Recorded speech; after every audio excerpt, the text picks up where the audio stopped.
Hey, good afternoon, everybody.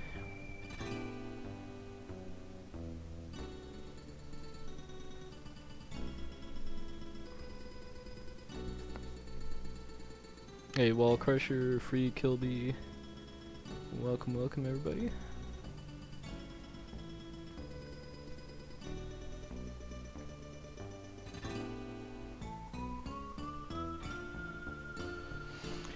Alright.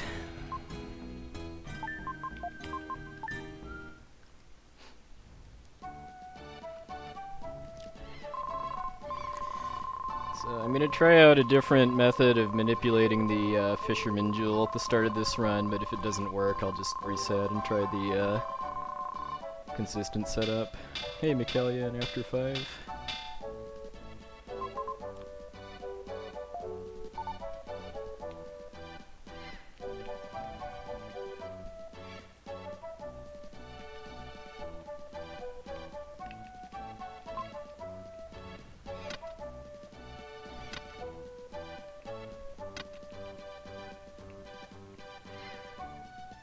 Ah, there we go.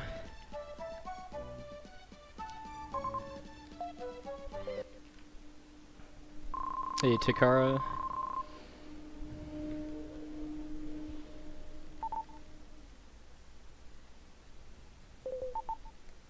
Hey, Bass Guitar Bill.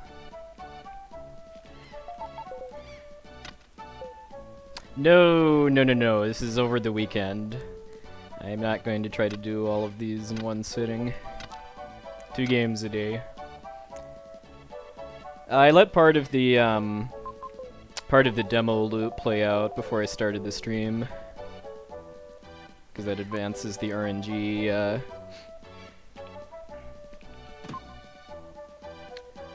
That controls certain events like the Fisherman.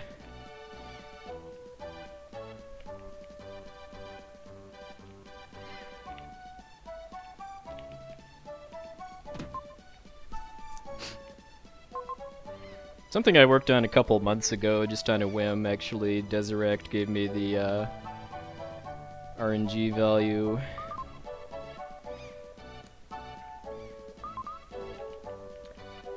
For that, and then I just poked at it in an emulator.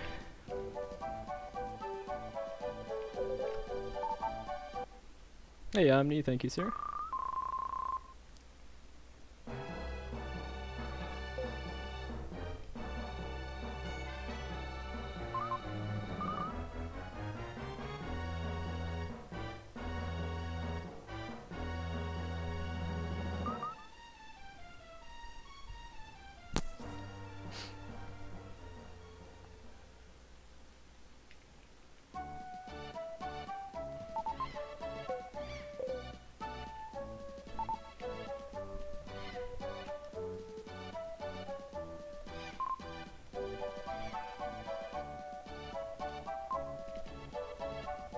Hey, Soptip.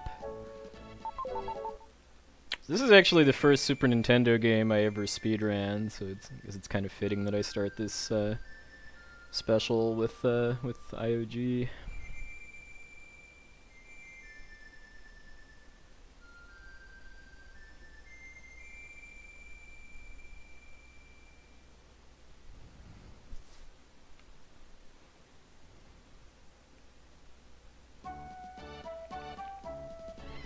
Hey, the Sabin and Sashura.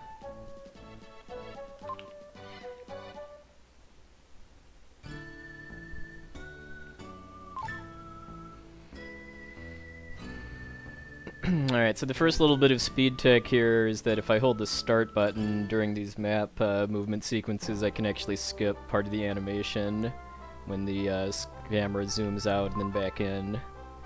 That saves about, I think, 2.5 minutes or so over the... It's either 1.5 or 2.5 minutes over the course of the full run. There was actually a stream viewer of mine a couple years ago that tipped me off, because actually the TAS, which was the main resource at the time that I had, didn't do that. Whee! I love this speed boost here.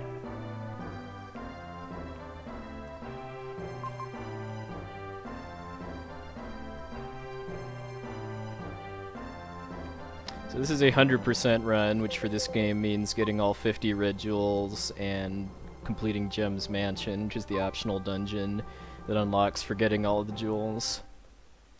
It only adds about 10 to 15 minutes to the run. That's why I have no interest whatsoever in the any percent category, just because pretty much everything that is added to the run in 100% is fun to do fast. Evening, Empty Eye. Plus, there's a very cool sequence break in the second half of the run that's exclusive to 100%.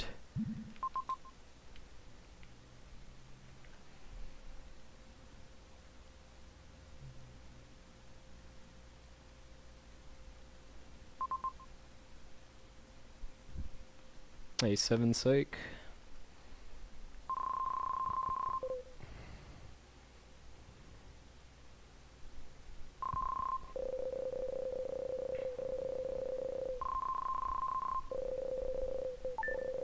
Yeah, oh yeah, I hear you, Michaelia. It's, I mean, people only have so much vacation time and travel funds to go around, and I mean, family should always come before video games, in my book. Yeah, the vampires are the hardest boss in the game, both casually and in the speedrun, for sure.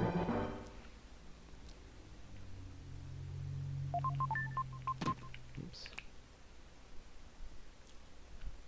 Alright, so now getting started with the first dungeon, Edward's Prison. This is a pretty easy dungeon casually, but it's fairly challenging in a speedrun because of how little health you have and how restrictive your movement set is this early on.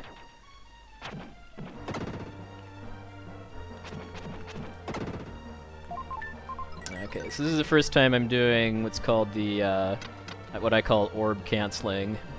Whenever I just barely missed that cycle there. That's actually really hard to beat that spike cycle.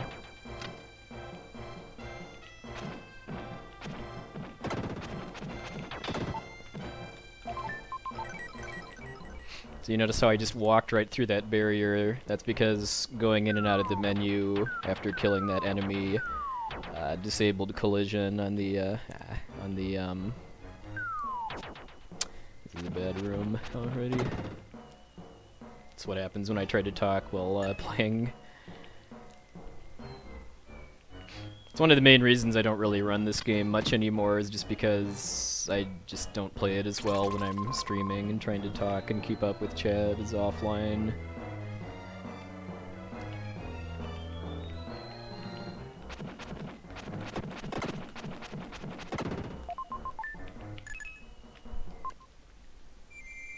So, whenever I go into the menu to orb cancel, if I need to equip something, I'll do it there just to save having to open the menu an extra time.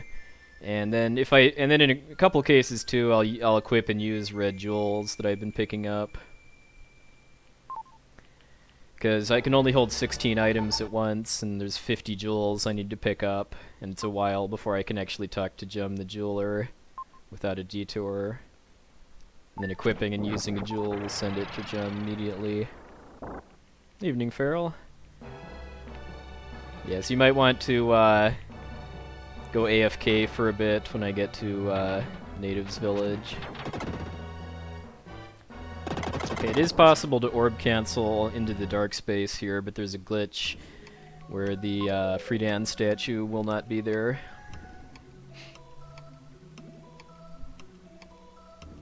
And I'm okay with that, actually, because orb canceling into the dark space is actually pretty difficult, because I believe there's only like one pixel that you have to line up with.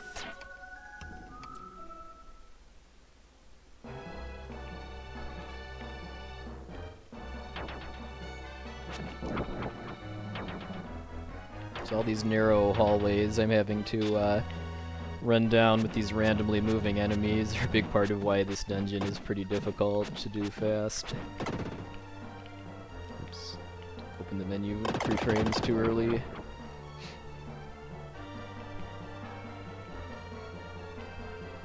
Wow, really nice pattern from that skeleton.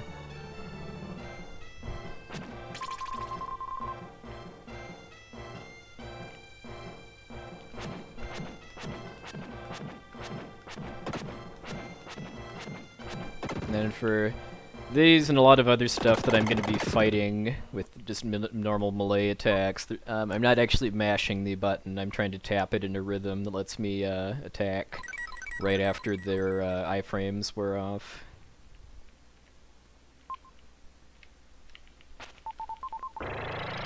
You got the swag jump. This only saves like hit frames actually over just running into it, but I like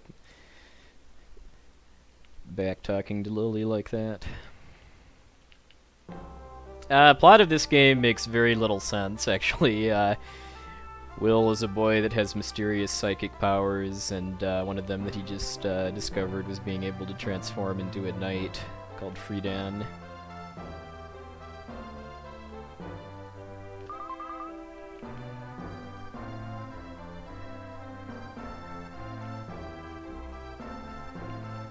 Alright, about to get the most important item in the game, too.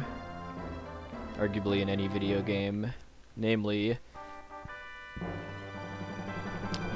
found a large, yummy roast leg of yak.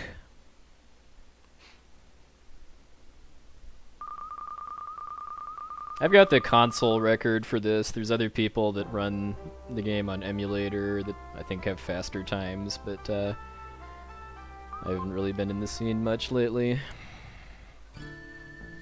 Alright, so getting out of there in under 11 minutes is a pretty solid pace.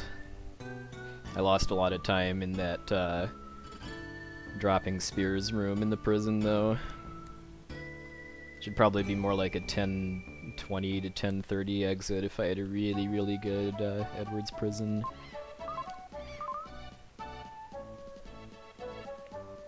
Thank you, Bargain Bin. Well, when I ran this game for SGDQ in 2012, Darkwing Duck and I wanted to order some yak burgers from a business in out of Colorado, but they ended up being way, way too expensive to to be worth it. So maybe someday we'll get to have real live yak.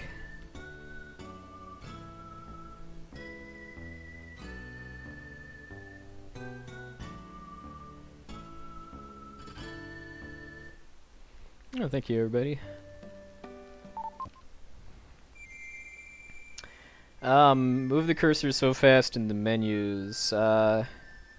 Which menu do you mean? Do you mean like the battle menu, field menu, magic menu? It was going to end up actually costing like over $60 to get like a 4 or 6 pack of yak burgers, which is a bit much. Yeah, yeah. It was. I think the shipping ended up. It was going to be like over $20 just for the shipping, which was kind of a deal breaker. All right, so I duck in and out of this house here to warp Lily and Kara up here. This ends up saving a few seconds. Oops.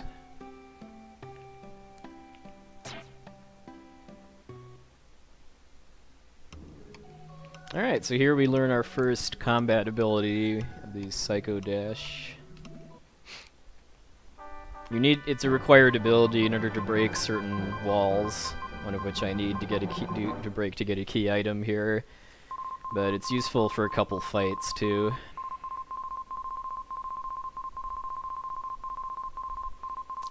Because it does a lot more damage than your regular flute attack. And you can get double hits with it in certain situations.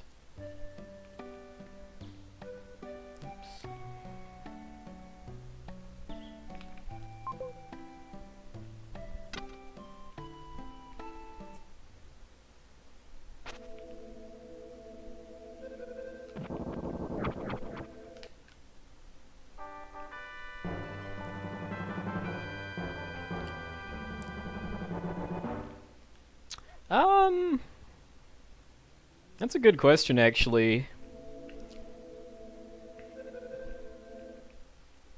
As far as I know, pretty much all of the attack names in the Japanese version are the same as the English version. Oops. I was trying to clip into that log there in order to kill Will's momentum, because it looks like you should be able to make it all the way up that ramp, but you can't. Even the task can't do it, so I just try to run in and kill my momentum so I can not waste the second or two going up. Yeah, Octomam can be a pretty trolly fight. I mean, having the tiara on Rydia helps a lot, though, as far as making it so she can't get one shot. Alright, this fight sucks. Very, very random.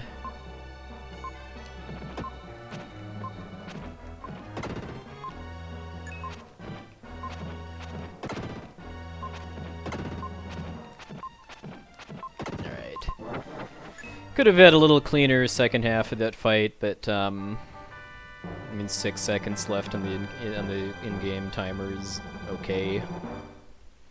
Main thing is just to win it all before running out of time, which is actually a bit of a challenge when you didn't get any of the strength upgrades from Edward's prison. I think the fastest I've ever killed those caterpillars is with an 11 left on the timer.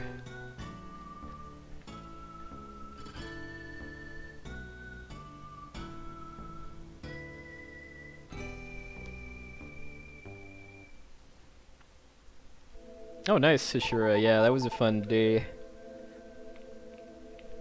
Oops. Hey, Wells. Alright, now we're gonna get introduced to to some really, really hype music, by the way, too. This dungeon is one of my favorite tracks. Along with some very cool sequence breaks. I mean, that's one very fun thing about speedrunning this game, is that pretty much every dungeon in the game has at least one sequence break.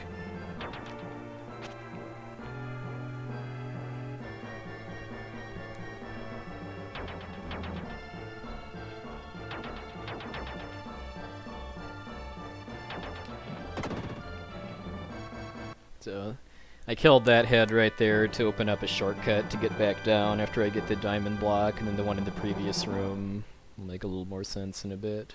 Hey, Jonarchist.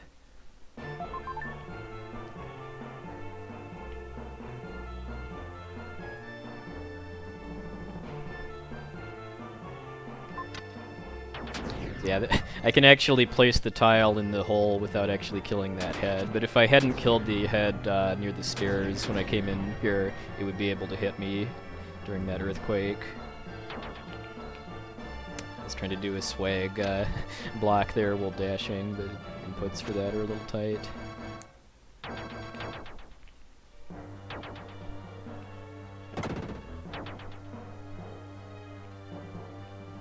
Alright, so here's the first sequence break of the dungeon. You're supposed to get Friedan again in order to kill this statue here, but I can do running attacks. Then I can also do that trick right there in order to instantly build momentum without having to run to the top of the stairs.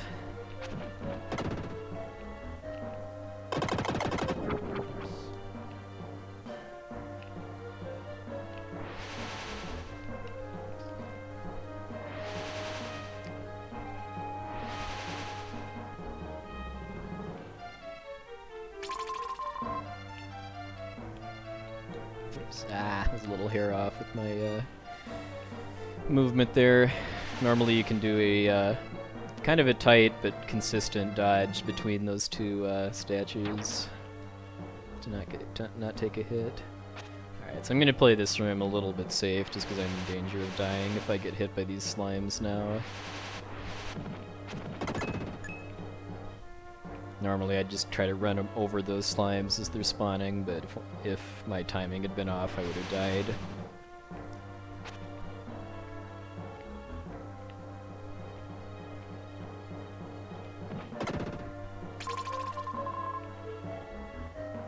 That's the one and only red jewel in the dungeon. Most of the 50 jewels are actually in towns instead of dungeons, which is a big part of why 100% isn't really that much longer than any percent.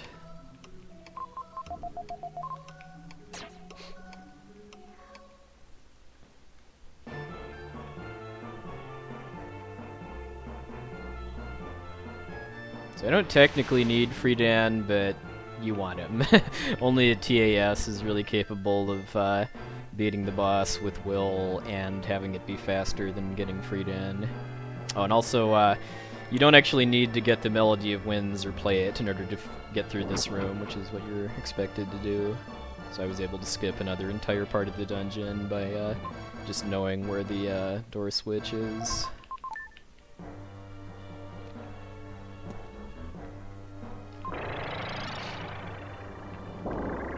Alright, so we're coming up onto Castoth as the first boss. Most of the bosses in this game can kill you in 2 hits, Castoth being no exception. Thank you, Rinzer, for the hosting. Which is why I really wanted full health.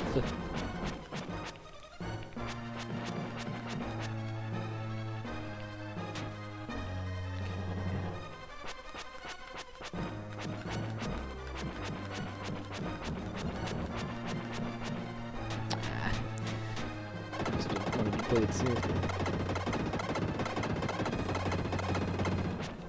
Got trolled by the fire pattern there too.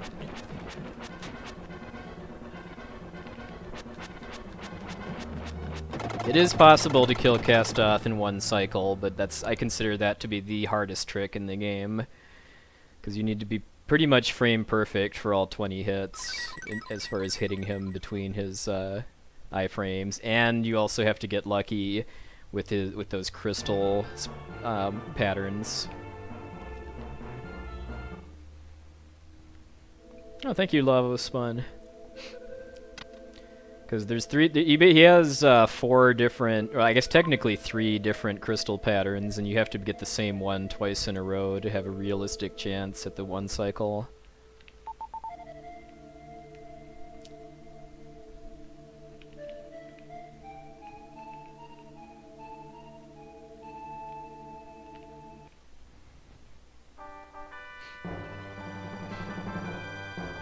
Yeah.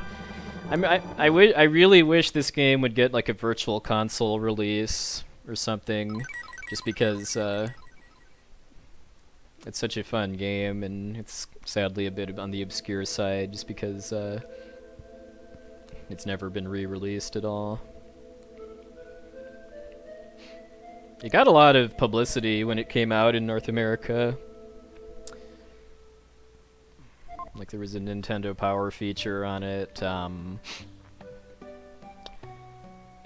manual for the game actually has a full strategy guide too. Oh, another mechanic I should explain too is leveling in this game. The way you normally level up is by killing all of the regular enemies in a room, and that permanently raises one of your 3 stats, HP, attack, and defense by 1. But whenever you kill a boss, the game catches you up on any stats jewels that you've missed up until that point. So when I killed Castoth, all of my stats went up by a couple points each. Like, you notice how I actually have a more reasonable amount of HP now. That mechanic alone makes it actually possible to speedrun this game in single segment, just because if that mechanic wasn't there, once I got past this point, literally everything in the rest of the game would one-shot me.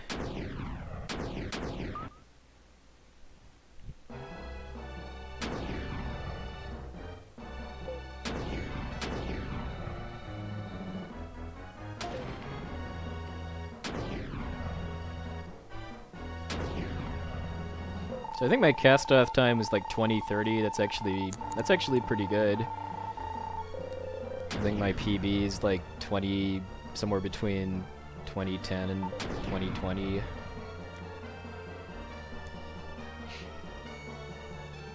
Sub 20 would definitely be possible if you can get the 1 cycle, but I've never gotten that outside of practice. Now we get to eat the large, yummy roast leg of yak. No, I've never run Terranigma or Soul Blazer. Alright, so we get this fun little sequence now, which is pretty much just all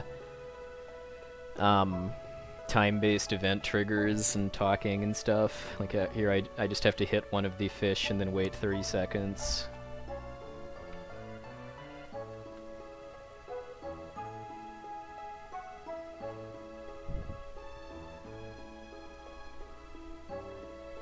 Oh, okay, yeah, I actually forgot what year this game came out, so it was the same year as FF6.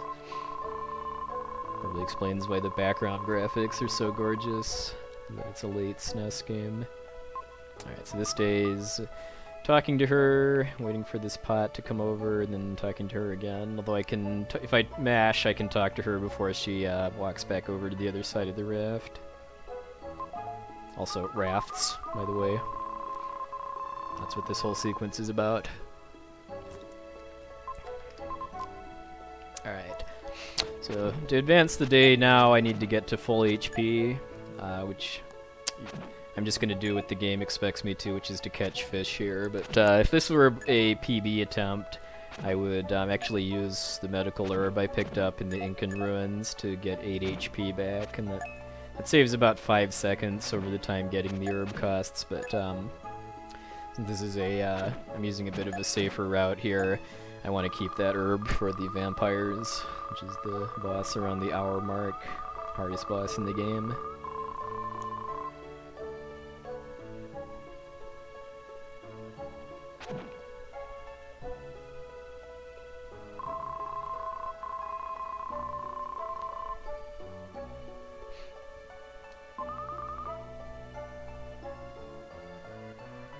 Ah, that's too bad, Fireball.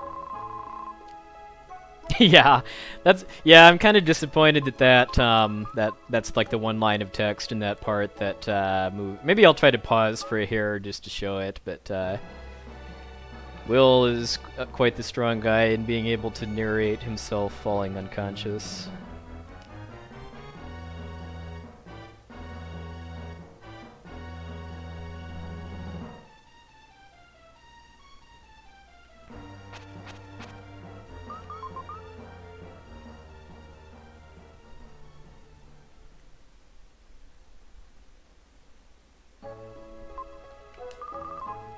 Alright, and suddenly Will fell over unconscious.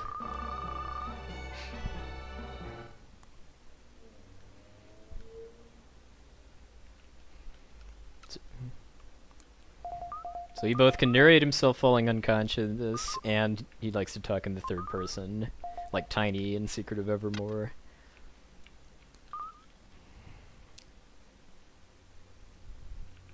Yeah, this kid is a real jerk and bully, by the way, too. If you actually follow the story, my comments for my SDA run of this begins each chapter by explaining how Will is a jerk in that particular part of the story. Yeah. Oh, and that was Turbo the dog, who's in every Quintet game.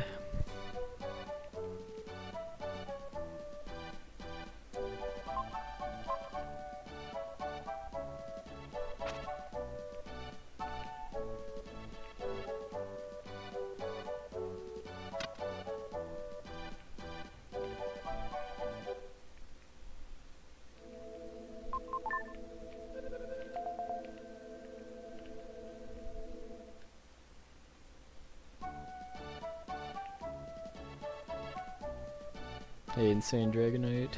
So yeah, like I was just saying, Will is a horrible, horrible person. In this town, I'm actually going to be selling out this escaped slave to his captors in order to get a red jewel.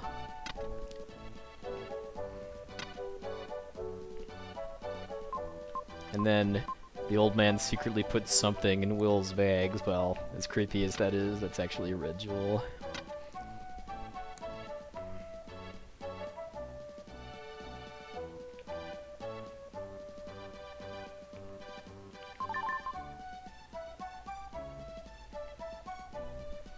Sold out the slave.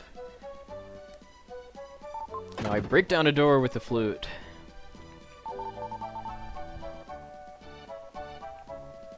So there's one jewel in Phrygia that I haven't gotten yet, but that's it's more efficient to get it after the diamond mines.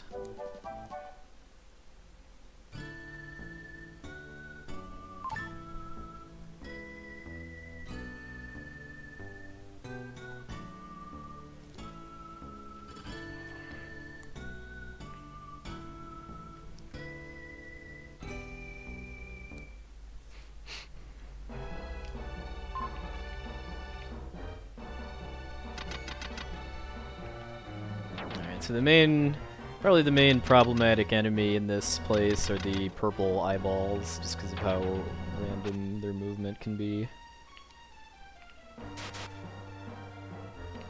That one's pretty easy to dodge, though, if I just veer to the left, but there's some more annoying ones coming up. Like this one, where I can just kill him.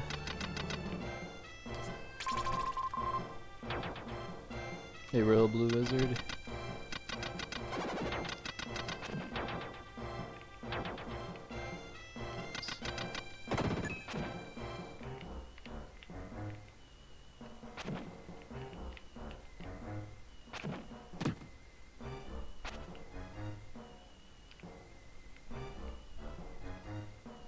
So all three of the jewels that are in the diamond mine are actually in one place in this room here.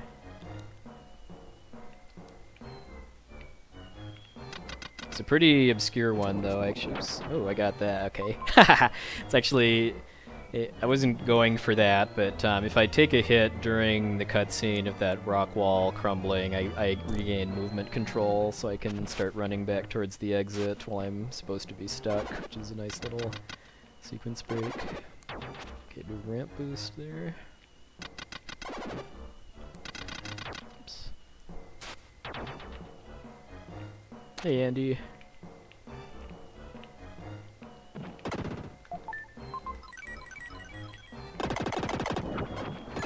Yeah, I got kind of trolled by that guy.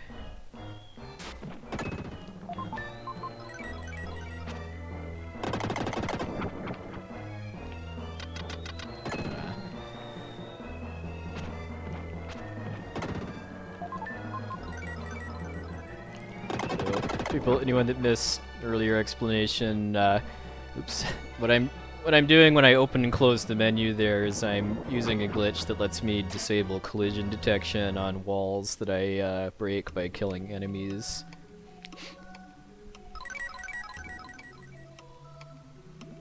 And since I have to go into the menu anyway, I do some of my item swaps during that point. Also, hey, what did I just shoot? Oh, the Dark Friar. Yeah, it's a completely useless, I don't know if you can even really call it a glitch, but when you gain new abilities, they get added to your moveset immediately, you don't actually, instead of after the tutorial.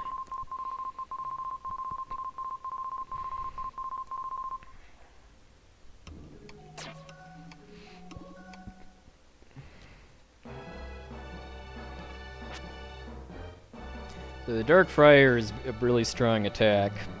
And it's a ranged attack that also can give you 2 hits if you have the right positioning.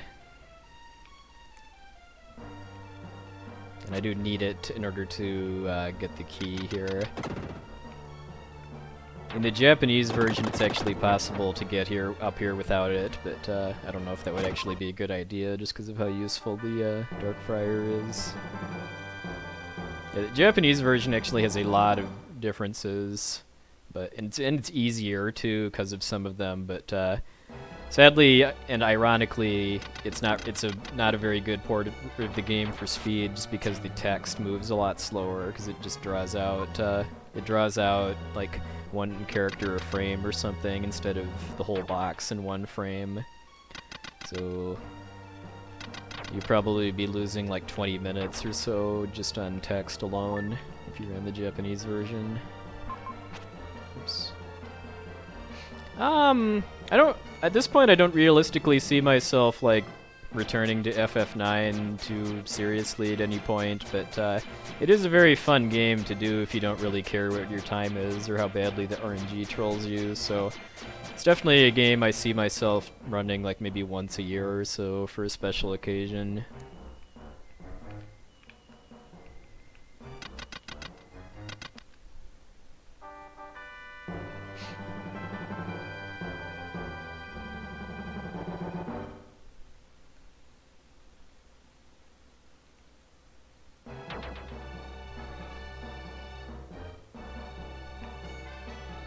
This room can be kind of nasty because of just how many eyeballs there are and how narrow the space is. I mean, I'm gonna play this pretty safe as far as like not running into enemies on purpose, but more serious run, I would just be charging right through pretty much, because after this, I'm going to be taking a fairly shortly after getting both of these keys, I'm going to be taking a death warp, so running down my health a bit in this room would actually save time towards setting up the death warp. But I don't want to actually die before getting the keys, though, just because getting back down here is kind of time-consuming. Alright, so... other than, I think, like, one of the lizard guys, that was a fairly cooperative room. Yeah, I know this is pretty delayed after I actually hit 16k followers, but it took a while to both find a weekend where I had enough free time to stream this much, and also practice the games that I haven't run for a while. Alright, so I got the memory melody, which I need to continue the story. So now I'm going to get out of here faster by death warping. Because when you death warp with less than 100 dark gems, which you're never going to get in a speed run, for the few exceptions, you just get sent right back to the beginning of the dungeon.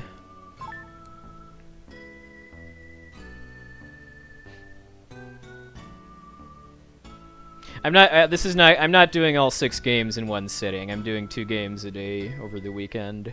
So tonight is going to be this game followed by Final Fantasy IV, or tomorrow will be Final Fantasy V and Chrono Trigger, and then Sunday will be Donkey Kong Country 2 and Final Fantasy VI. Hey, Bustin' Smash.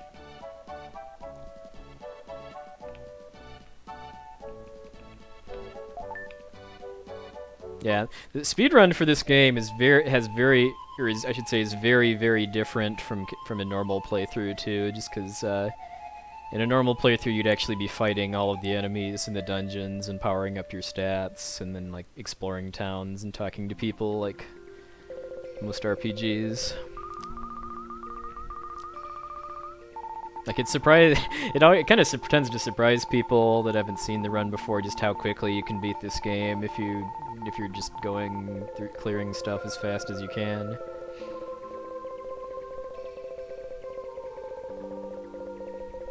Because like a casual playthrough of this game would probably be in, I don't know, maybe in the order of like 8 to 10 hours.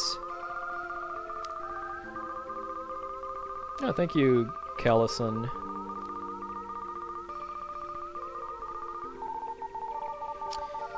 My PB is 2:17:20. Actually, if you look at my timer for all 6 games, I have it set up so that it shows my PB to the left of the segment timer where it says best.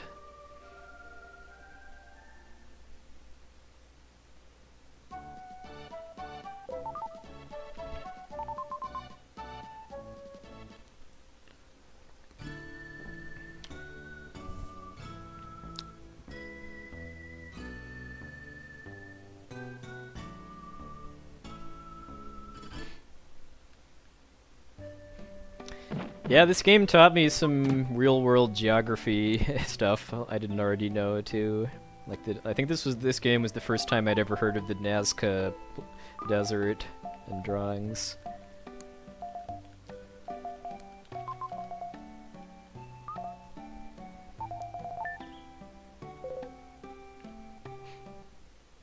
If anyone's wondering too, no, I'm not using a turbo controller. You can use 2 buttons to mash text, so just doing that lets me fly through most of the cutscene text in a few seconds. It's another pretty cool thing about this game for speedrunning is just how fast-paced the run is, and 'cause the cutscenes tend to be pretty short.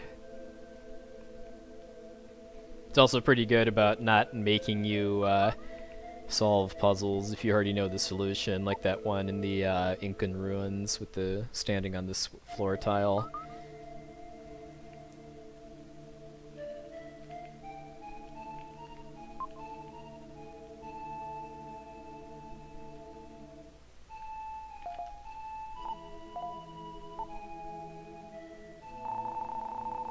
I think my second exposure to the Nazca Plains or desert was Shining Force 2.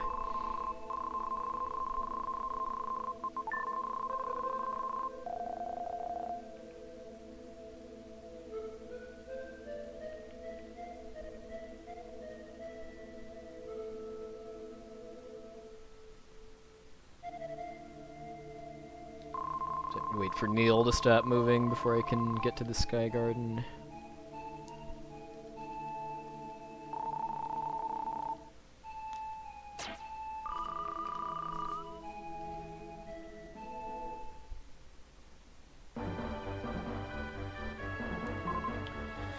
Alright, so Sky Garden's kind of a 4-part dungeon. I have to get a crystal ball from most of my movement there from each quadrant, basically, in order to build a bridge to the boss. And these blue golems are the annoying random jerk here, because their lasers are random. Hey, Alucard. This is a very cool dungeon, if I do say so, too. Concept, too, with having kind of the top and bottom sides of the garden.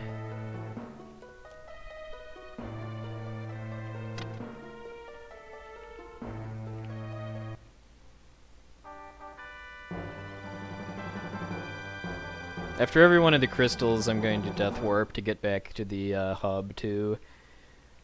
So just like before, I'm going to be doing this a bit more conservatively, just so I don't die prematurely. But you know, like a PB attempt, I would route it out to try to wear down my health along the way,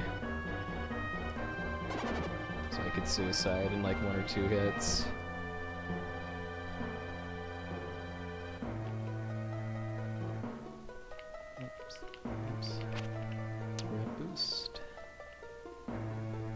I don't fully understand the mechanics behind that, but I believe it's based on your jump attack pushing you up a pixel, and if you do it at the top of a ramp, the game doesn't have anywhere to push you up, so you're just stuck in place, and the game still considers you on the ramp and subject to the momentum physics. Yeah, the worms are pretty nasty too, but the golems are the worst ones.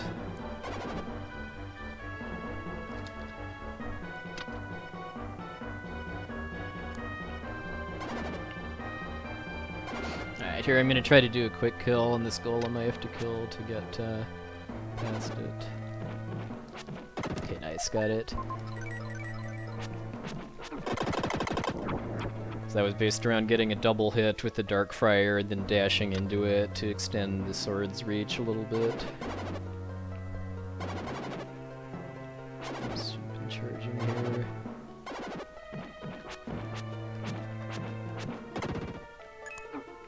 I'm gonna play it safe. I could have gone in and opened the chest immediately, but if I'd have gotten hit by too many times by that fire snake and opened the chest after the wall started exploding, that would soft lock the game. It's not really that hard to do it safely, but I didn't want to take any chances when I haven't saved yet in this run.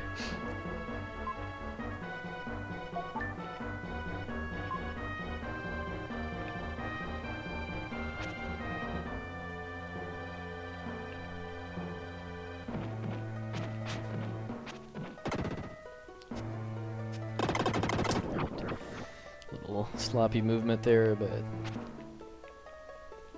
just wanted to wear down my health for death warping. Oh, and also I just skipped a bunch of puzzles too.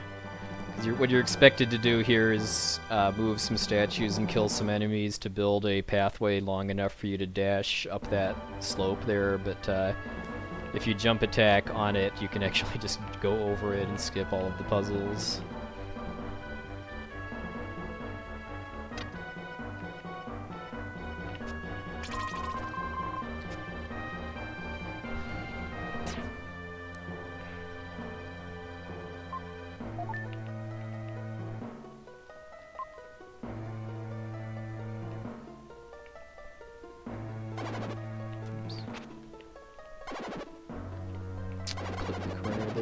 Okay, that part there is pretty scary just because of the caterpillar and the golems. Alright, so here I'm going to move up here to spawn that fire snake in the upper left corner. We'll try not to get sniped, because then it's not in my way when I get here.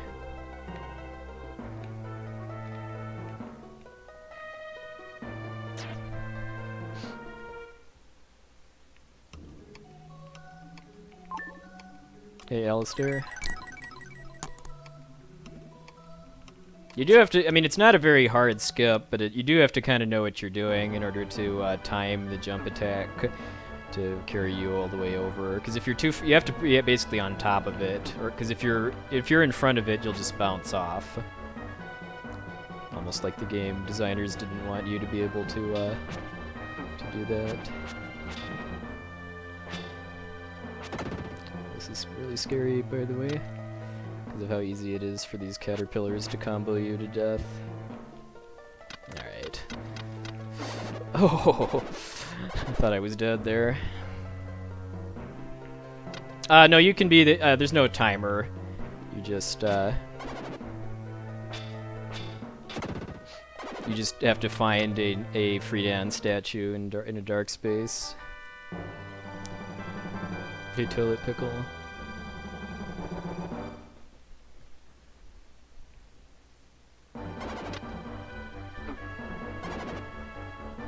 That was intentional, though. Because the easiest place in the whole Sky Garden to die is that place where I was moving the statue, and that's also probably the most costly place to die too. All right, Viper, second boss. Oops, I was too far away there.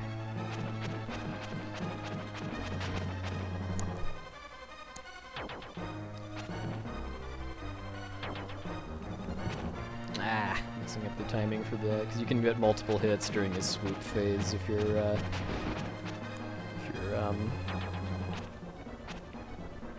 lined up right. Yeah, like that.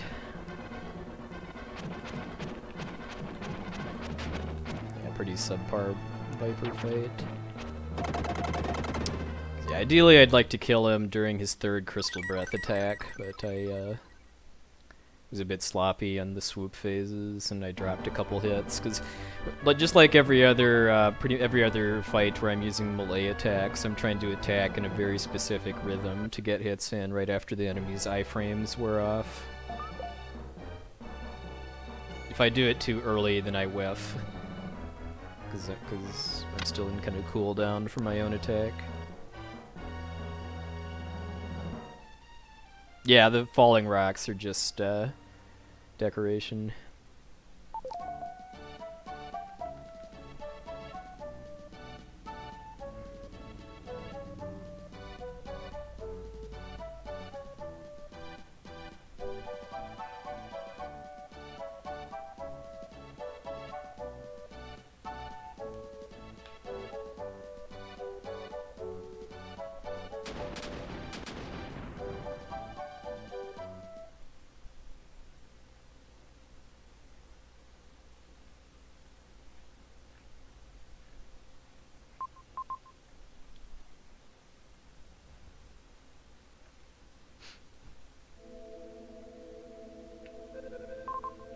Alright, so this is not the most exciting of, I don't know, it's barely, I think it barely classifies as a dungeon. I mean, there's enemies here, but they're pretty trivial.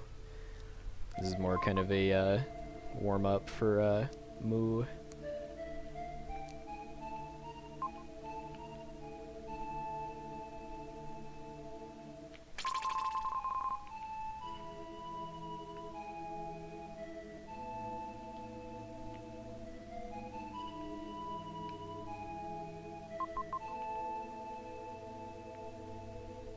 Oops. Ah. Got ahead of myself.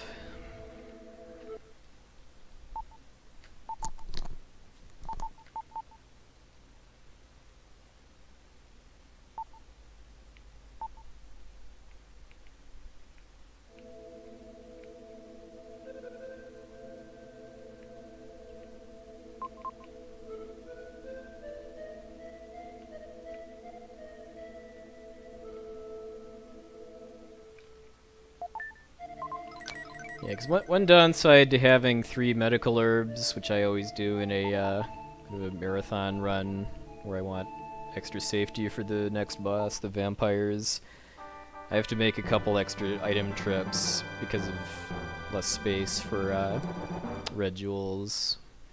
So that cost me a few seconds. Hey, Stradivarian. No, go away.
now I go down this way. And talk to this guy that just casually stole a key from the hardest boss in the game.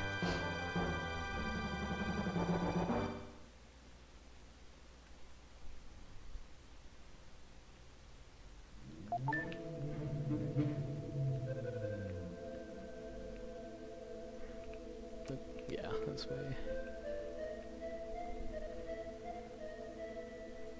I did a practice run last night, but still having to think a bit on where to go exactly in a few cases, just because it's been quite a while.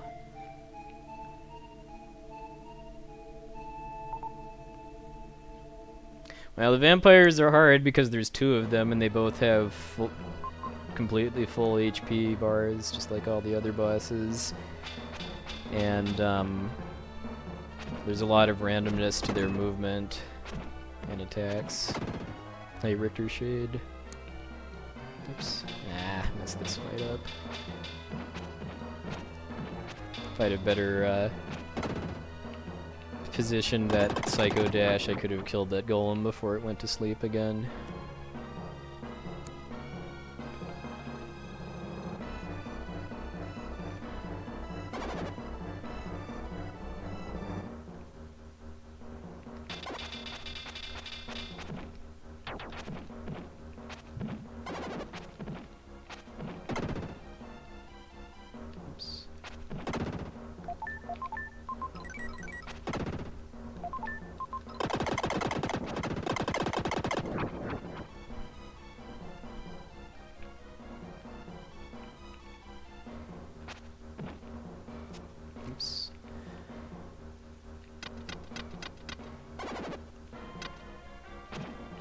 And these Wizrobes are the biggest jerk here too, just because their spawns are random.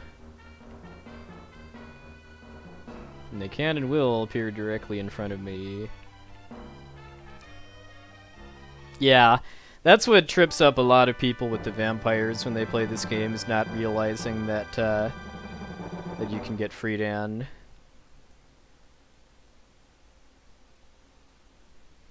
That makes it so much easier because Friedan does twice as much damage per hit and has a ranged attack, neither of which Will can do.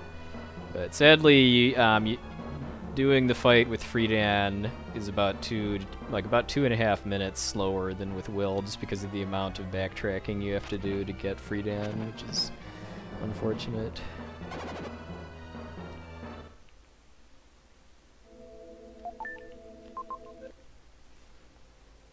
It's due to lazy programming too, in my kind of assessment, because it doesn't. The game isn't programmed to be able to have both the Friedan statue and a Will power-up statue in the same dark space. So the dark space that's the closest to the vampires is where you learn the Psycho Slide, the next ability I'm getting. So you have to go to a completely different part of Mu in order to get to one that has a Friedan statue. All right, later, Zombie Larkin.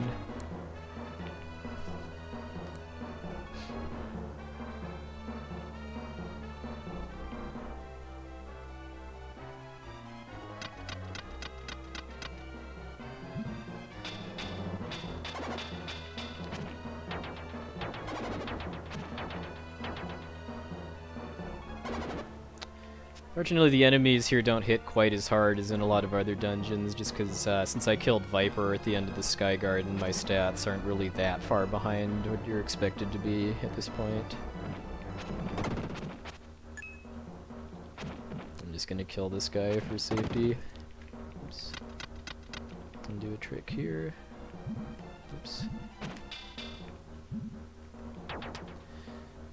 Didn't execute it very well, but what I did there was skip having to get Friedan and use the Dark Friar to wake up that golem by kind of buffering movements that I'm actually standing at the top of that ramp briefly enough to attack.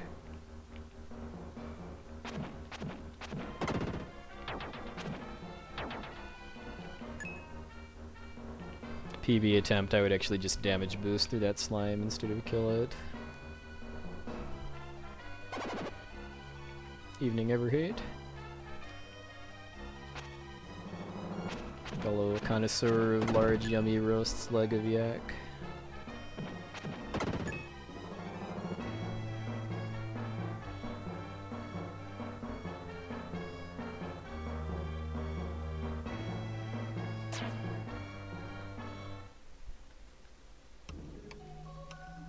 Alright, so now I get pretty much the most powerful attack in the game, the Psycho Slide. It does the same damage as the Psycho Dash, but you don't have to charge it up. You just slide into stuff while running, and you can get 2 hits with the right positioning, too. And you're invincible while sliding, too. So you can slide through invincible enemies, like those energy balls in the past room, without any danger.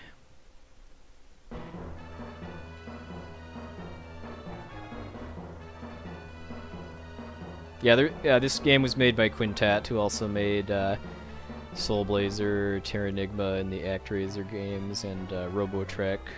So there's a lot of overlap with sound effects and a few graphics. It's a little more blatant in the Japanese version, just because there's a couple backgrounds, most notably in the Great Wall, that are lifted directly out of ActRaiser.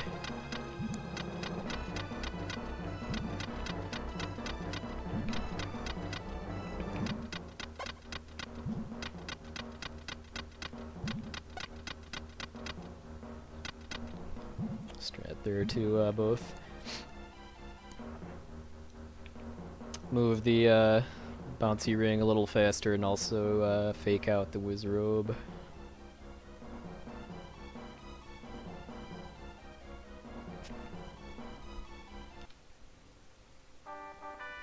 Yeah, Robotrek's a RPG where you get to build robots. It's so fun just how dated the tech jargon in it is too, because instead of experience you get data, and like a huge amount of experience is like half a meg of data or something.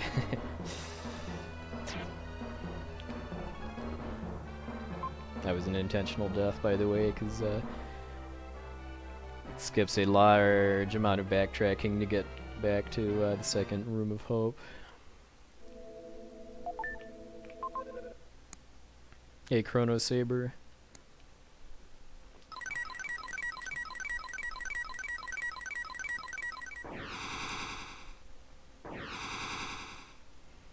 Yeah, I don't really run this game too much anymore, but definitely wanted to do it for my follower special. It's the first Super Nintendo game I ever speedran too, so kind of fitting to start the special with it.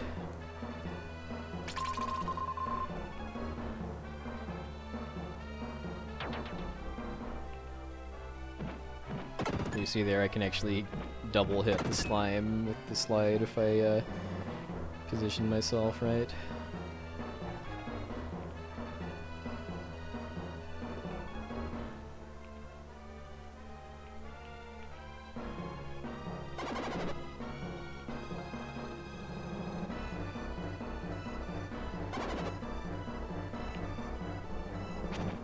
Oops.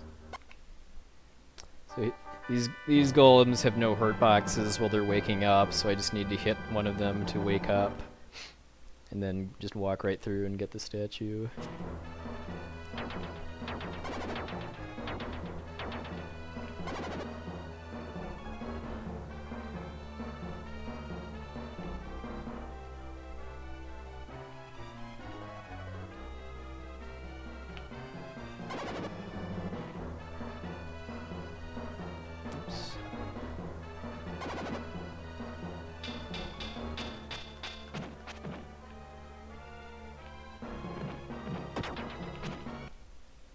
So here I just activated an invincibility glitch, which sounds really helpful, but it only actually lasts until you either leave the screen or do something that can cancel it out.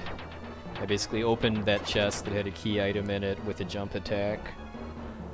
And since you're invincible, well, jump attacking the game never actually turns off the invincibility until you do another jump attack or a few other things. Alright, so I wouldn't do this in a PB attempt, but death doesn't make you lose progress in this game or really cost you a whole lot other than time, with one exception, this upcoming fight with the vampires, because if you do die, you don't get back any medical herbs that you've used. So If the vampires kill me after I've used medical herbs, then that'll make make actually beating them on the next attempt all the more difficult. And then I also miss out on some free hits at the start of the fight because of skipping the cutscene beforehand. Alright, so it's time for the vampires. Definitely the hardest boss in the game.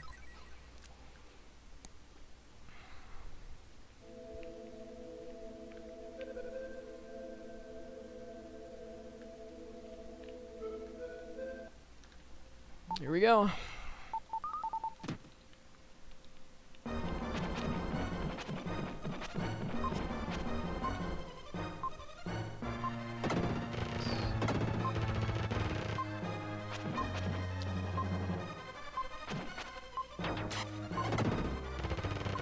I'm playing this pretty defensively as far as letting them come to me.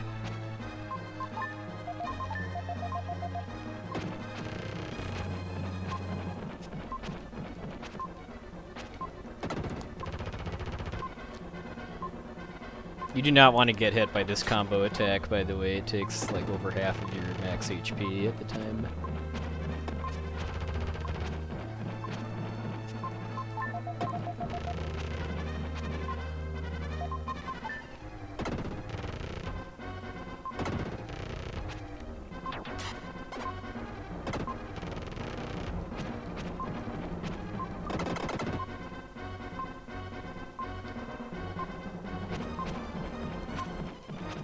Alright, that was pretty good, actually. Not the greatest in terms of time, but as far as beating them and only having to use 2 herbs, definitely. I pretty much rate vampire butt fights by how much time I have left on the bomb. An absolute god tier fight would have over 100, but that would require both playing more aggressively and getting better RNG with how they move, because they can overlap on top of each other like I did, I think, once or twice during my fight just now. And you can hit both of them at the same time then. Hey, no cash, thank you, sir. But yeah, the key, as was probably kind of obvious, the key to fighting the vampires with Will was jump attack timing, because you're invincible when you jump attack, and the vampires have a lot of RNG with their AI as far as how they move. But you can manipulate some things about what they do, like if you attack one of them, they'll counterattack with their rotating shield, and there's the timing for when they release the shield is consistent, so I can use a jump attack to dodge it, and then get hits in while they're not moving.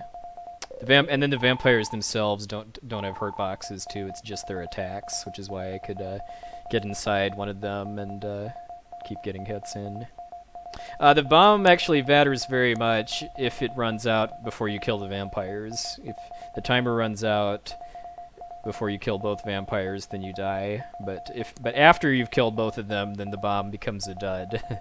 Nice little Deus Ex Machina there.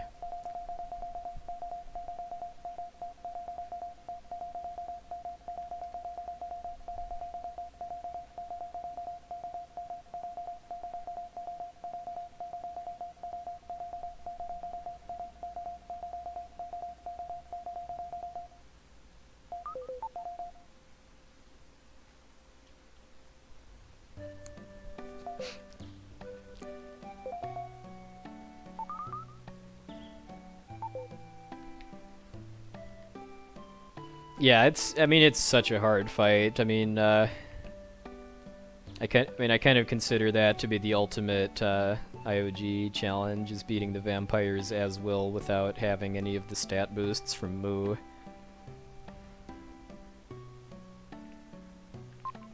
I mean, as far as something you have to do in a speedrun, I should say.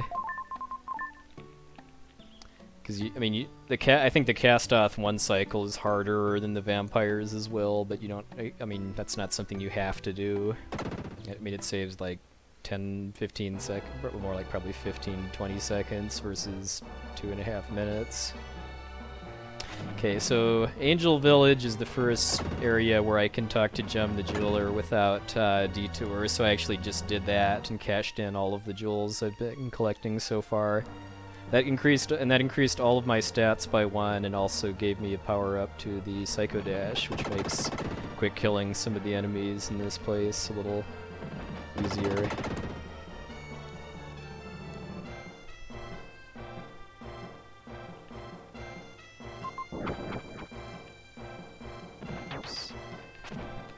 That got me in practice too, clipping the corner like that.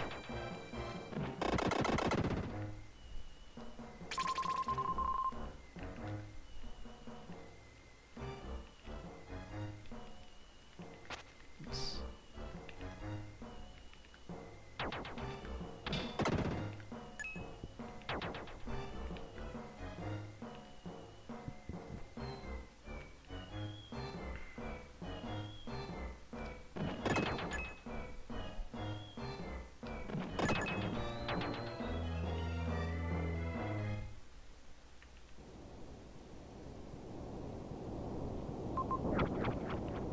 So again, those are more puzzles that you can just instantly solve if you already know the solution. One of them was based on the direction of the flames on the wall. The second one was based on the sound of the waterfall in the background. And here we get some memory puzzles. Fortunately, the solutions are the same every time. That first, these first two ones are just the colors of pots. And the second one's a little interesting though, because it's the treasure chest that's different. But this one has a red jewel in it, and if you leave the room after solving the puzzle but without getting the jewel, you cannot go back in. So that basically ends the run for 100%. This one's a little tricky because the difference is that the wind is blowing in the second room, so you have to point the cursor at Will's head.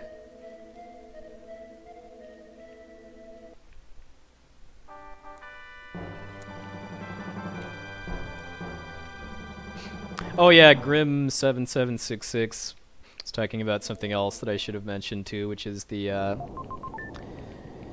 how damage to bosses works in this game. Damage you do to bosses is completely fixed based on what form you have. Your strength stat doesn't matter at all. Will does 1 damage, Friedan does 2, and Shadow does 3. So that's another very, very nice mechanic, along with the getting your stats caught up every time you kill a boss, that the fact that you skipped all of the, you're skipping all of the strength jewels and dungeons doesn't actually matter as far as how quickly you can kill bosses.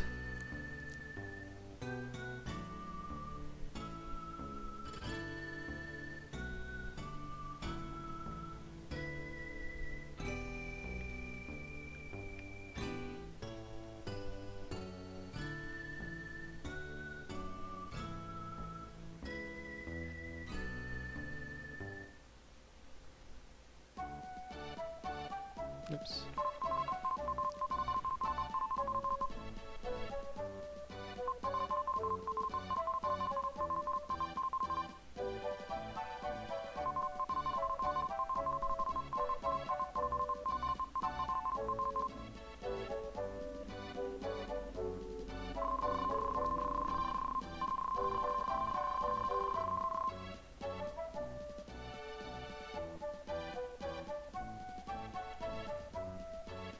Oops, that's right, there's no text here.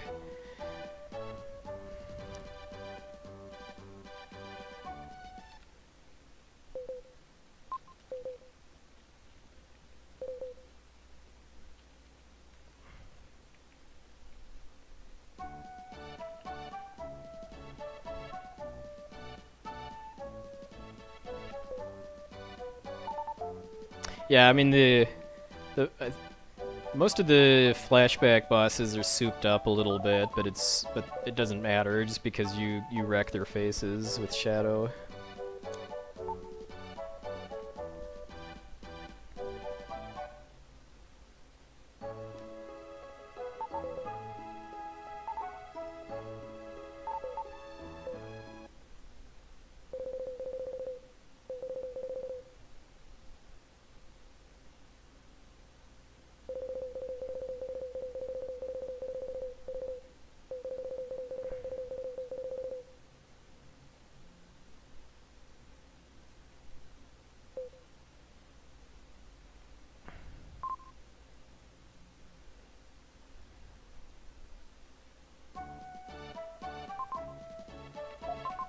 Alright, so this is actually a very, very evil plot trigger here, which is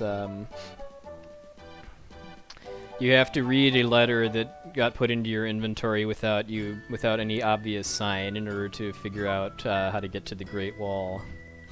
I mean, it makes sense from a story perspective, because Lance ran away and hid the letter in Will's belongings, but it's just really evil, because if you're playing the game blind, you're probably going to get stuck in Water Mia for quite a while, but just trying to figure out what to do next.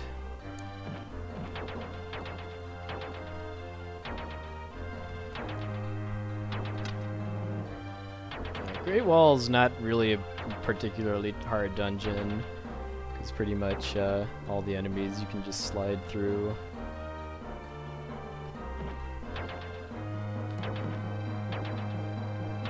Trying to position my slides here so that I only get one hit, because then I can just keep going afterwards.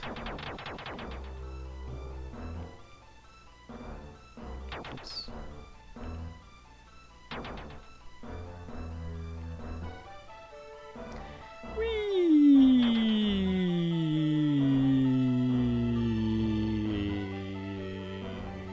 Splat. Will clearly has psychic legs. Although in this one here, I am getting 2 hits just to make it easier to get back through afterwards.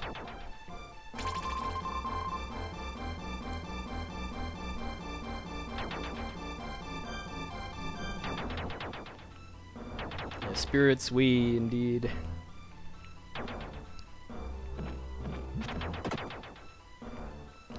That was the only ritual too. Pretty much all of the other side areas in the Great Wall are just dead ends.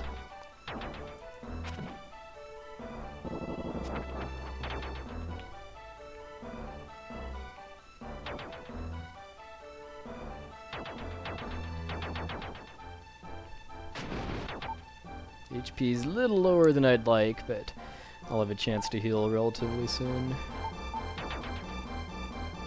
Alright, so I'm gonna do a sequence break here. 1, 2. Sliding into that ramp lets me get down into here earlier than I'm supposed to be able to. Oops.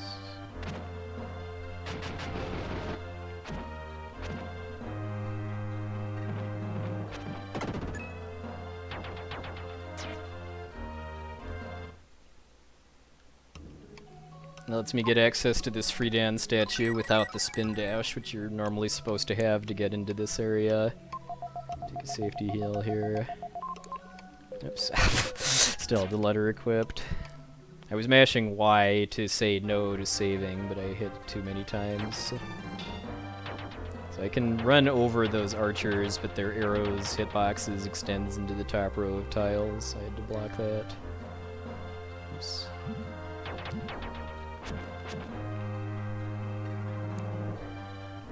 No, it's not possible to take Friedan to the boss, unfortunately. If you could, that would make this boss much less of an RNG troll. The whole reason that you need Friedan is actually just to kill this guy, to open that wall there.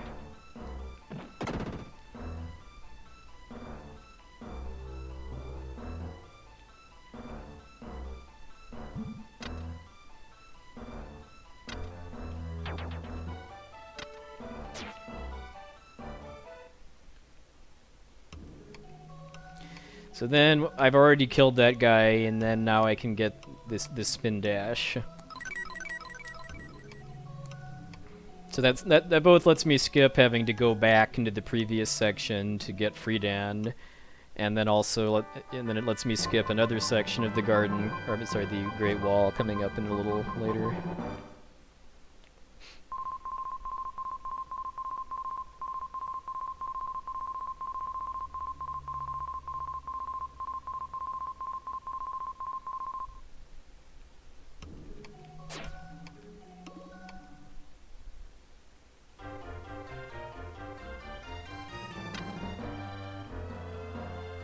Going up.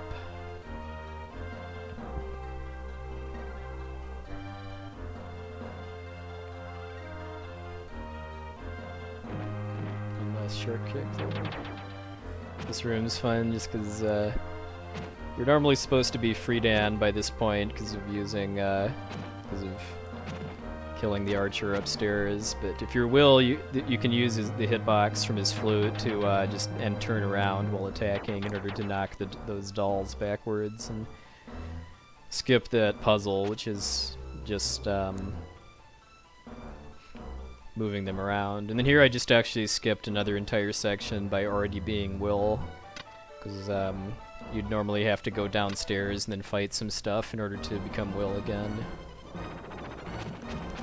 Alright, so this is Sandfanger, the most random boss in the game, who's giving me a really good pattern to start. Oh my god. This is like almost task level luck here. Because the odds for that egg pattern are only 1 in 4.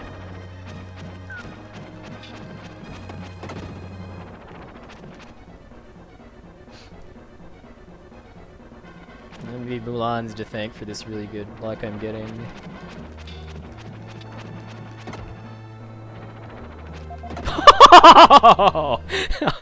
Oh man.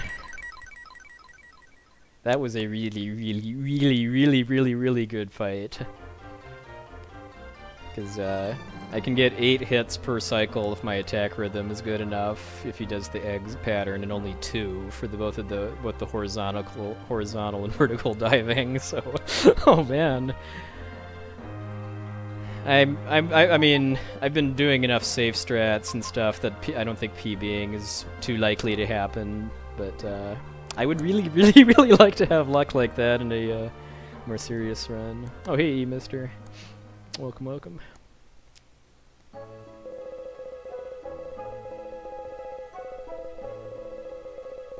Yeah, I mean, the thing that I've done that's cost me the most time so far was saving before the vampires, definitely. But I mean, this has been a very good run so far, just with my kind of marathon safe route.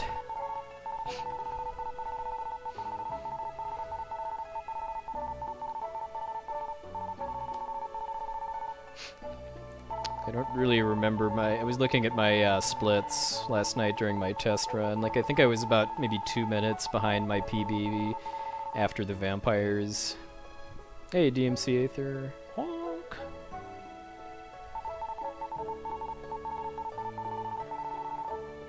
I don't really remember the next couple segments, but I think my pyramid time was 1:58 or so.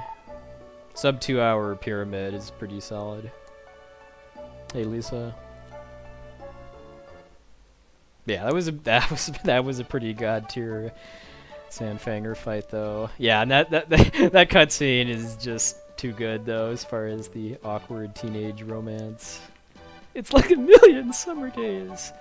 Alright, so here I'm getting the red jewel because I have to wait for this lily pad to come over here and carry me to where I'm going to play Russian roulette, you know, in a game for kids. And so I can do that then just for free.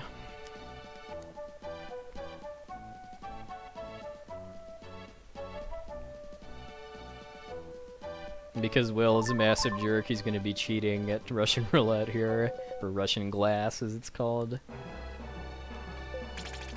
Although the poisoned cup is always the rightmost one, so I drank the one to Will's right just to make the opponent move fewer steps.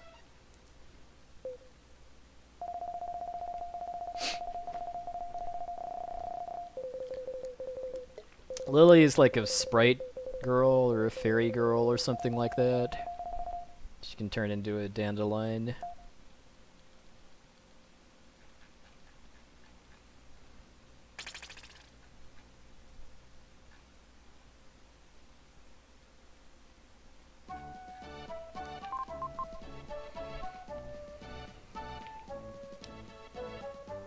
There's still one more jewel that I haven't gotten in the casino area yet, but I'm saving that for in a little bit when I have to come back here. It's a little more efficient to pick it up then.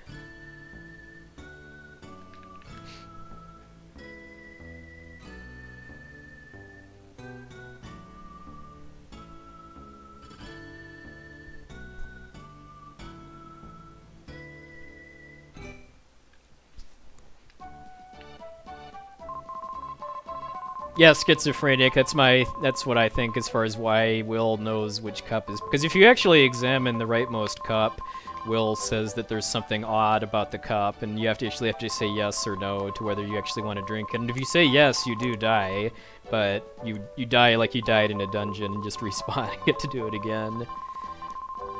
Hey, Prox. I like to call this the low-budget cutscene here, because they're talking about fireworks, dancers, a festival. You know, like they're trying to set up like a cutscene, like the end of Chrono Trigger, where you get to see some cool like Mode 7 firework effects and stuff. Am I right? Am I right? No, we just hear about it. So that's why I call that low-budget. Hey, Slobby, thank you, sir. 1, 2, 3. So to get a jewel here, I need to get 3 apples and give them to a lady in the Rolek mansion. I'm going to give her 2 apples now, and then get the 3rd apple, but not actually give it to her until I need to come back later to continue the story.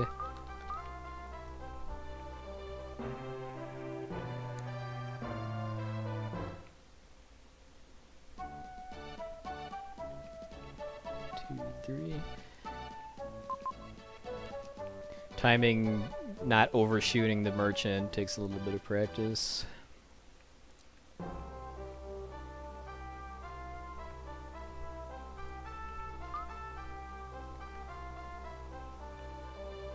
This is by far the most kind of fetch questy red jewel, and isn't really that bad. Okay, 1, 2, 3.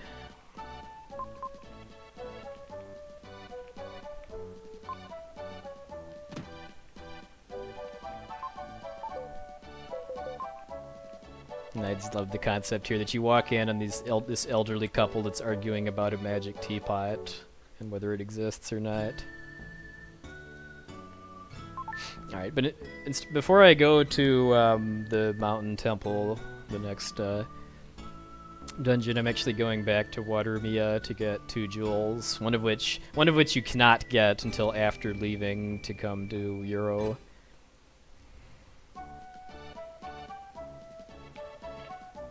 This one I almost forgot about in my test run last night, too.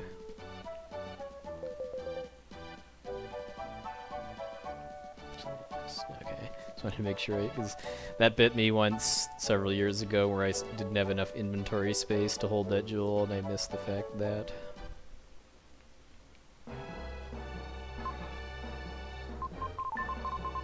Okay, so now I just cashed in all of my red jewels again, and Gem now gave me the next to last prize, which is an upgrade for Friedan's Dark Friar, so that you can split the shot, and all of the split shots do the same amount of damage as the regular one too. It's really, really powerful and also really, really laggy. I'm not actually going to use it until Angkor Wat, but that's the key to doing a sequence break that's only possible in 100%.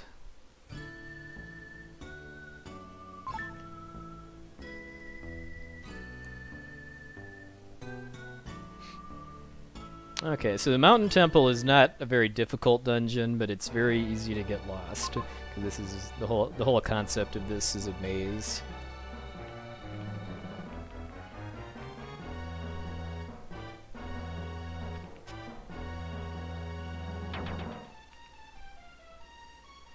Oops, I'm supposed to spin dash here. Because some of these jump points you need to be spin dashing in order to make. This is also where you're going to be seeing me do spin dash just for faster movement a couple times too, just because if I have to move in a straight line for several screen lengths, even though I have to stop in order to charge the spin dash, the much faster movement speed I have there will make up for that.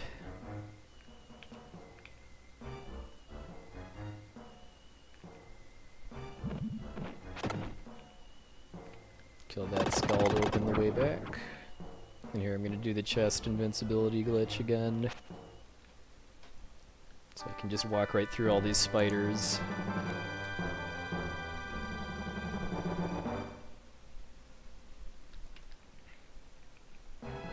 Alright, later, Dr. Speedy.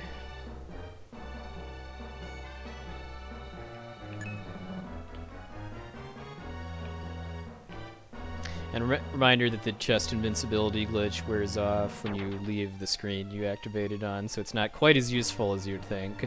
There's also several, like any kind of event that makes you invincible will cause it to cancel too, like doing a jump attack, a slide, or some of the bouncing you do in this place too.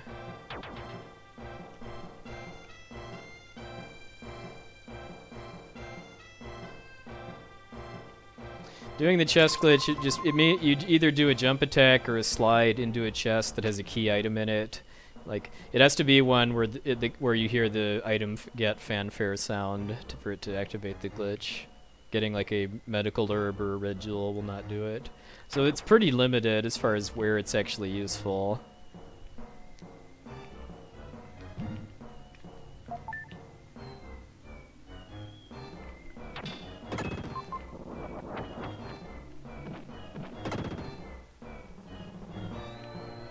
Oops. Got blanked for a second on which screen I was on.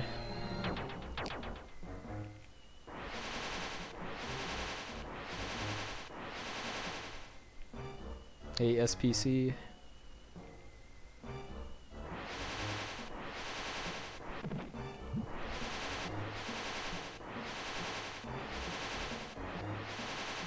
This will be the last time I do the chest glitch in the mountain temple. So I can run back through the enemies here, because the third mushroom drops chest, it's not actually useful, because I would lose the glitch from jumping across a vine before I would actually be able to run through stuff.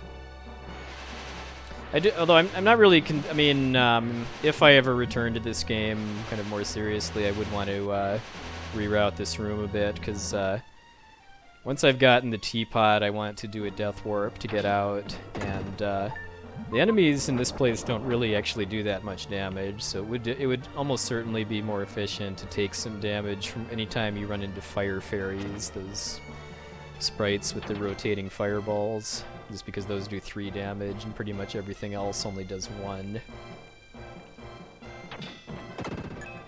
So that's why I'm not running through the spiders, just because that would kind of waste more time than it would save.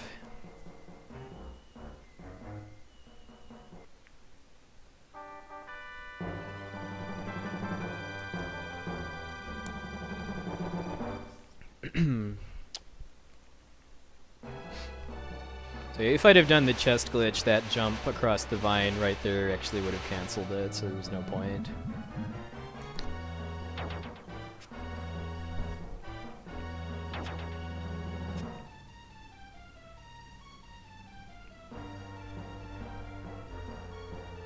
Yeah, Soul Blazer is a very... I mean, every Quintet Super Nintendo game is a work of art that I highly recommend playing. Soul Blazer, this game, and Terra Enigma are kind of a loosely connected trilogy. I mean, they're connected in kind of more by thematic elements, and then also by the final boss, Dark Gaia, who's the same in all 3 games. Although he calls himself Death Toll in Soul Blazer.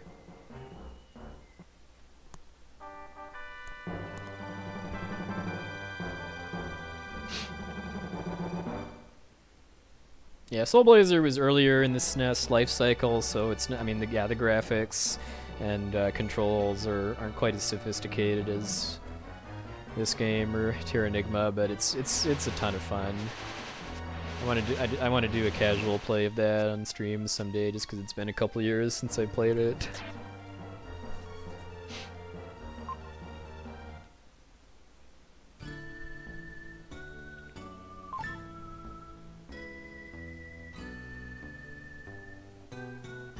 Alright, so now there's 2 more jewels I'll be getting in Euro before I move on.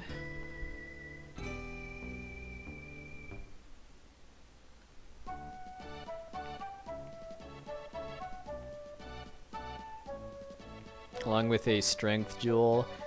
There's strength, like I said earlier, doesn't actually matter for bosses, but there are a couple of non-boss enemies that I have to kill in order to open passages and stuff, and going into that house and getting that strength jewel there is pretty much a wash as far as time, and but it makes the run a bit safer and more consistent, so why not?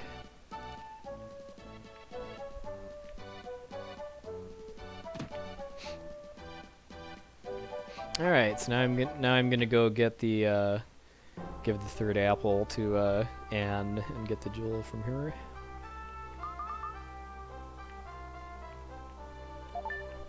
Well, at least it's the Robotrek fanfare, not like the Bell theme or something.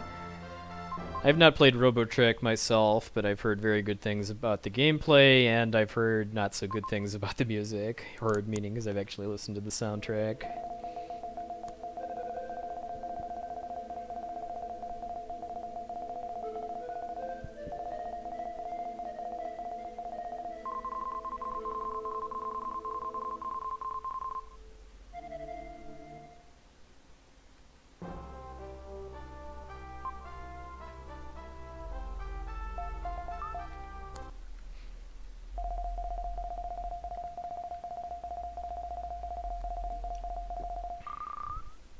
So you're kind of meant to think that this is the Jackal, who you have actually, we haven't actually heard about yet because of not talking to NPCs, but it's actually Feral Pigman's better half here.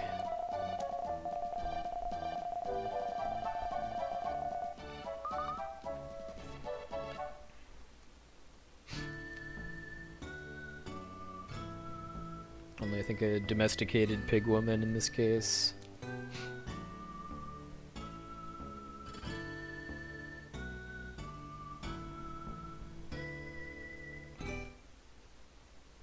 Hey, Jeremy Abel.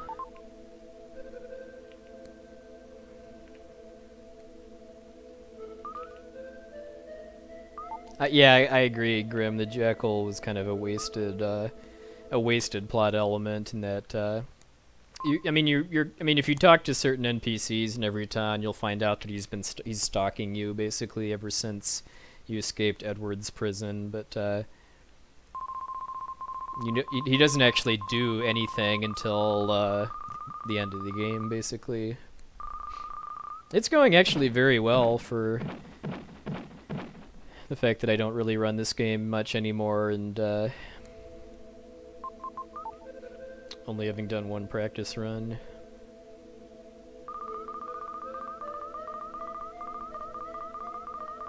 I don't actually know how my time is compared to my PB at this point, but there's been no unintentional deaths.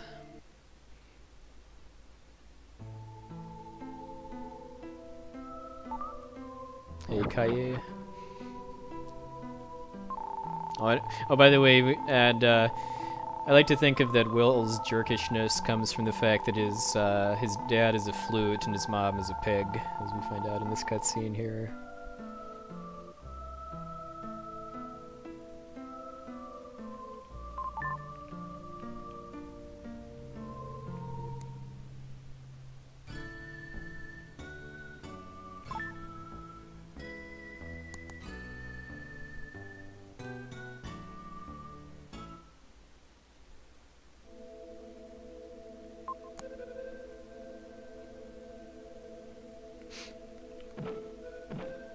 Alright, so I'll be doing a fair amount of spin dashing for movement in Angkor Wat. Oh, fun fact too, my mom's actually been to Angkor Wat. It's a ruined temple site in Cambodia. I think she missed the part of the tour with the flying demon heads, though.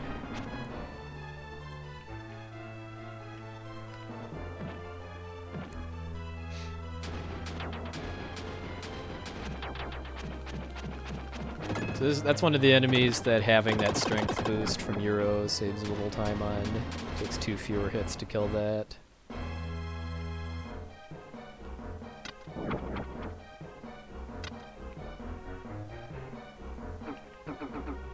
Oops. Need to start charging that sooner.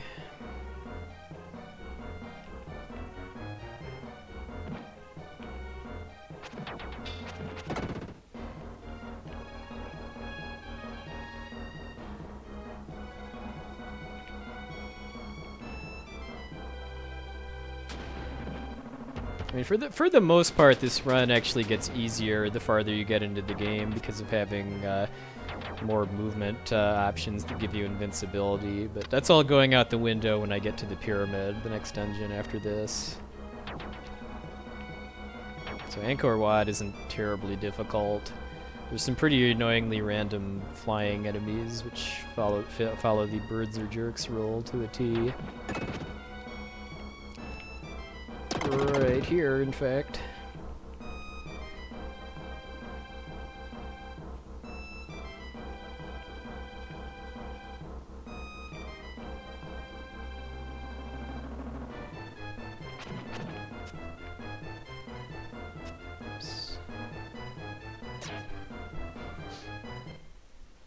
The chest that I skipped like a minute or so ago was a medical herb.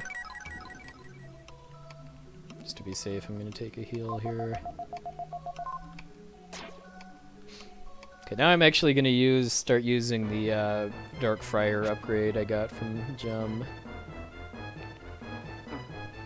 That combined with the strength upgrade from Euro lets me just blitz through that whole pack of bush roots, as I call them.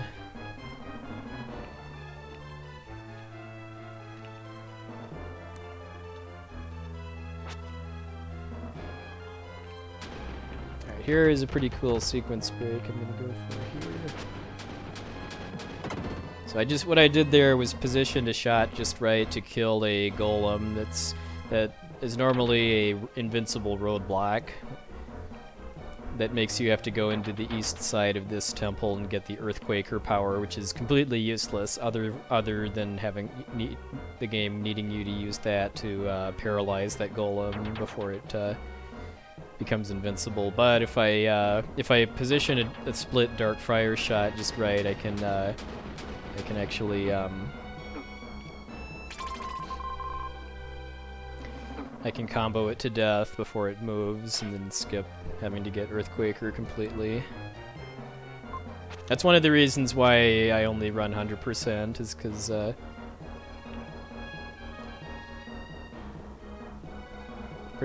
think pretty much everything that's 100% exclusive makes the run more fun. None of it's really that tedious or anything. Okay, so here I'm skipping some dark crystal glasses that I'm normally supposed to get in order to see where I'm going. But if I memorize the layout of the room, I can just run right through.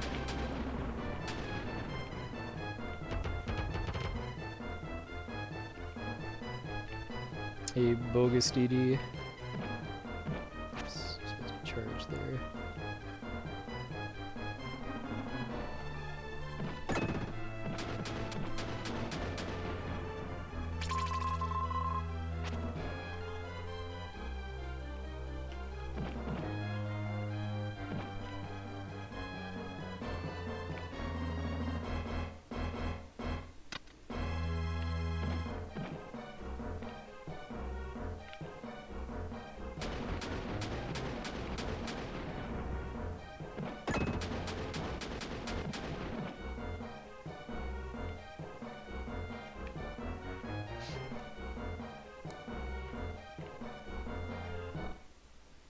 Oh, I think the next follower special will probably be 20k if circumstances work out for me doing something special at the time.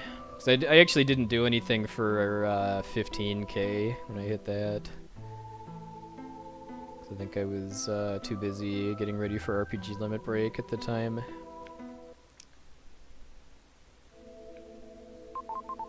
Oh, and that cutscene there was smushed because of me skipping the zoom out effect when I entered Angkor Wat. Nice little unintended consequence there. Okay, so I do have one more jewel I need to pick up, but unfortunately, because of the way the checkpoints in Angkor Wat work, I can't actually death warp to get all of the way back out. Because Angkor Wat is so big that it's considered 3 separate dungeons as far as the game's memory goes.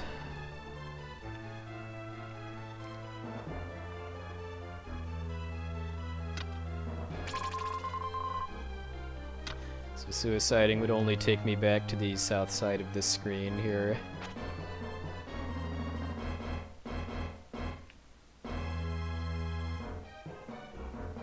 If I was really low on health, then I would take a death in the after getting the jewel, so I'd get a free health refill at no time cost. But now I actually have to backtrack, because if I died at this point, I would go back to the entrance to the road to main hall area.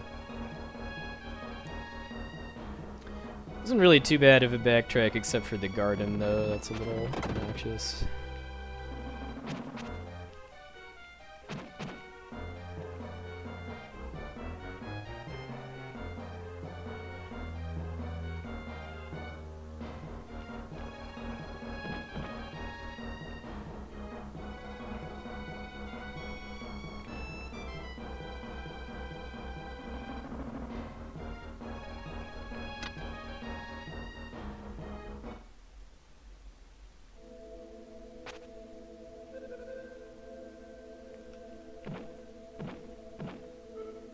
Alright.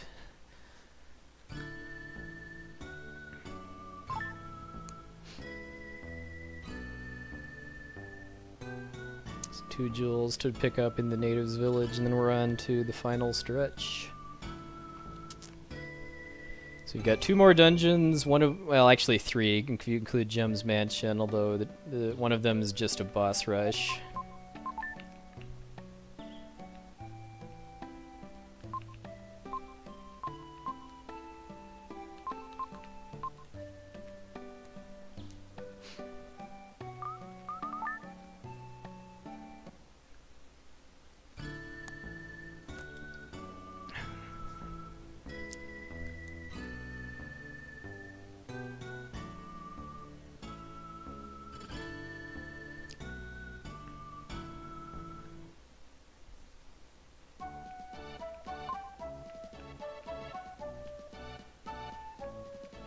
Fortunately, the Dao is extremely light on what you have to do in order to unlock the pyramid.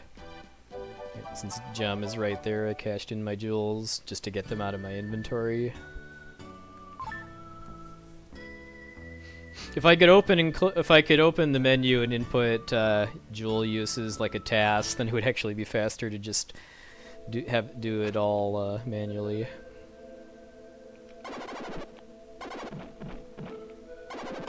So I'm going to be doing a little bit of a safety here for the pyramid and killing both of these orbs to get a defense jewel, just because that gives me a little bit of extra safety for the harder parts of the pyramid.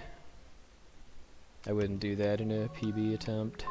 But now we get to meet Shadow, your second transformation.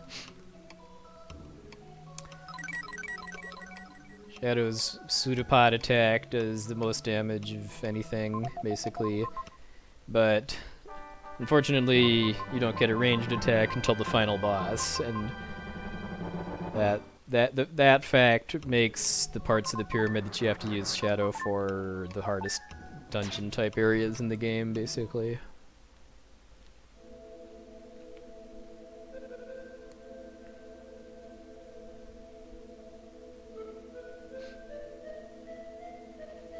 So I'm going to be starting with the hardest room, too, room 3. Well, I'm not gonna go all out here because I do want to try to get a deathless run. Okay, so despawn that laser. Oops, a little sloppy there, but only getting hit once in that first section is pretty good.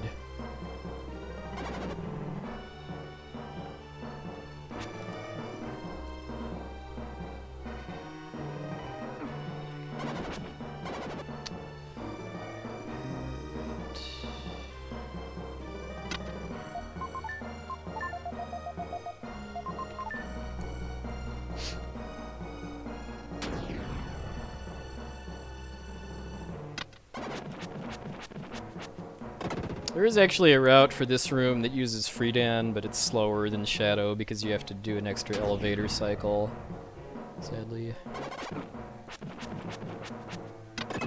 Could have played that one a little safer too and despawned one of the shots, but my health is high enough that I didn't really feel the need.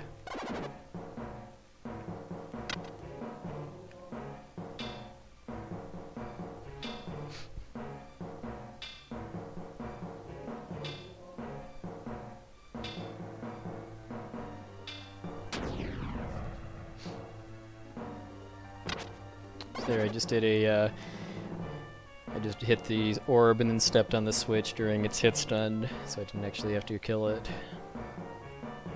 Alright, now we're coming up on the hardest part of Room 3, which is what I call the Killer 6-pack, the final set of 6 laser orbs.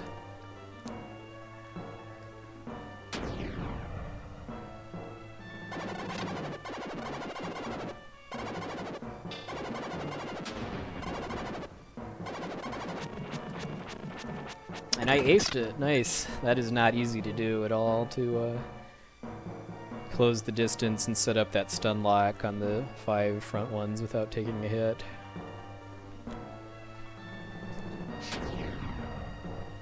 So that means I pretty much wasted some time getting that defense jewel, but, well, we're not out of the woods yet. Because it was mostly for this room that I got it.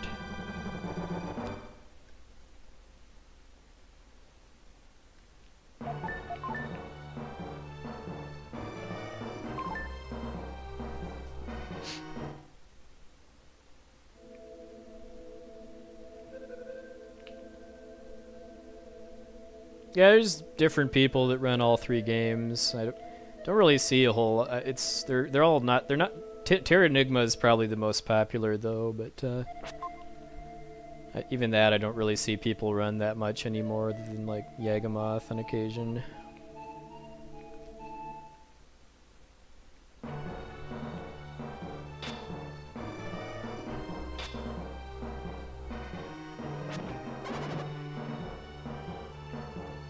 I have to make 2 trips into this room because one of the red jewels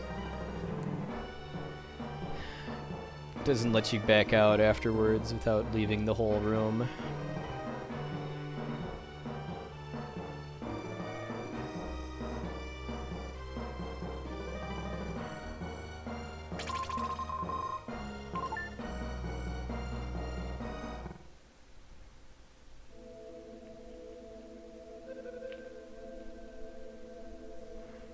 Yeah, Yagamoth running Terra Enigma is amazing, just because it's story time for 4 hours basically, with one of the best accents on the world.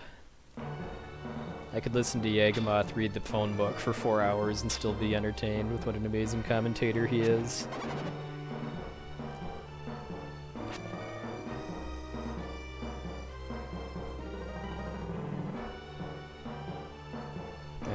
No confirming or denying, but definite blaming.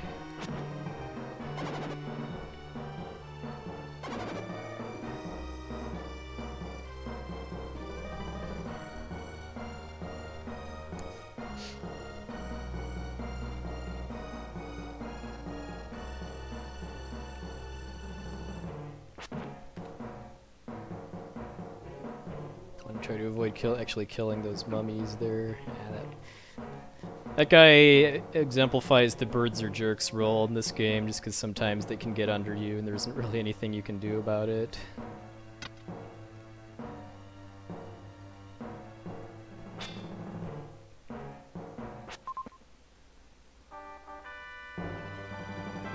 Yeah, E-Mister knows what I'm talking about.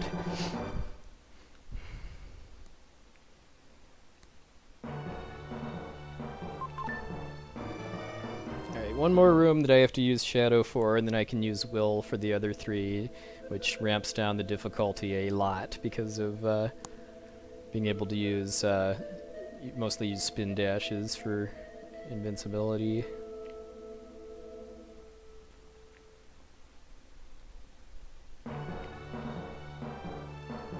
Oops.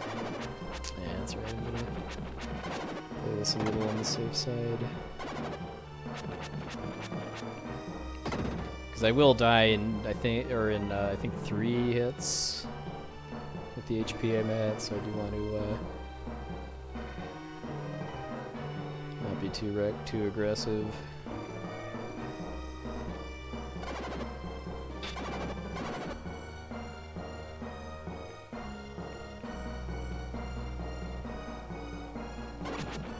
Oops, didn't quite make it.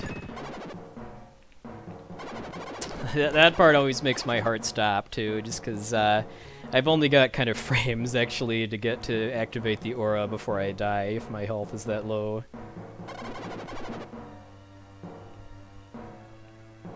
Okay, so I do this last for Out of Shadow's 3 rooms just because of where the jewel is.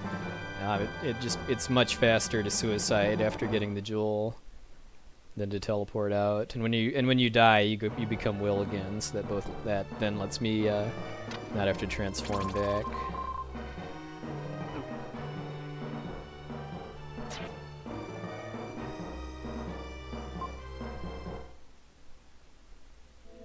Alright, so now I go in here and get another jewel.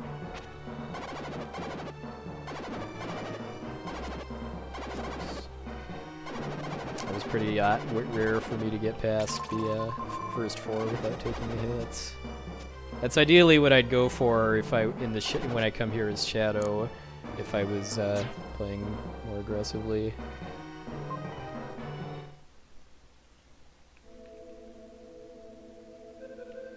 Okay, so now it gets much easier. Thank you, F. Coughlin.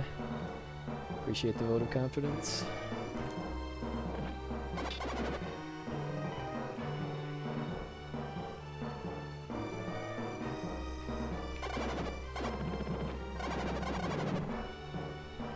Because now I pretty much don't really have...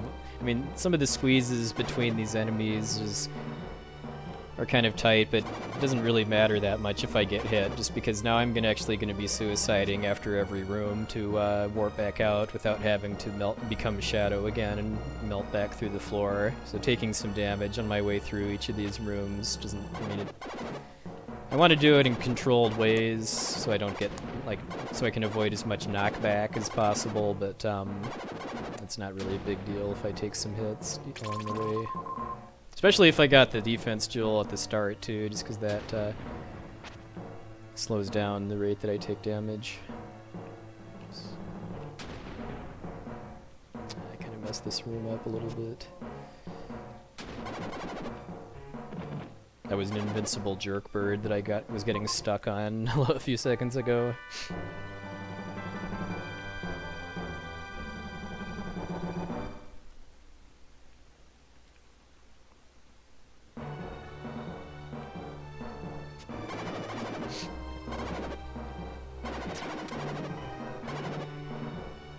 Alright, 2 more to go, and they're both pretty easy. This room you can actually be any character, like that 4th door I had to use Will in order to spin dash up ramps. This one I could do any character, but I'm just going to be Will since I'm already in that form and I can do spin dash for faster movement.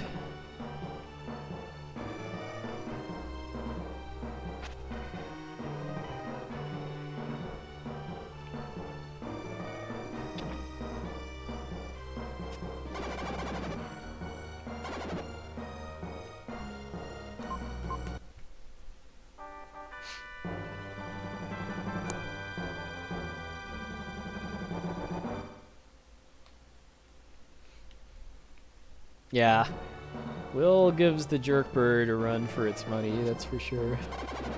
So yeah, like right here, I mean the fact that I got the defense jewel makes it take a couple more hits to kill myself, but for a marathon type setting I like to do that just to pretty much guarantee that I don't die in the fun room as I call it. Because if I'd have died to the Killer's 6-pack, that was probably like over two minutes alone just to get back down there. Along with not getting back any herbs that I used along the way.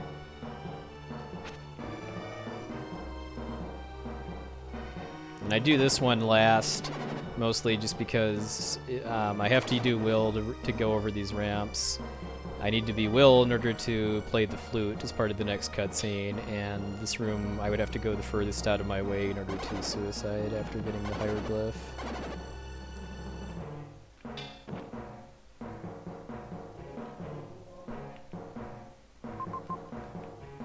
And because I didn't have to use all my herbs, I actually need to burn a jewel there.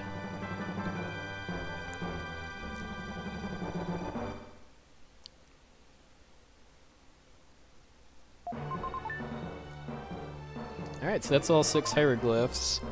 Once I've done that, I can go fight the jackal and then fight the mummy queen. You can come in here and place hieroglyphs at any point, but there isn't any real point in doing so until you have all 6 of them.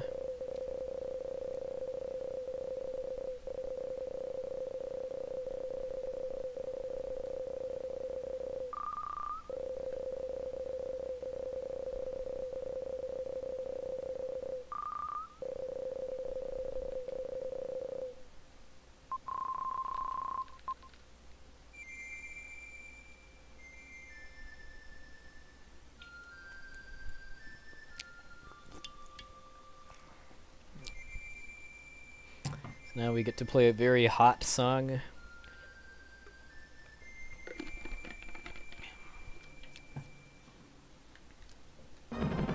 Which Will, I like, my theory is that Will has flame retardant hair gel on or something.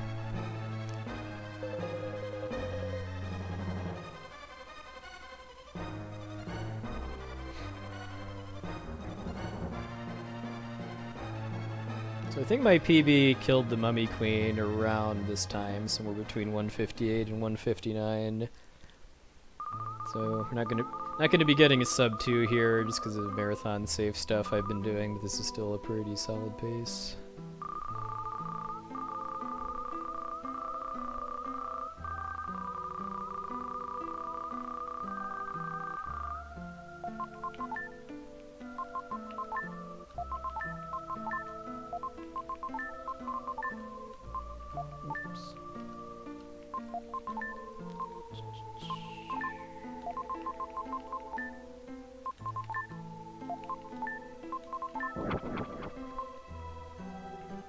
If you know what the solution to the hieroglyph puzzle is, you don't actually have to get the journal from an NPC in DAO that tells you it. Yeah, that is really, really creepy, by the way, too. The way his hand is kind of struggling after he gets flambéed, too. Okay, so the Mummy Queen's not as hard as the vampires because of having much less RNG, but she kills me in 2 hits, which is the main danger.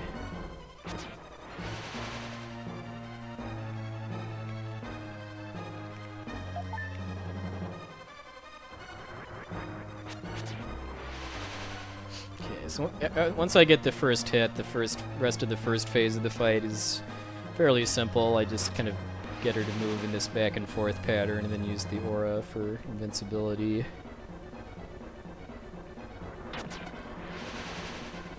Gets more interesting when she's below half health, though.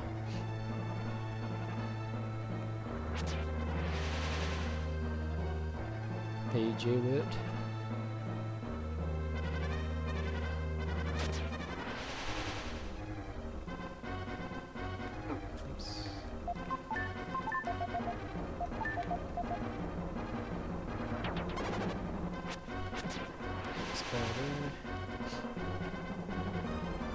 Alright, now phase 2 starts.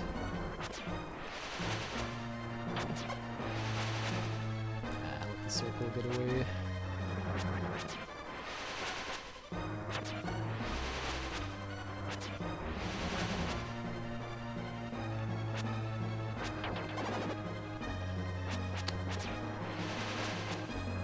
So yeah, I botched it a little bit by letting her break away when she turned into the circle, but other than that, that was, and she hit me once too, so I burned an herb to make sure I wouldn't die if I got hit again. But yeah, she gave me perfect luck because once she's in phase 2, it's 75% odds for the ring, and then 25% to do the spreading ghosts again, which is slower if that happens.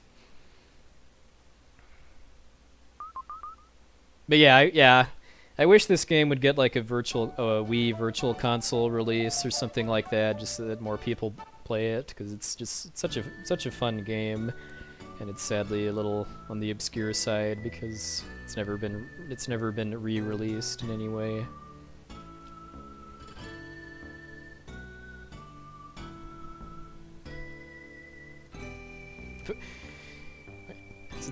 Should have been able to tell since I'm streaming in 60 FPS that the way you tell which ghost to hit is that it's the solid one instead of the blinking ones, and it's actually always the one in the southwest corner of the circle when it first forms too.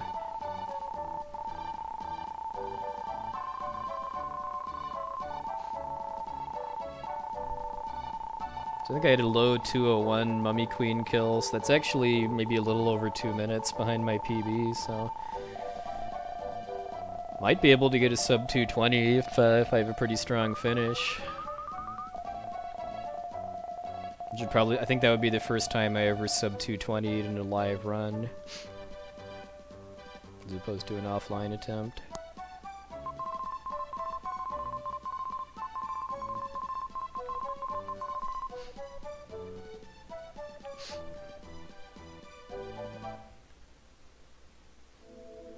Just like it would be great if Terranigma would get released on Virtual Console,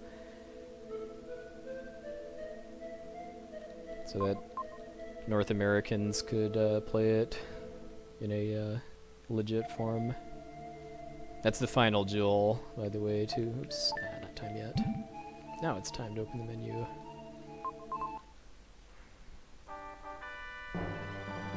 Dynami Tracer, never heard of that actually.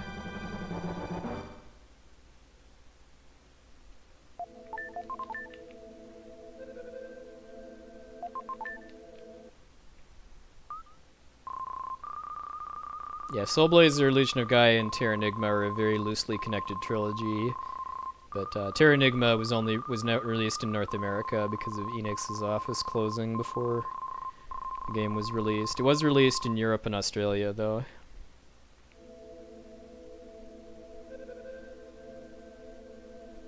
And Japan, obviously, because it was made there.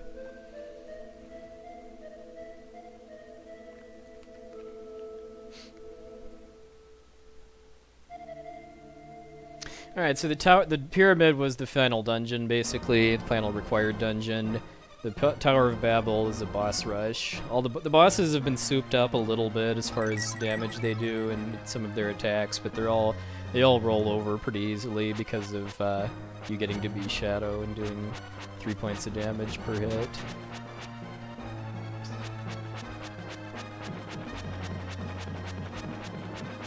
Remember how I said the cast-off one cycle was the hardest trick in the game? Well, in the refight it's pretty trivial.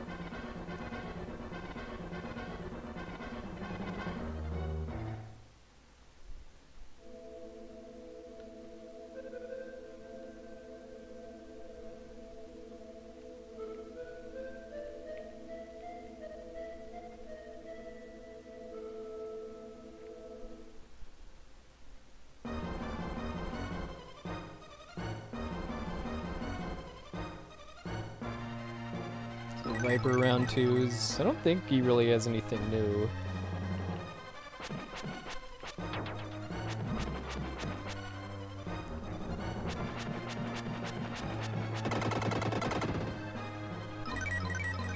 Yeah, he doesn't exactly live long enough to do much. But the vampire refight, which is the next one, that's the strat I'm using for that is actually going to be very different from the first fight because of getting to be Shadow. I'm going to be using a glitch that I was kind of subtly using at a few points in the pyramid called the Aura Attack glitch, which is where if you attack with Shadow and then cancel that by using the Aura, you can actually keep attacking during the melting in the floor animation and you're invincible. So I don't know if I'm going to be able to do it very well, not having really practiced it a whole lot, but if I can get it, it saves quite a bit of time on this fight. Yeah, I actually have a reproduction Terranigma cart, along with a Super Famicom Japanese cart.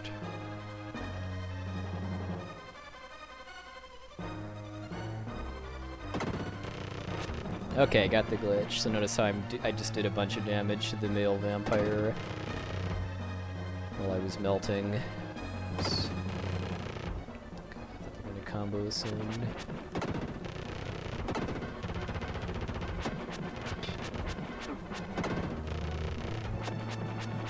Okay, that was kind of odd that they didn't combo attack. Might be that's never happened before, actually, that I killed them without either getting really good or attack glitches or before they did their combo attack at all. Just because when they do the combo attack, they move back to the the positions they were in before doing it. So once I kind of, it feels like it's time for them to do it, I kind of like to watch where they go so I can try to be ready and waiting for one of them with the glitch when they come back. Alright, let's see if I can get another God Tier Sandfanger. I can 2-cycle him if he gives me 2 egg patterns.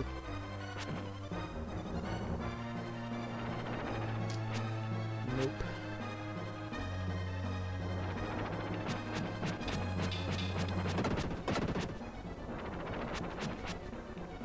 As long as I get at least 1 egg pattern, it's still okay. Because I do triple damage compared to Will. That was a pretty average Sandfanger too. Like I said, if you get 2 egg patterns in a row, which is 1 out of 16 odds, then you can get a 2-cycle. Hey, Soundtown. Yep. This is not all going to be in one sitting. If anyone hasn't looked at the schedule, link in my title, but I'm doing 2 games a day over the weekend, basically.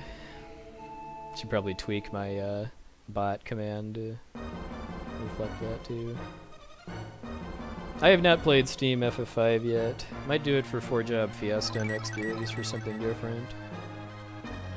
Alright, so Mummy Queen 2 is exactly the same as 1, only she can't kill me in 2 hits, and the layout of the room is a little better because there isn't that kind of set of blocks in the middle of the floor that limits your mobility a little bit.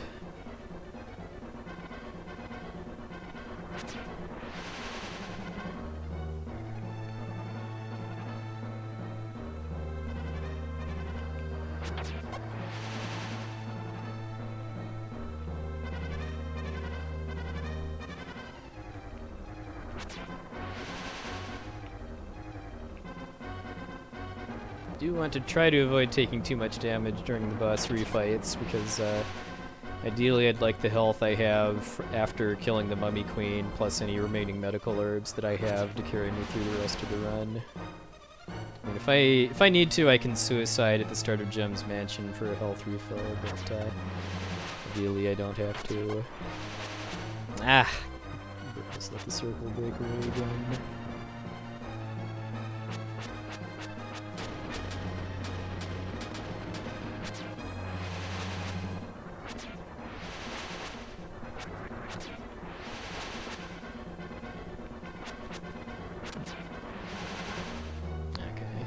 So, pretty much the same as the last fight, as far as getting pretty good luck, but a little subpar execution.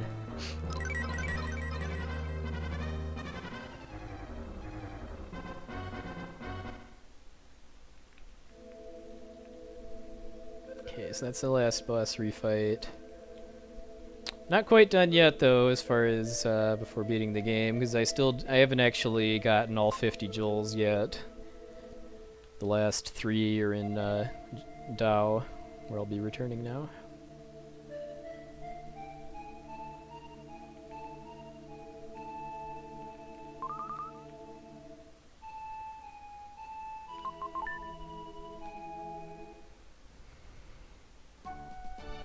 Time to start getting your bets in for Snake Panic, too.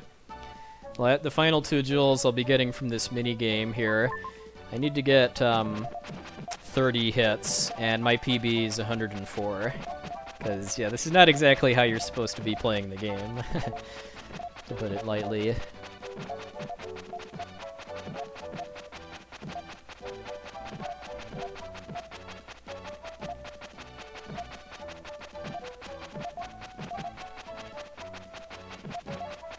whiffed on one a little earlier. And triple digits might be a little hard now. Oops. That was a little dangerous. I might have bounced out of the room there. So I'm actually using 2 fingers to press left and right instead of rocking the D-pad, just because if I rock the D-pad, I might accidentally hit up and bounce out of the room by jump attacking, which costs quite a bit of time if you do it late on in the minigame.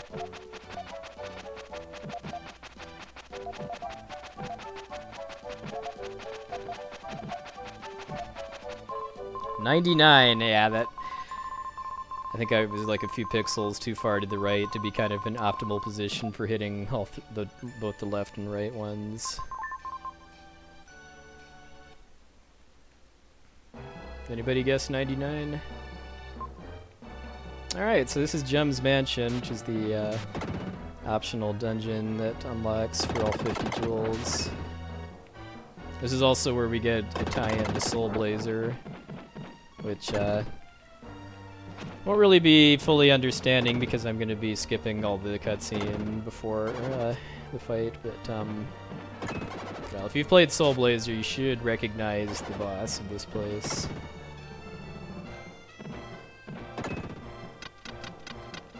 This is also very, very laggy, too, just because of how many enemies there are in close proximity. So I do try to kill as many of those eyeballs as I can, just because I can kill them in one slide, and that helps reduce lag. Oops.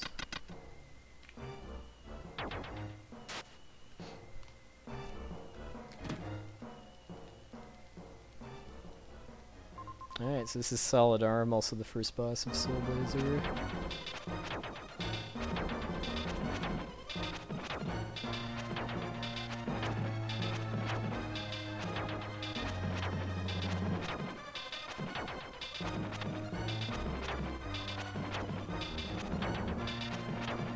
This is not how you're supposed to fight him, by the way, too. This is considerably easier, though. Oh, nice. Getting the last hit without taking a hit in the process because your controls get locked out as soon as he dies is actually pretty hard, but I got it there. In the unlikely event that this game gets accepted for AGDQ, I might offer doing this fight blindfolded as an incentive, just because there's a slightly slower strat that I could use that's just jump attacks that has a very fixed rhythm to it, and I could actually pretty safely kill him without being able to see. I know, it's if you read the text before the fight, he trash talks or actually no, it was after the fight. He trash talks the Soul Blazer as being weaker than Will, but he probably has selective memory just because he dies in about 5 seconds, like Everhate said in the Soul Blazer speedrun.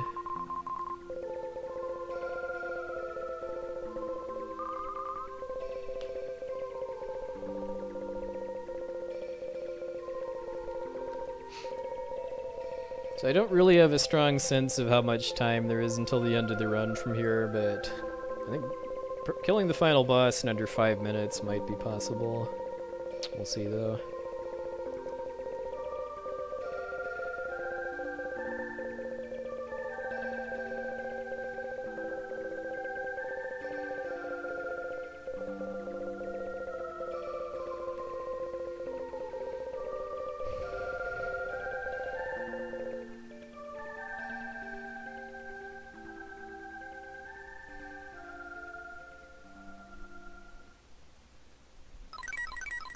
Soul Blazer also has equipment that increases your damage that you can do to bosses too, which is another way that you can slaughter some of them pretty quickly.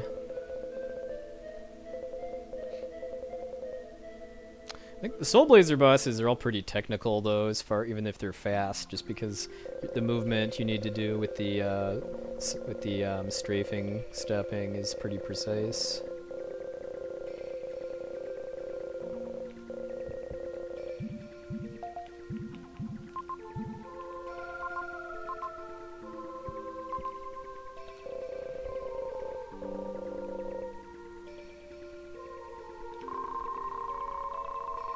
Oh yeah, and you don't, I mean, the only thing you technically get for doing Gem's Mansion is an extra medical herb, which I didn't even get, because I don't need it.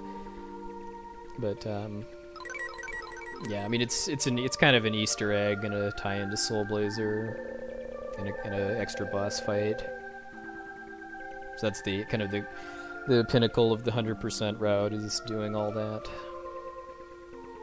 Oh, you should do it. I mean, it's fun. I mean, the stuff. I mean, although finding some of the jewels blind is pretty evil, though. I mean, yeah, good luck finding like Seth's jewel on the Incan ship, or the one with the guard behind the pillar in Edward's prison, blind, or the one you have to backtrack to Watermia for. All right, time for some rockin' final boss music. Like all Quintet games.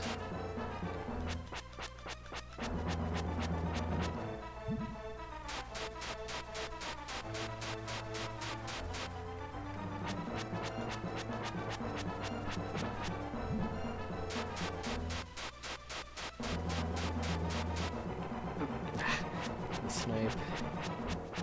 These firing patterns are random, but it's, I mean, I can just melt through any that get too far close to the edge.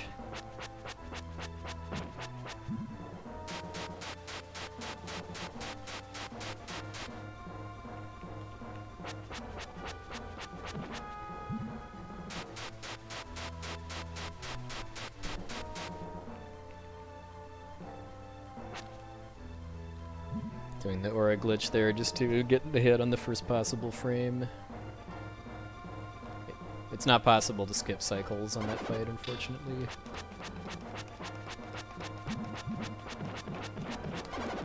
Ah, only 4 hits. Fastest way I can kill Dark Gaia is in 3 cycles, but I have to get 5 hits on 2 cycles to get to have it be possible. Timing for it's kind of tight, and it is possible to just get screwed out of that by lag if there's too many of these bubbles on screen. There's also RNG as far as how many homing laser shots she does. All right, so I can't get the 3 cycle now because I've only gotten 4 hits.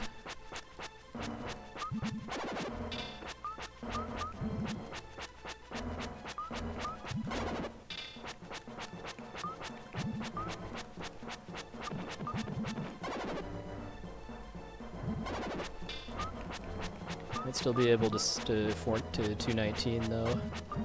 Each cycle is about 20 seconds on average.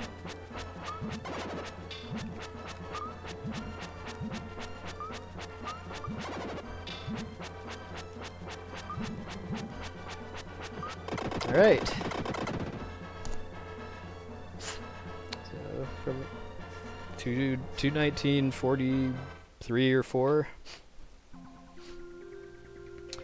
I believe that's the fastest run of this game I've ever done in like a live or marathon situation. In fact, I don't know if I've ever sub 220'd before streaming, which is nice. Thank you, everybody. Kind of a shame I missed the quick kill, but what can you do?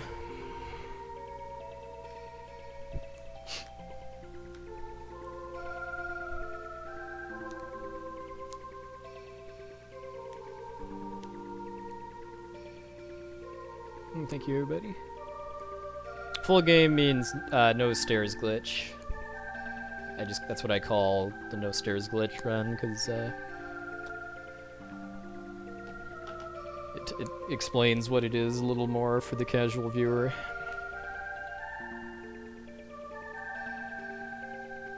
So I'm just trying to think if we want to watch the ending or just move on to Final Fantasy IV, because I'd kind of like to try to finish before midnight my time, which is in about a little over 3.5 hours, because I'd like to kind of try to dodge the Twitch server issues that I've been having around like 12:30 a.m. or so my time lately.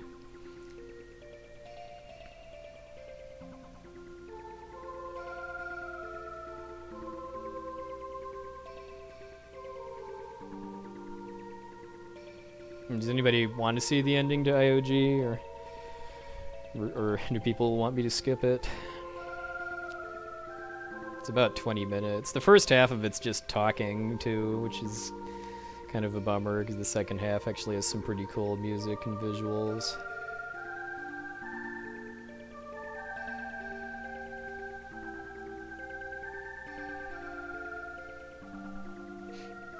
Skip.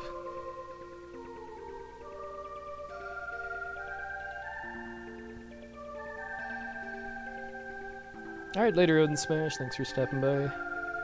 You have yourself a good night. Alright, sounds like it's pretty unanimous for skip, so I'm just gonna go use the restroom quick and then switch over to FF4, so I'll be right back.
Alright, let me just tweet out the next game and then get switched over.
Alright. So, my PB at this game isn't quite as good as at IOG, so I'm gonna local record this just on the off chance it's anything special.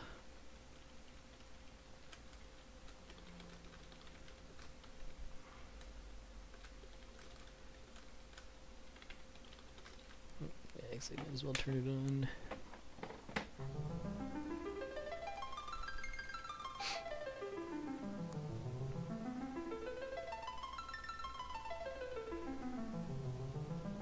And while I'm stopped, let me get my bot updated too.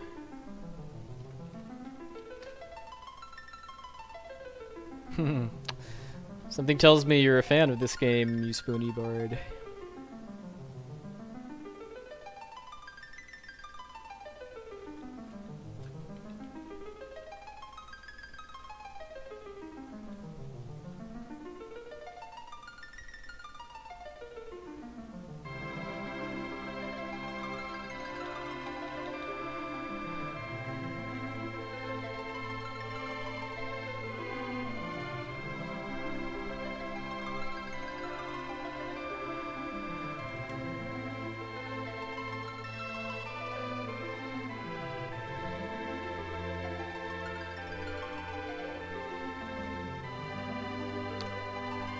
Yes, EVO is a really cool game.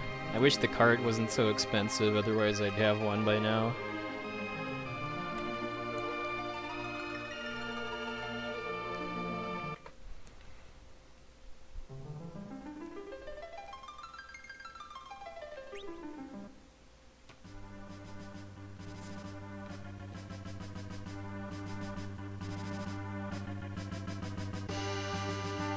I don't do Seed 92 yet. I think after the next time I PB, I'll learn Seed 92 before that.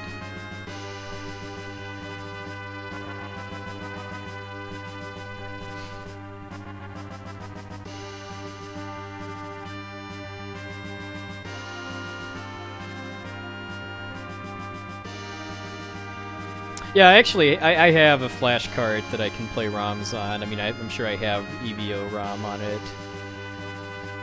I do like actually owning carts of good games too, though, just for collection purposes.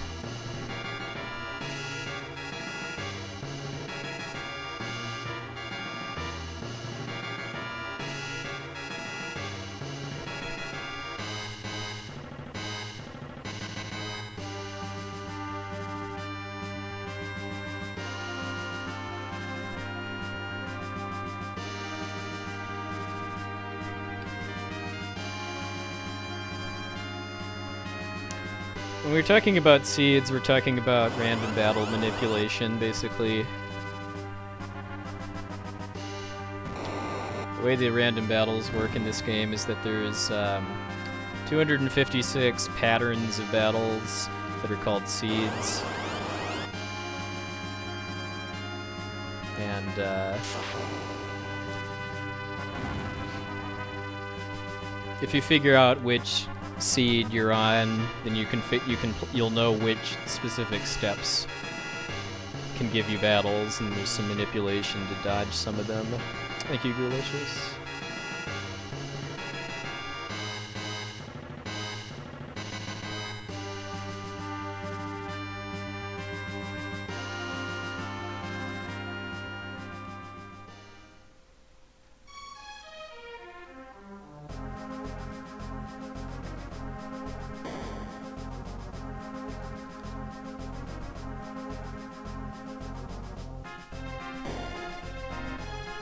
Still surprised I sub 220 to IOG with saving before the vampires. Some parts of that run were really good. Some parts not so much, but that would be why I didn't get that close to my PB.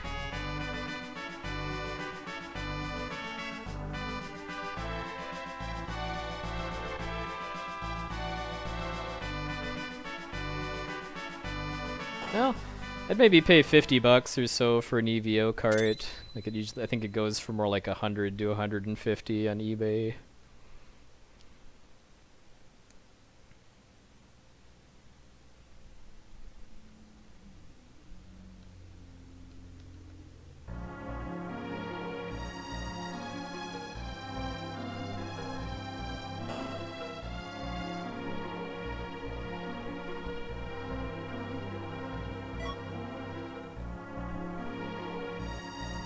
Oh, 20 plus shipping. I would very, very, very gladly take you up on that then.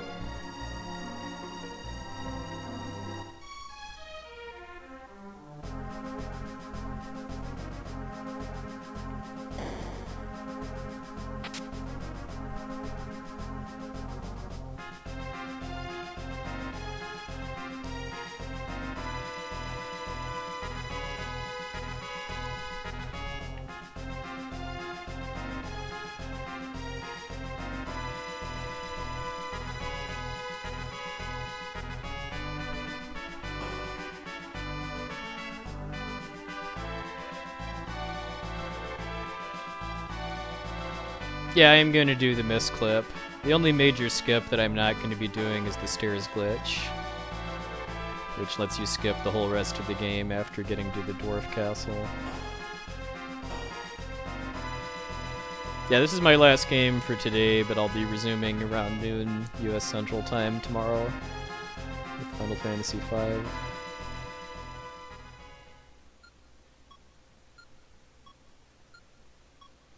For the most part, yes. Games on flash card are completely indistinguishable from original cards. There's a few exceptions, like if I play Chrono Trigger on my flash cards, a few of the attack animations have kind of minor graphical glitches to them, and I've heard that Super Metroid has something like that too, but that's all I know about personally.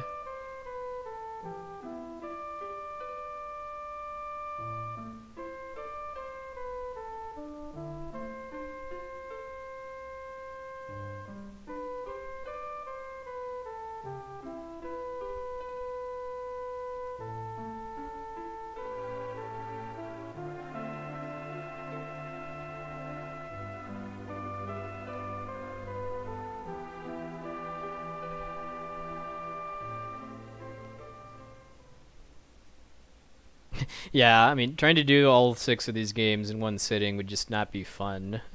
To have to stay awake that long.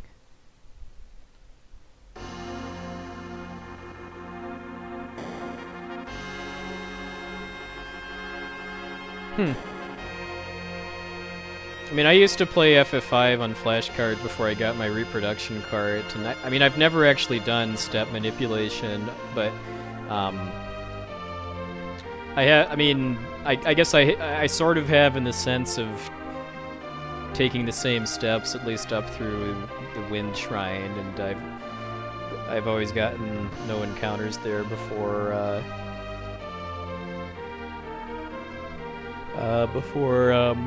Wing Raptor. If I take the same steps through the Pirate Cave and the Wind Shrine.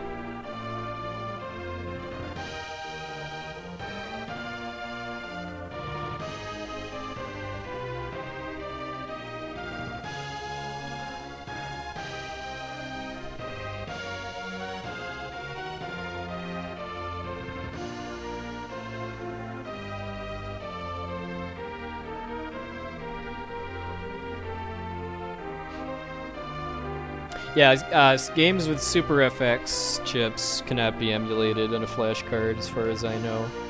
So the main games that affects are Star Fox and Yoshi's Island. Like I should say the most popular ones. Thank you, Drumbordist, for the hosting.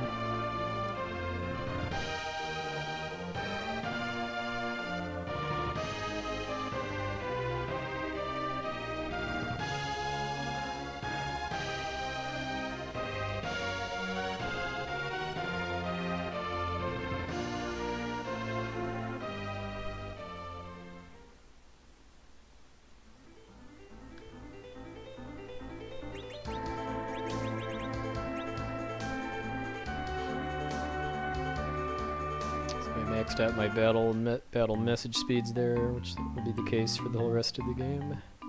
Thank you, Hooded Ornament, for the hosting.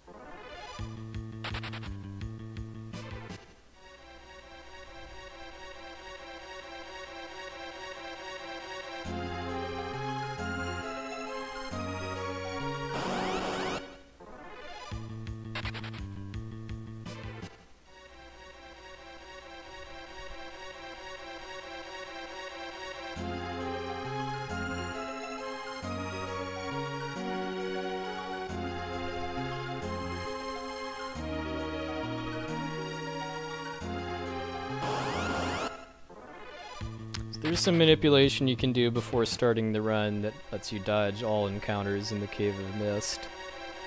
But, I'm not quite proficient enough at doing frame-perfect reloads to do it.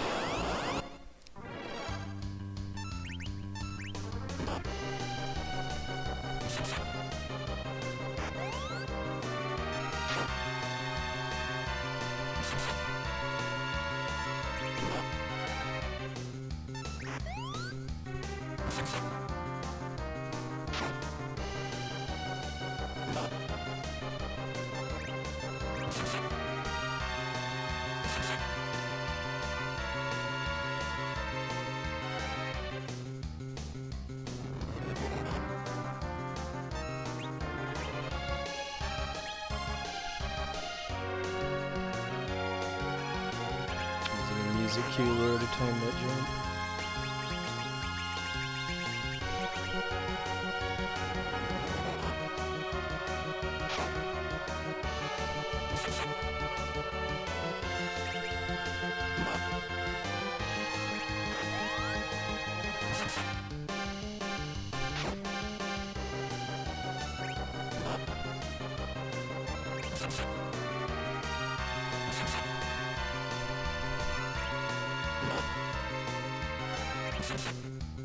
Unnecessary crit at the end.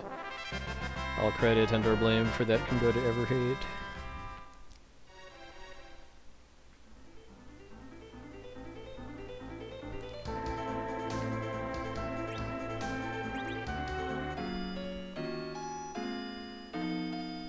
I don't believe Super Mario RPG uses super FX.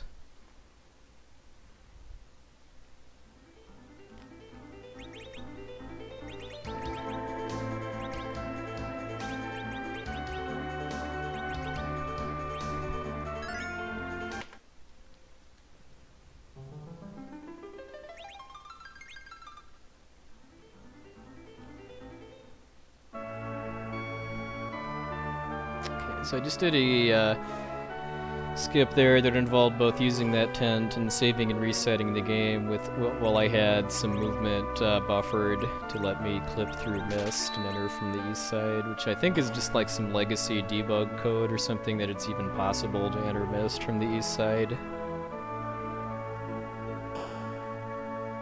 So doing that lets me loot Rydia's house here before I burn her town. Also buy dancing daggers, which is a weapon that's fairly not too memorable at the point of the game you're supposed to be able to get them, but getting them this early is pretty overpowered. Oh, and I also did a underflow glitch with my inventory to sell like a stack of like 65,000 shadow shields or some ridiculous number like that. So I've now got unlimited money for the rest of the run. I mean, it's not technically unlimited, but it's effectively unlimited because I'm never going to run out.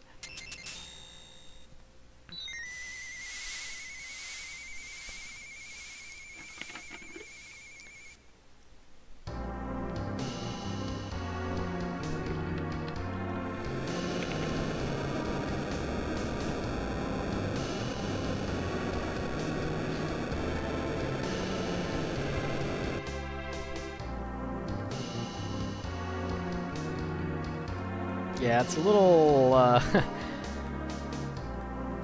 less in your face about what it is in this version of the game. Hey, old school. Well, I mean, this is not all in one sitting. I'm doing 2 games a day over the course of the weekend.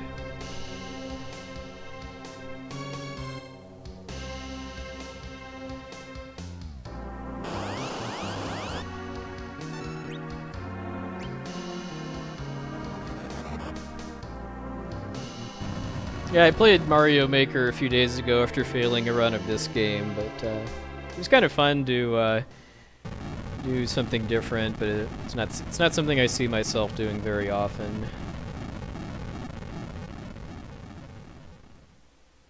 It was fun to play levels by people I know and talk about what does and doesn't make for good design in a platformer stage. Oops, also forgot to do this earlier. Change the background on the timer.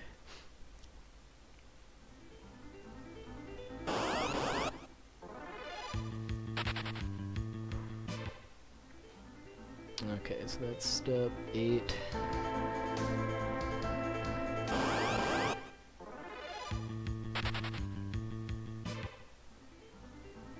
Okay, and that is 20. Okay, this is 32. Hopefully that's good enough to figure out what seed I'm in. So 8, 20, and 32. Hey, green pen.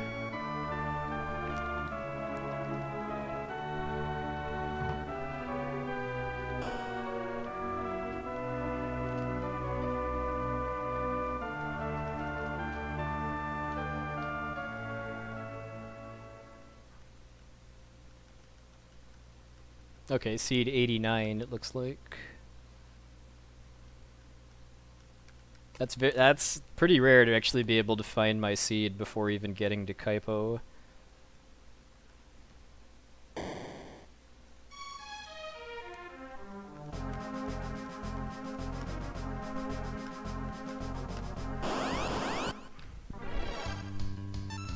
So here I'm doing what's called run buffering in order to try to delay the officer's turn.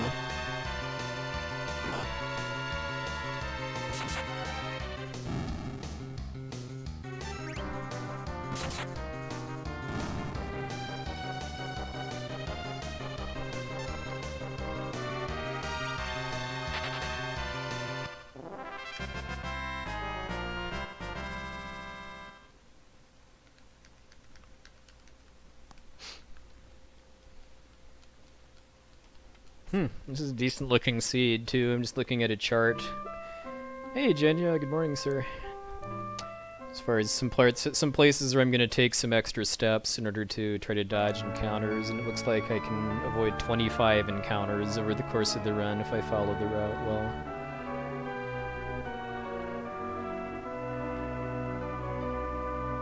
There's a fair amount of extra walking I'm going to have to do, like I need to take 24 steps when I get to the waterfall.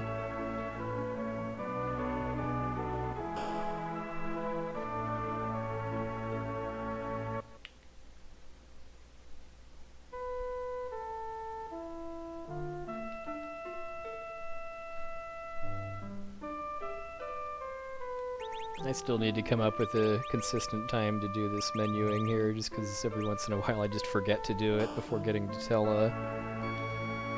Full game means no 64. I don't like to say no 64 in stream titles because that doesn't really mean anything to people that aren't already familiar with speedrun categories in this game.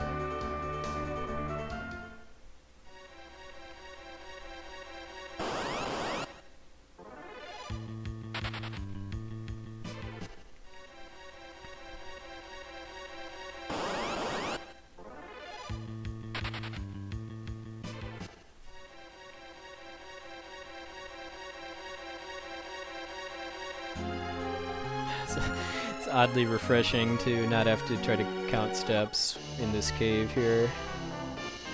Ideally, I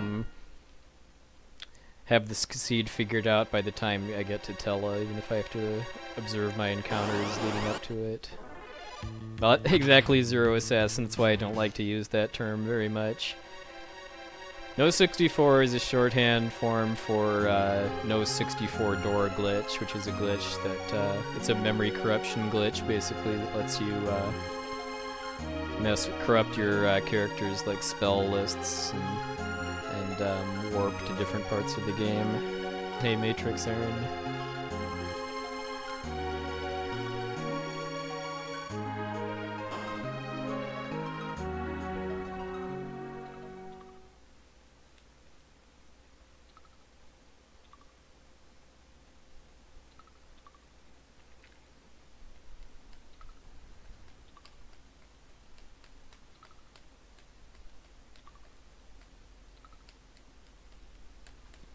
Okay, so after this cutscene, some of the step routes would involve walking extra steps before I leave here, but the seed I'm on doesn't have to do that.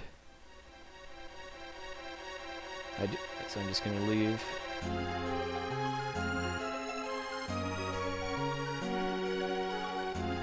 Because what it boils down to is that if I was going to be getting into like multiple encounters close to the exit of a room like that advances the step counter but doesn't have encounters in it, I could walk some extra steps to dodge those encounters. This was all calculated by some kind of program that kind of weighed the time cost of walking the extra steps versus what you save from dodging the encounter. Yeah, the 64 door glitch run is very wild. It's something I highly recommend watching at least once, just to see just how much this game can be broken. It's not really a run that interests me personally, though.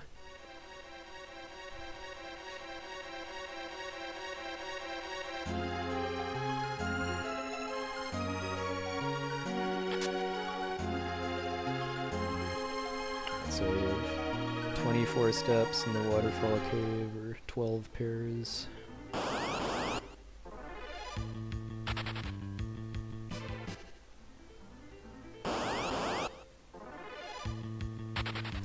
All these sand enemies with no sand, they got lost.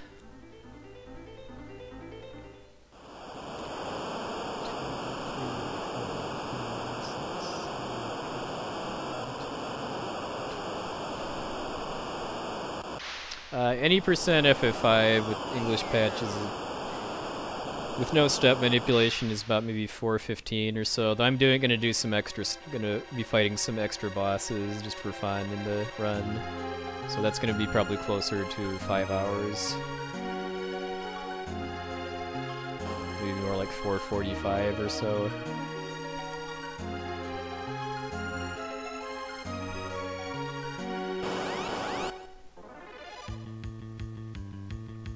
So here's the bane of the FF4 speedrunner's existence, back attacks. Just because for most of the game, if you get back attacked, the enemies all get attacks off before you can run away. And it wastes time depending on what monsters they are. That wasn't terrible because none of them had spells, which have slow animations.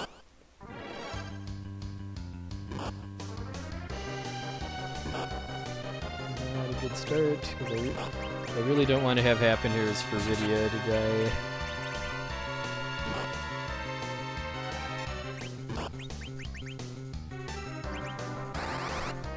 There is no 100% run for FF4.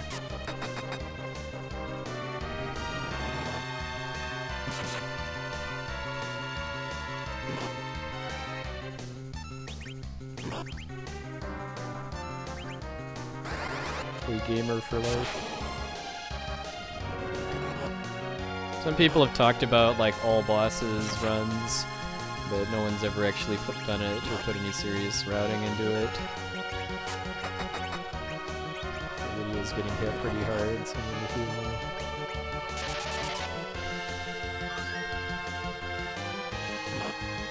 oh, glad I did.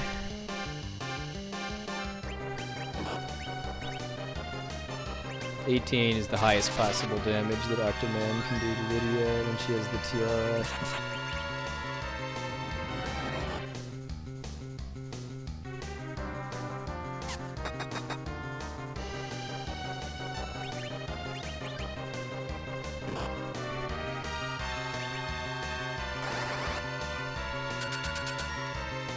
I'm having Tella stop himself there just because he doesn't do anywhere near as much damage as Cecil and Rydia.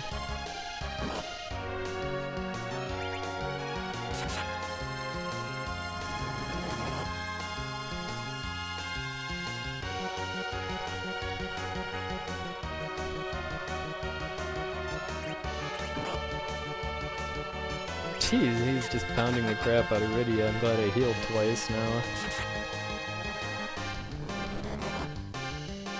Hey, Vinny.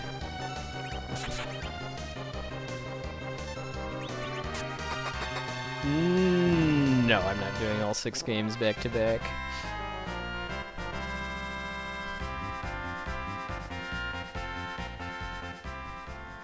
We'll leave stunts like that to our good buddy High Spirits.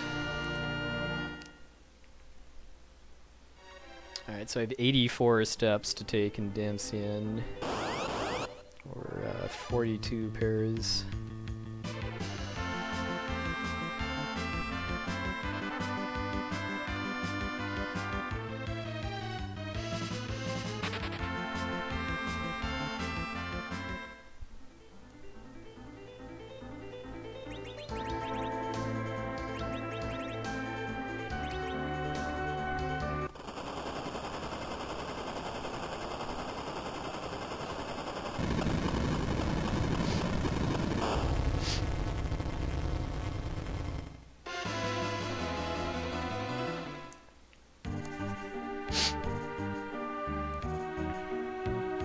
Check the schedule that's linked in the stream title. 1, 2, 3, 4, 5, 6, 7, 8, 9, 10, 11, 12, 13, 14, 15, 16, 17, 18, 19, 20, 22, 23, 24, 25, 26, 27, 28, 36, 37, 38, 39, 40, 41, 42.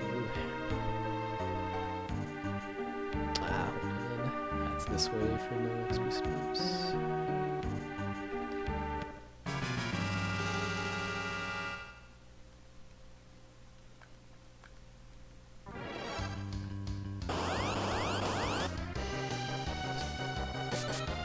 So we actually had a very rare 100% hit rate on Tella in my last run of this.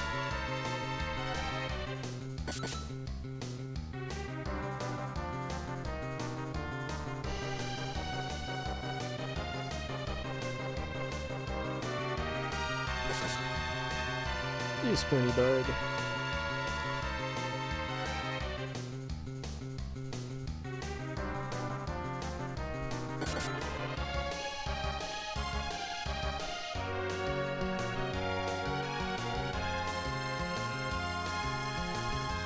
Well, if somebody's gonna offer FF3 for Limit Break, they'd better offer a serious category of it. I'm not taking Credits Warp. Spoilers.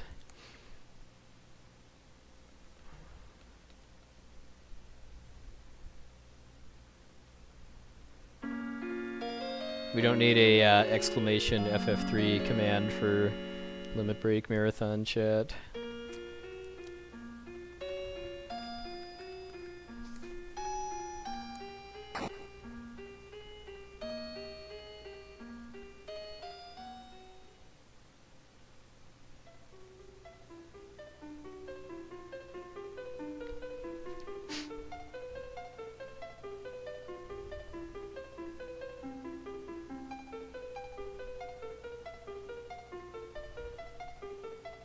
I know it could just be rolling in cash because of people wanting to name characters that we get to see for all of like 2 battles, basically. I think. Well, I guess 3. One that you can't dodge because of not having healing items, the first boss, and then the battle you used to warp to the credits. For beating the dragons in FF6, you get Crusader, the final Esper.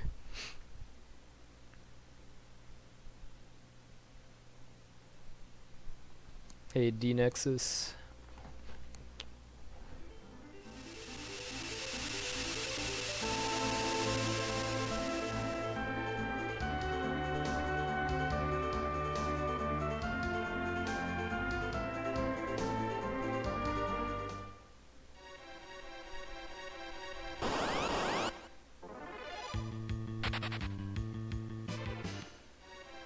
Alright, so the next extra walking I need to do is in Fabul. Probably the nicest things about Crusader are that you get 50% more MP when you level up, and you can learn the Meteor spell at times 10. I think the only other way to get it is from Odin at times 1.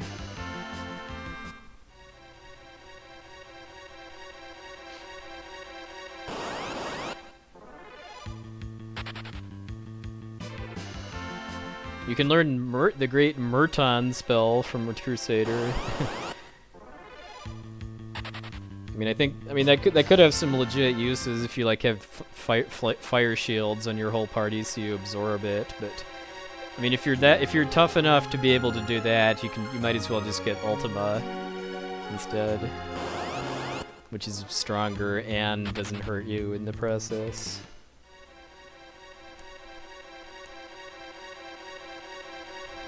I think Happy Squid 89 already has the market cornered on Lufia 200%.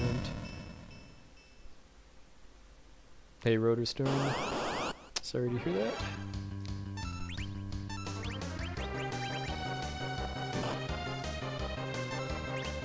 It should be roughly noon US Central. I've got a schedule for the weekend's games in the stream title. And my bot is spamming it periodically too. I was spasming for a second because I thought I had a split to hit. Yeah, fire shields let you absorb fire. So that's the only kind of legit use I can think of for Merton, is if you're decked out in fire shields and want to both do... And you're fighting something that's not immune to either fire or wind, because those both block Merton.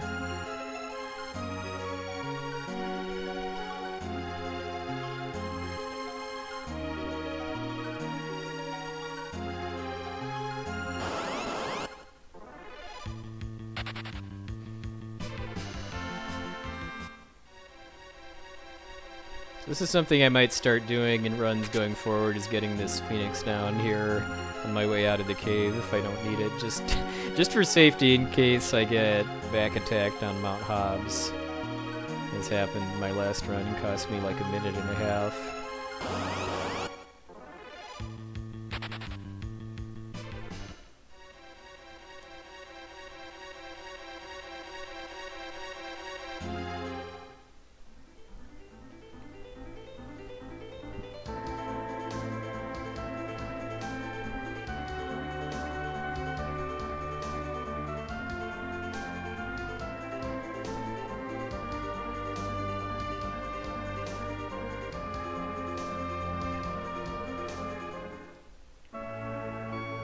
That's right, I used the Japanese name for that item. What you gonna do about it, huh?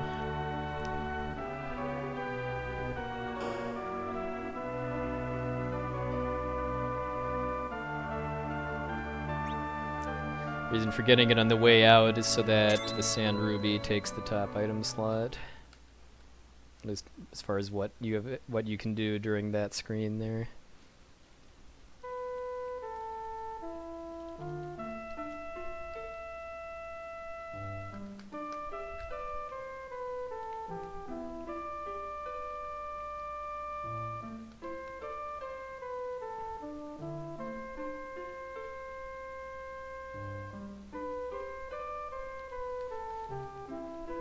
Not really. I mean, it's probably not like super common knowledge what down means in that context.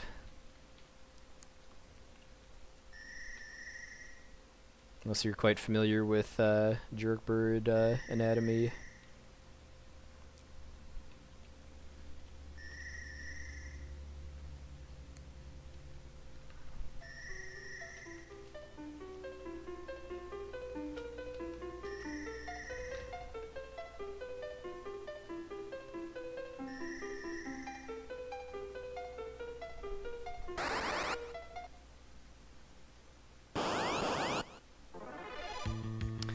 This fight here is kind of silly. Nice unnecessary crit there. 'Cause this water hag has over 42,000 HP, but it's scripted to die after you get 3 hits in on it. Oh, it's way too early to tell. S. Kessler. Thanks for the compliment, too.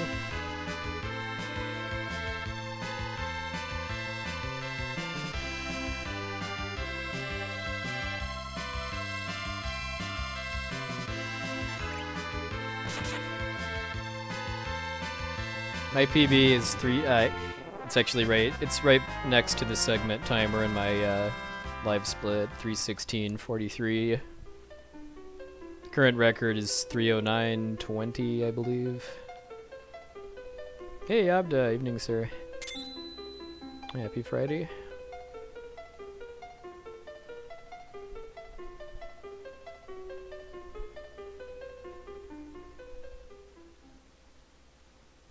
I might do PC FF5 for 4-Job Fiesta next year, just for something different.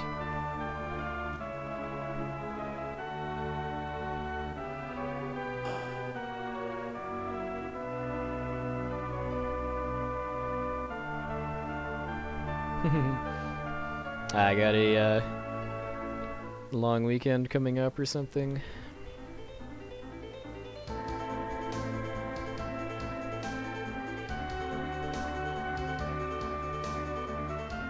Yeah, not in one sitting though. I'm doing 2 games a day over the weekend. So I'm wrapping up tonight with FF4 and then gonna do FF5 and Chrono Trigger tomorrow.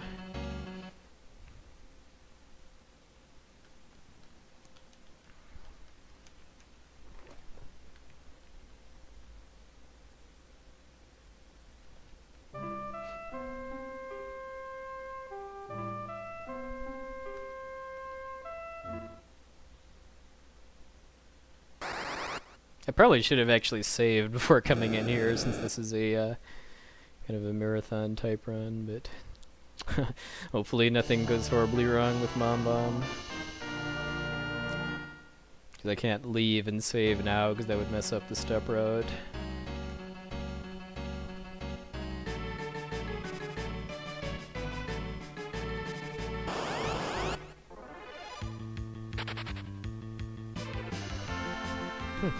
Never played Saga Frontier or any other Saga games actually other than the Game Boy ones, Final Fantasy Legend.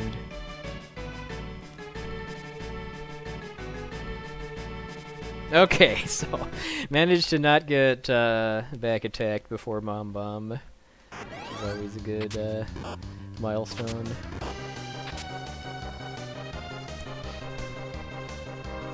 Oh, nice busting smash. Yeah, I have memories of grinding the Paladin Shield when like trying to learn rages at the same go.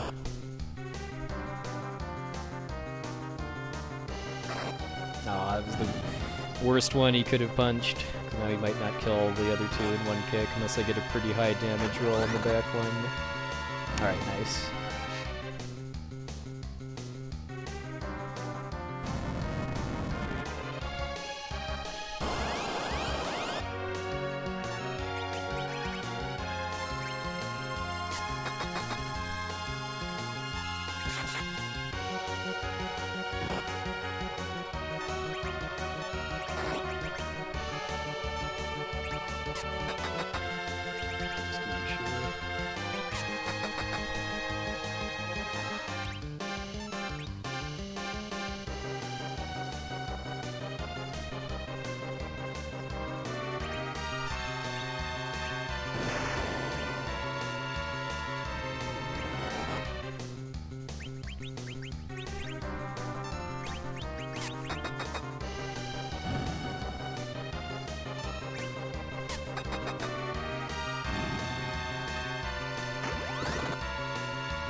Alright, that was a really good Mom Bomb fight, although still at 38 because of all the walking I had to do in Damsian. 84 steps. That definitely chewed up a little bit of time, but according to the chart for this seed, it's actually one of the better ones as far as how much time doing the step routing saves. It says minus 25 encounters or about 3 minutes. And I should also be guaranteed no arachnes and get an on-the-way grind fight. Actually, first encounter in the passage is supposed to be the grind fight on this seed, too.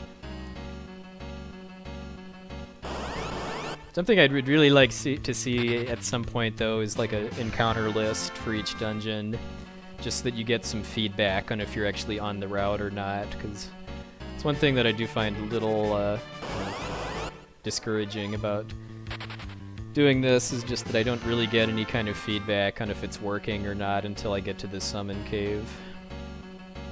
I think Arachnus is at TwitchCon, so we probably won't be seeing her this week, but her evil spidery cousins we'll hopefully not be seeing.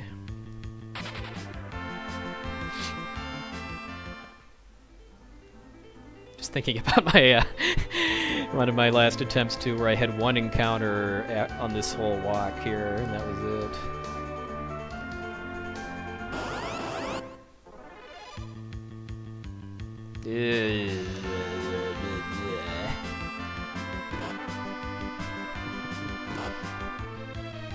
Well, this doesn't really matter if weaker characters get killed at this point.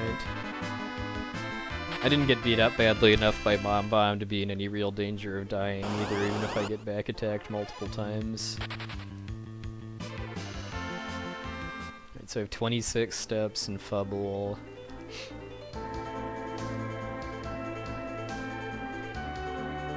Which I'll be doing after the fights. Again, I probably should have saved, but I haven't actually died in Fubble for a while, and I'm now 100% going to because I said that.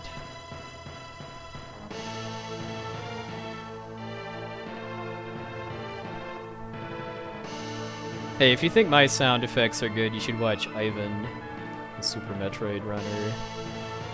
His are legendary.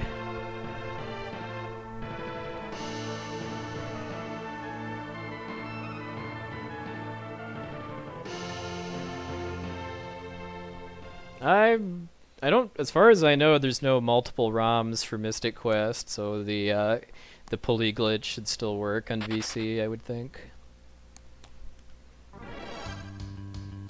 Aw, sorry to hear that. Ah, messed that up.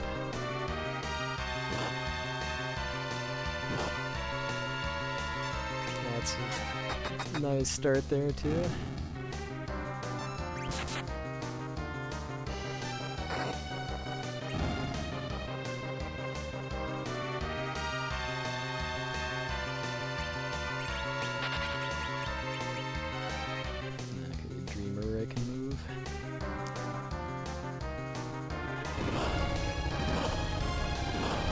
Yeah, it's that first fight that pretty much always gets me, just because I'm not really kind of warmed up for run buffer daggers.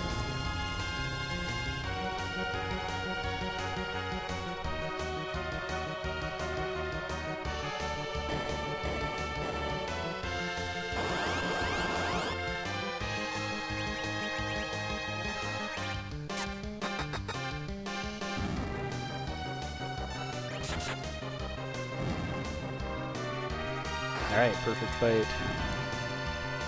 Good run buffer and good ATB luck as far as the enemy's not attacking.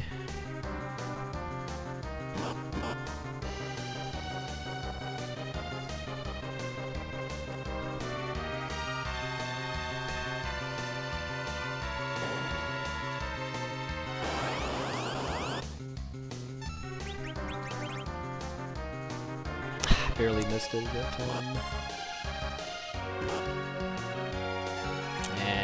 Well, at least okay, it's only one soldier fight where I'm gonna be Edwardless, but this kinda sucks.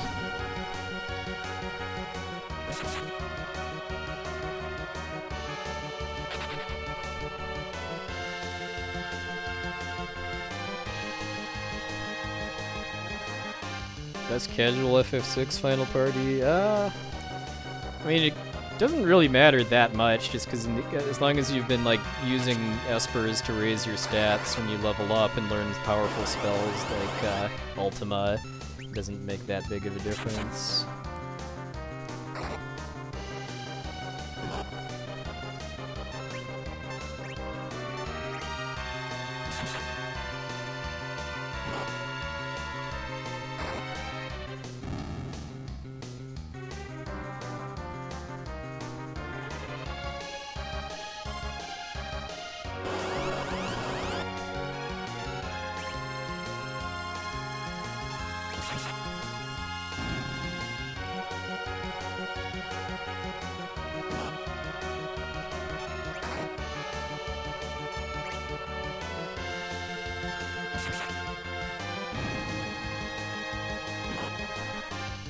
It's been a while since Edward's gotten taken out, so I'm not really used to when his turn comes up when he's hiding.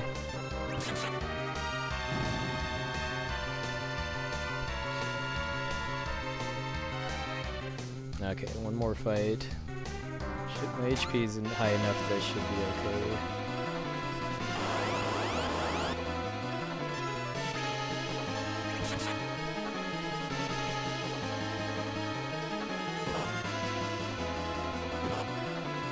Oh, Yang with the clutch.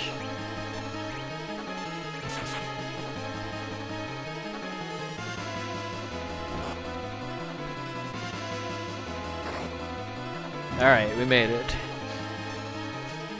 Probably looking at like a 46 cane though, which is a pretty bad time. I only have myself to blame, really, just because of failing those run buffers and the 2 soldier fights that Edward got taken out.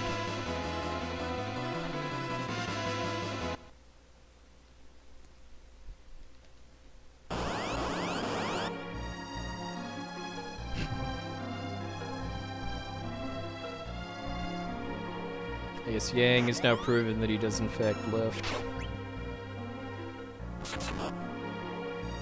Okay.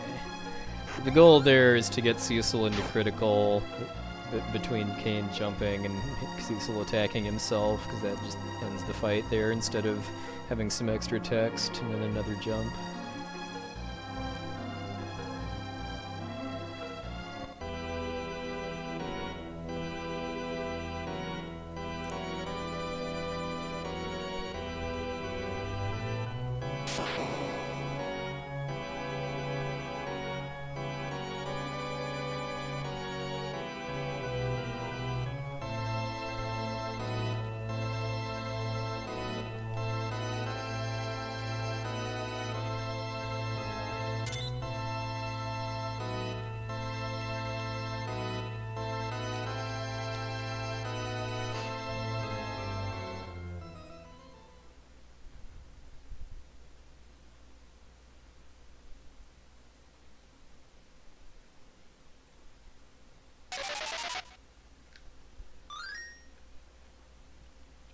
Alright, so I have some extra walking I need to do here.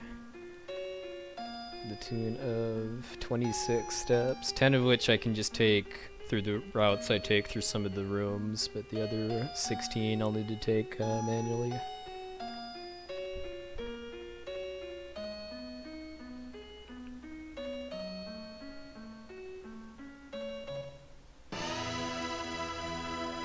So avoiding walking on the carpet there gives me 6 extra steps. Okay, so then here I want to go this way.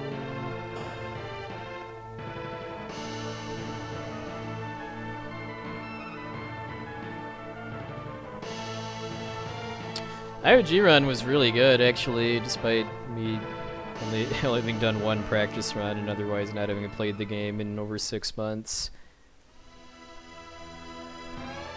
I think that's the first time I've ever sub 220'd on stream, too.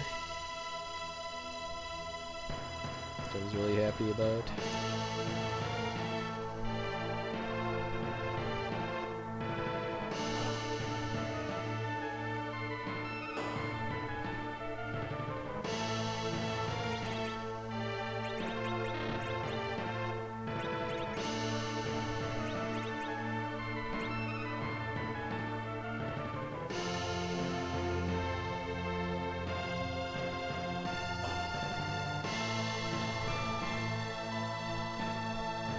Cool hooded ornament.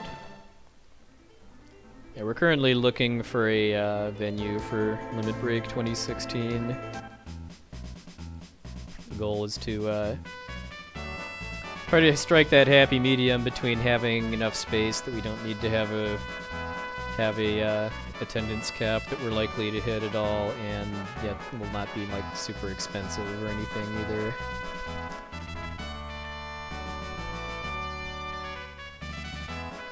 Yeah, that IOG run had probably the best Sandfinger fight I've ever gotten in recent memory, at least, too. Yeah, it'd be awesome if you could make it next year, Abda.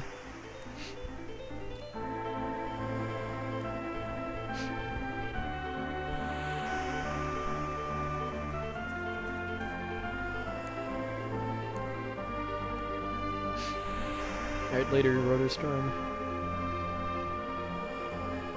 Oh, I didn't take my 16 extra steps, though. Well,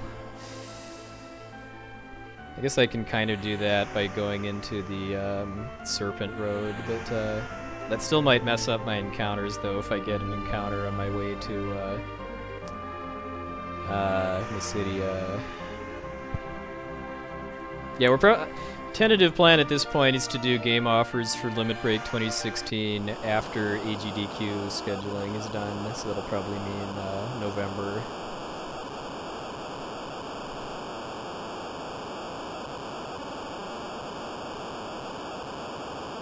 I just completely spaced out on taking extra steps. Probably because the last several runs I've done, I've only had to take those 10 steps I can do without going out of the way.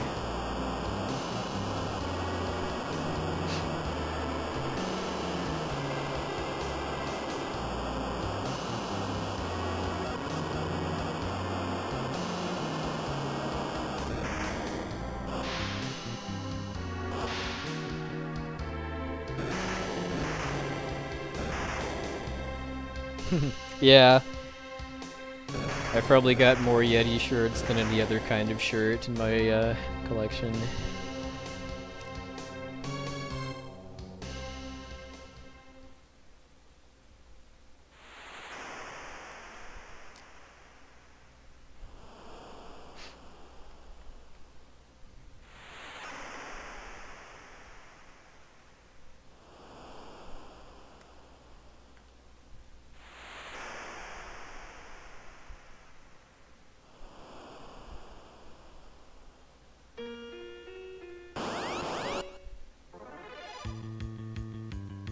So this encounter I should have skipped, actually, by taking extra steps in Fubble. And this one. No, it's gonna be next year.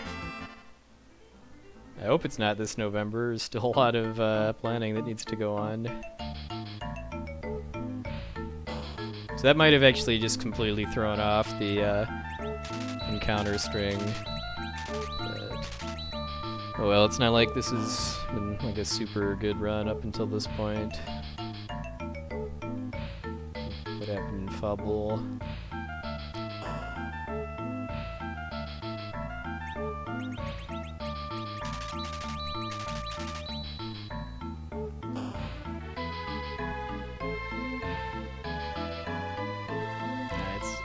Oh yeah, that's right, I can't go into the Serpent Road. Yeah, like, 'cause you kind of have to like become a paladin and stuff first.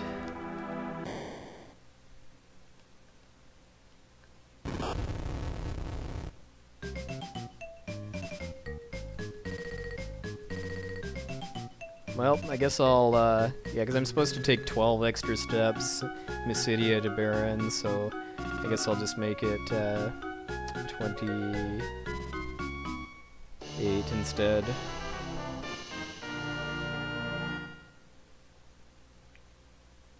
Even though I'm sure my encounter string is going to be definitely broken by that point as far as manipulating the grind fight and stuff, but I do want to get back on just for practice.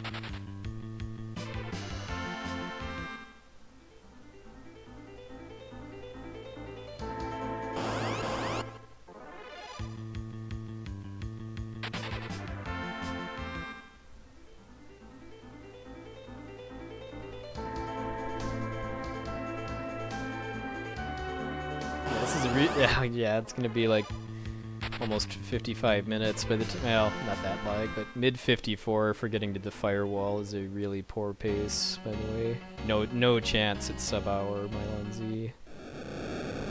Even with no back attack ordeals.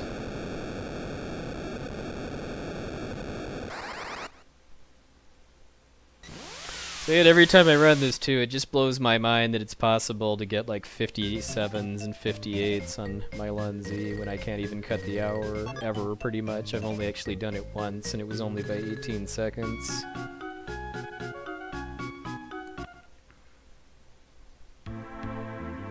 Hey, Red Balloon Man. Thank you, sir. Yeah, no, this is not going to be all in one sitting. 2 games a day over the course of the weekend. I've got a schedule both in my stream title and in my Twitch bio under special events. Yeah, I'm a little late, but I wanted to it took me a while to both find a weekend to do this and also to practice the games that I haven't been running recently.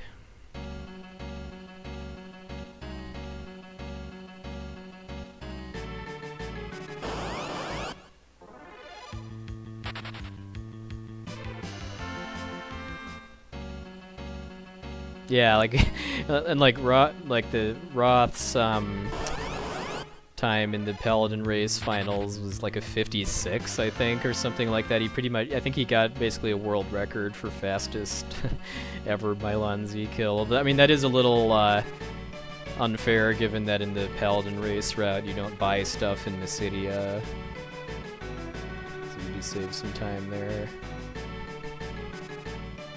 Thank you, Stalker.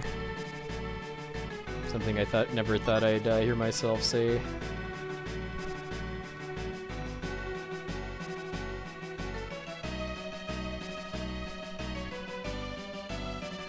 I know, those finals were so hype. I mean, you had a race where Roth, yeah, just basically just absolutely crushed it without trash can either, and then you had the race after that where the race was so close that it was decided by the Dark Knight fight.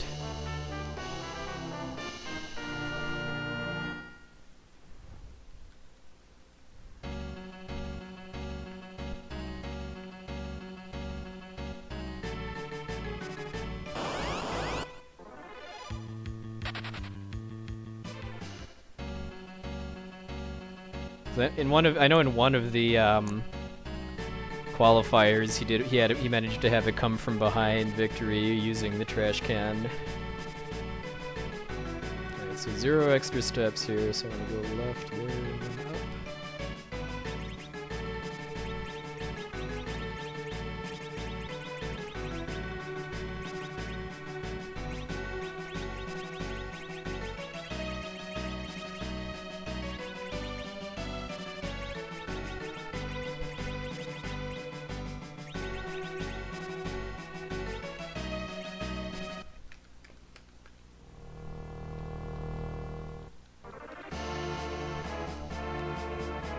Thank you. That means my Twitch channel is now at risk of being elixir glitched.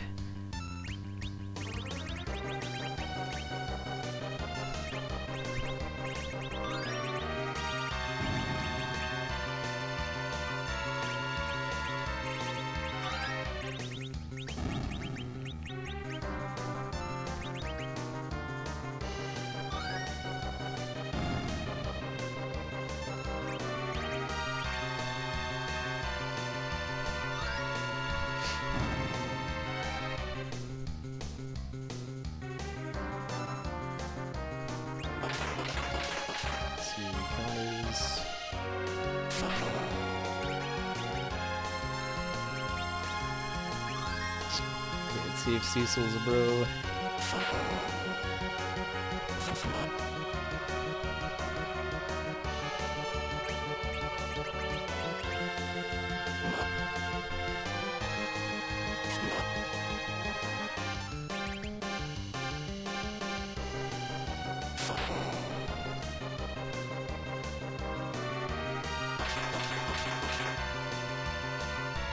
Okay, as long as he doesn't troll me too hard, it should be a pretty good fight.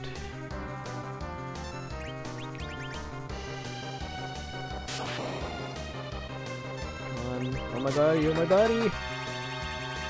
There we go.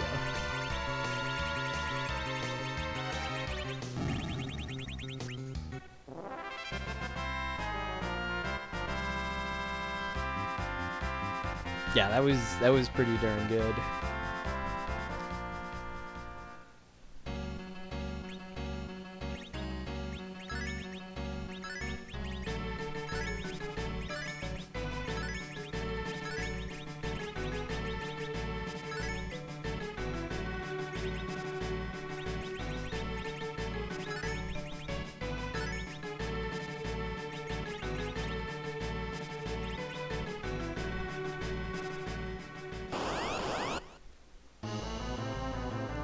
To fall flat into the deep ravine.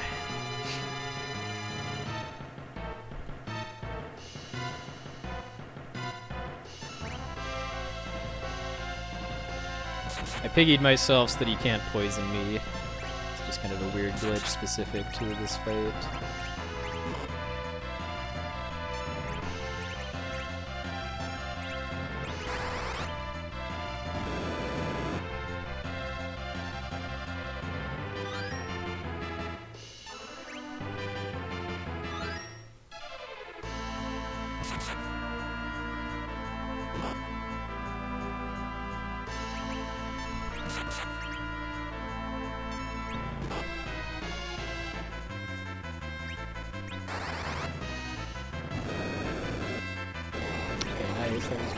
That was also pretty good.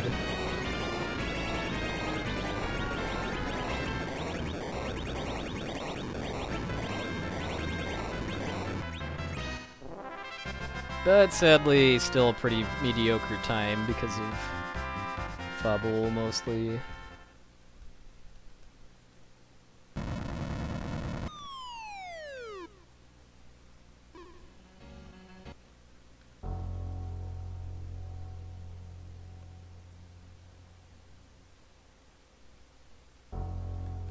Yeah, I don't think too many other people that run this actually use that strat for those fights. Because I think if you doing twin again on Mylon-Z, I think is potentially faster if you get lucky with both getting no comets and getting fairly high damage flares. But Fire 2 is considerably more consistent, as long as bad stuff doesn't happen during the first phase, like one of the twins getting killed by Lit 1, or Cecil failing to kill Tella, all of which have happened to me in previous runs.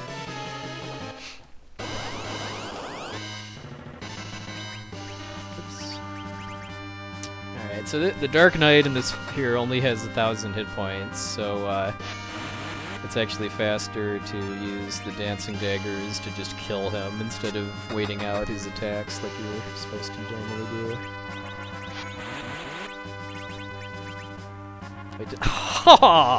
Didn't press left hard enough. Nice. At least this wasn't too good of a time to begin with. I don't think I've ever seen anybody do that before. I've seen people use the Legend Sword on the Dark Knight.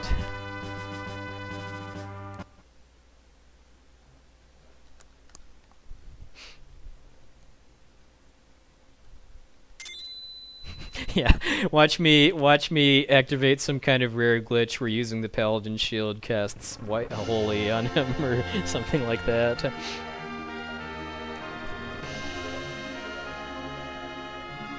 Yeah, maybe that's Cecil trying to become Captain America or Shield Knight.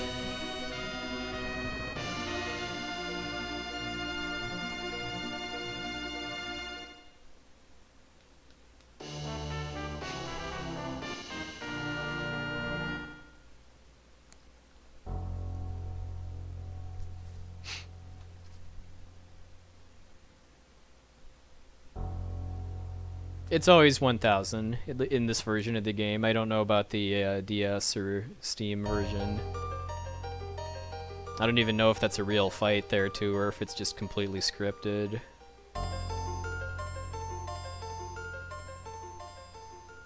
Yeah, that activates a wrong warp that brings the Paladin Shield from FF6 into this game.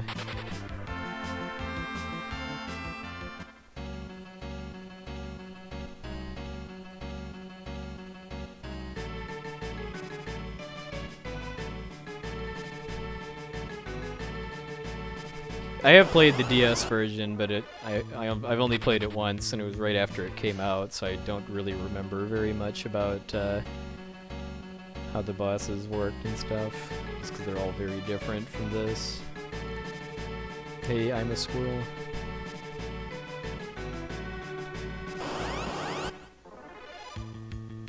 Yeah, if you just look at my past, I mean, I'll highlight this stream once it's over, but if you look at my past broadcast, the VOD for IOG should have posted by now, because it should update every 30 minutes.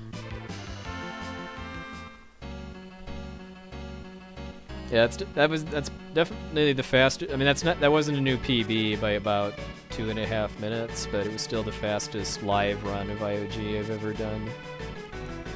It's my PB I got offline with a more aggressive route.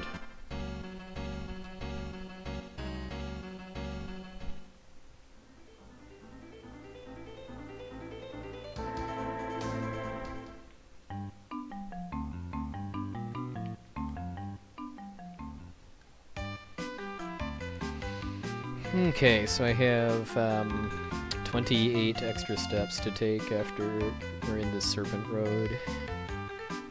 To at least get back on the step count, even if my encounter string is messed up now.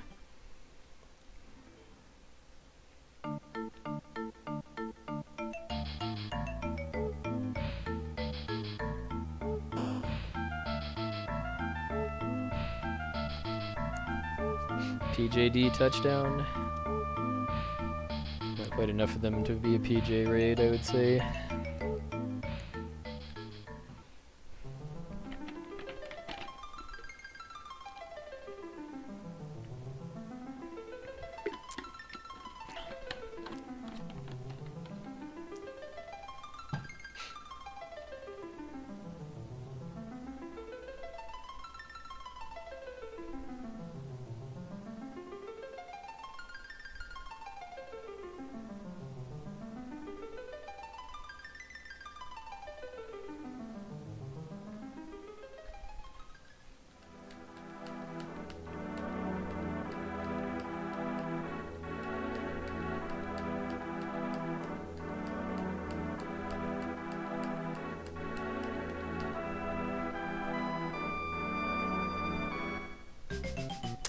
No, you can get Dragoons in Final Fantasy III. And actually, I guess Richard or Ricard in Final Fantasy II is technically a Dragoon, even though jump attacks don't become a thing until FF3.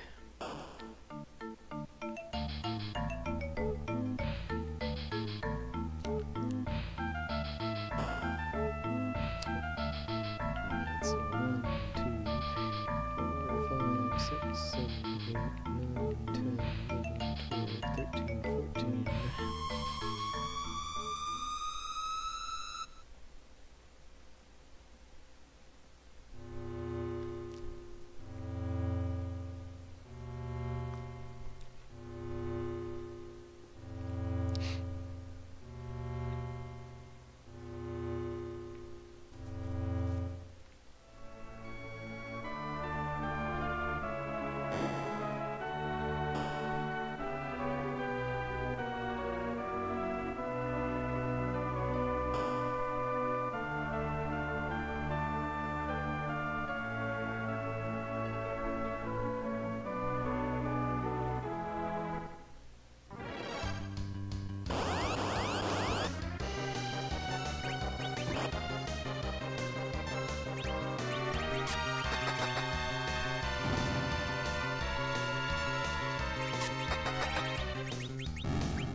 Fortunately, even if you miss, as long as Cecil attacks Yang after he's kicked twice, that ends the fight.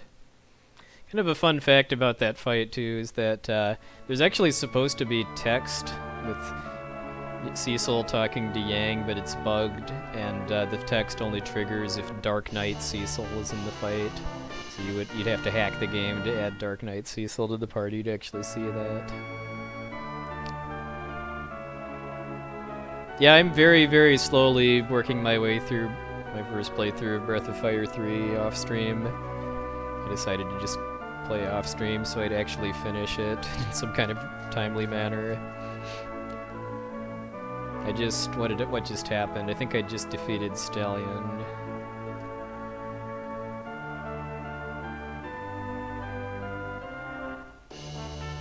I'll probably stream the finale when I get there, though.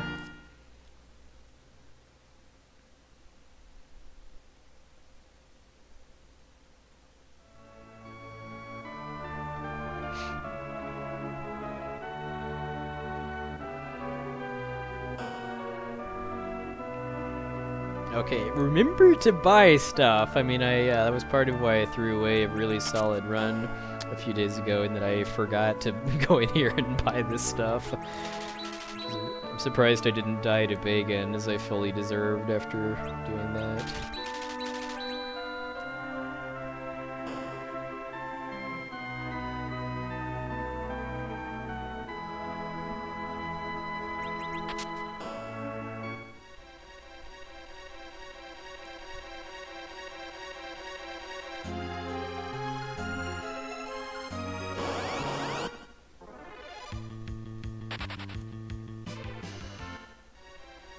Yeah, like I said earlier, it would be very cool if you were able to make it to Limit Break next year. There's no dates yet, but it's more likely than not going to be around the same time, as in like second half of May.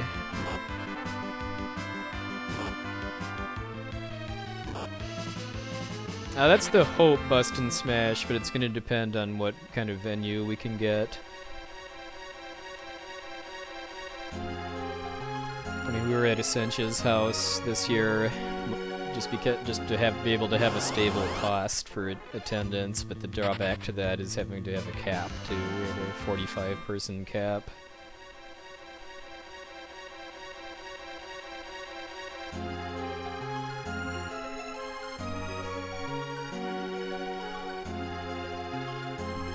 So the hope is to be able to find a place that's not ridiculously expensive and lets us not have to have any kind of, like, cap that we're likely to actually hit. Obviously we have to have some kind of cap, because space isn't unlimited, but,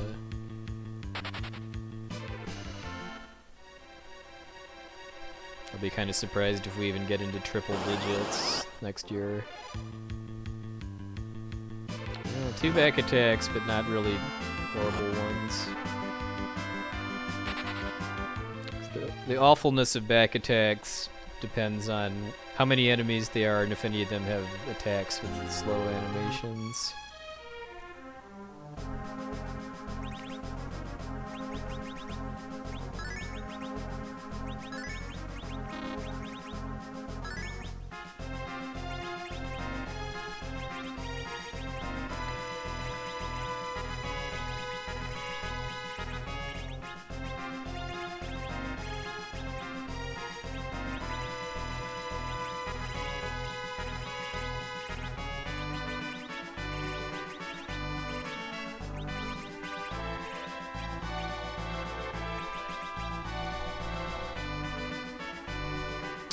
I'm trying to do manipulation for random battles, but I can't manipulate what happens in fights.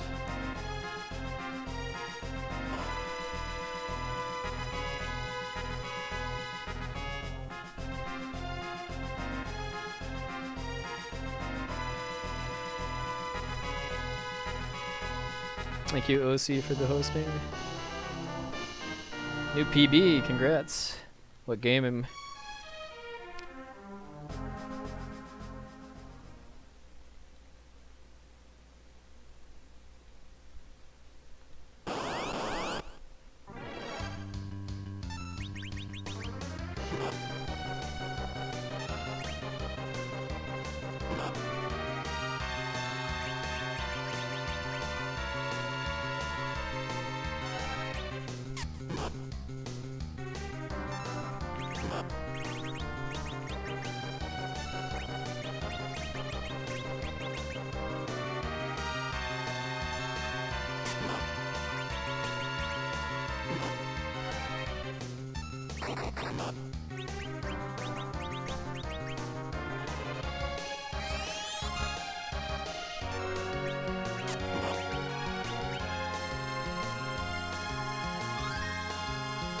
I've never heard of Dragon's Crown.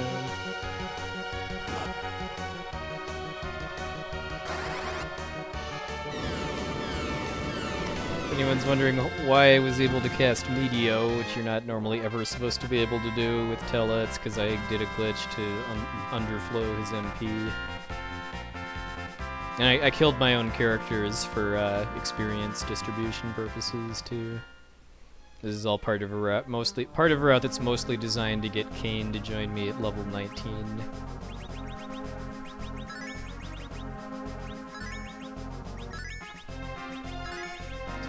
Nice thing about still having that Phoenix down from the Antlion Cave is that because it's a quantity of 1, I can since this is the first place where I have a planned use of 1 Phoenix down in the venue, I can just use it here, and then the game forces me back out to my general item stock.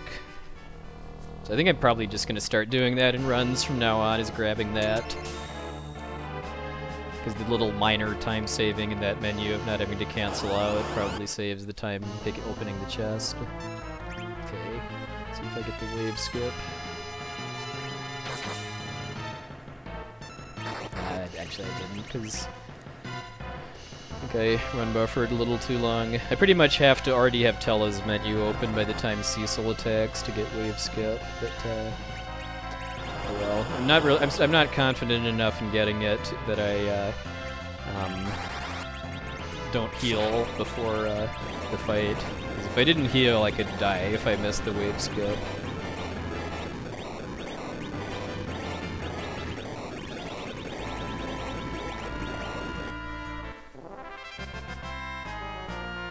Depending on how badly I get beat up by Bagan.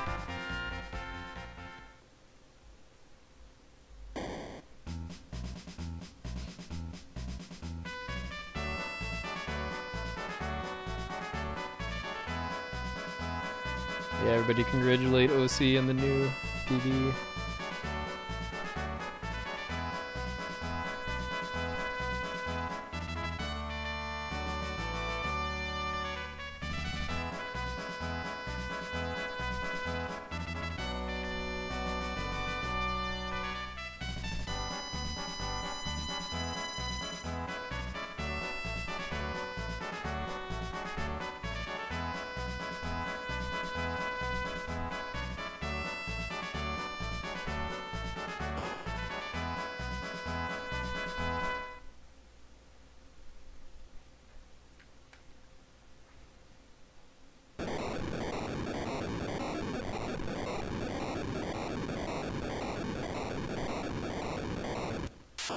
Rip mac and cheese, by the way.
They'll be back though, don't you worry.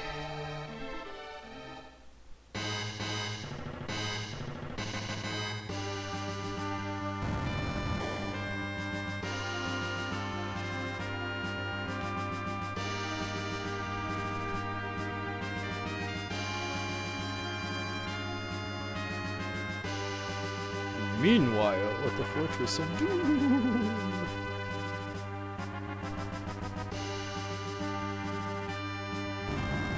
And technically Anna, although she's not playable, so she's quite easy to forget.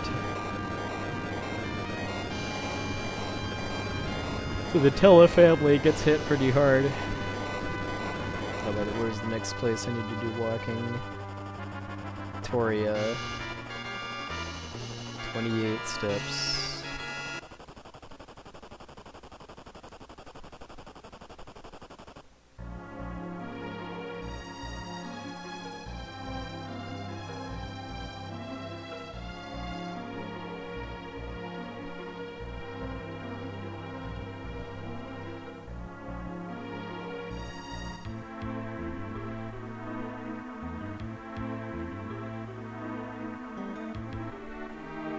Meanwhile, in the town with no name.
I'm fixing the MP glitch on Tellus that I can cast spells outside of battle when we exit.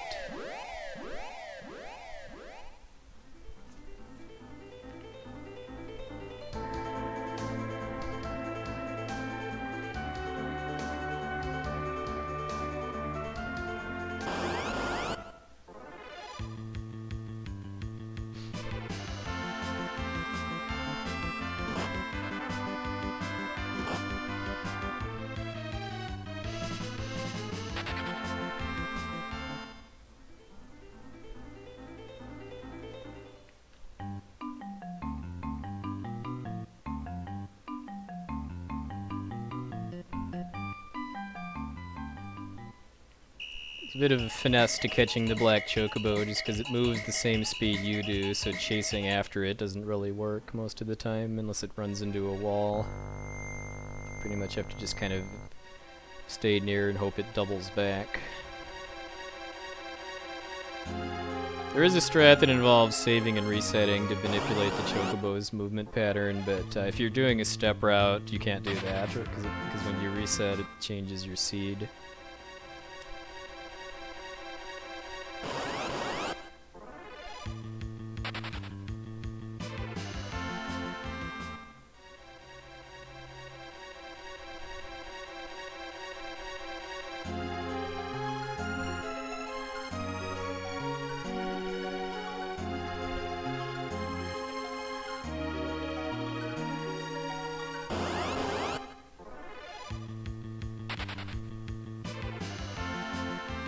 Yeah, a gimmick for this cave is that if you have metal equipment on, that paralyzes you. So the only non-paralyzed character right now is Sid. And if he gets either paralyzed or killed, well, if he gets paralyzed, that's a problem. If he gets killed, then it's game over, but the latter isn't really too likely. The former can happen if I get back attacked by mind flayers.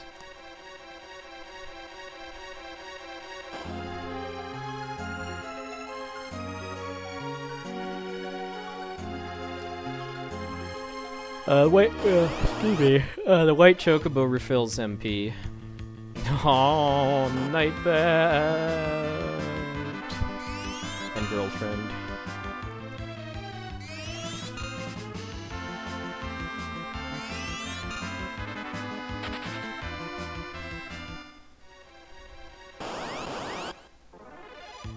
No! It begins.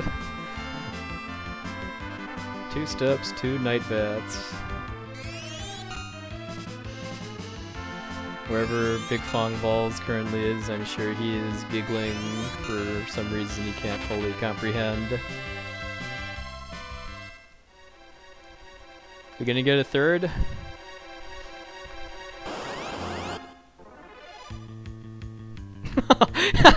We're gonna get a third surprise attack, but it's not bats at least. Yeah, bats definitely adhere to the birds or jerks rule.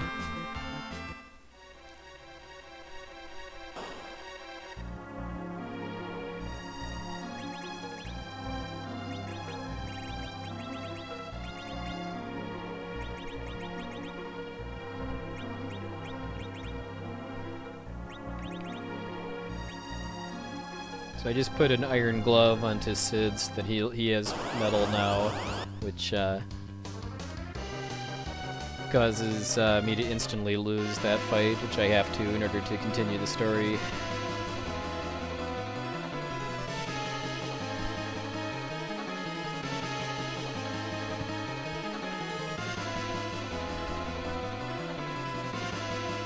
I think the second rule of video games is kind of like the second rule of Fight Club.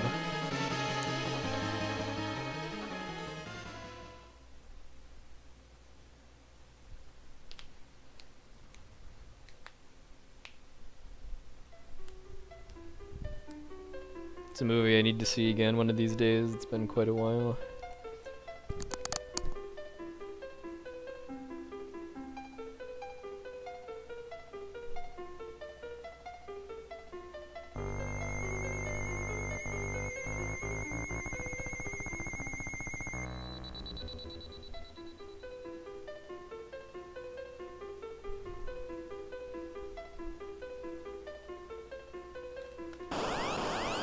fight the cap spammer.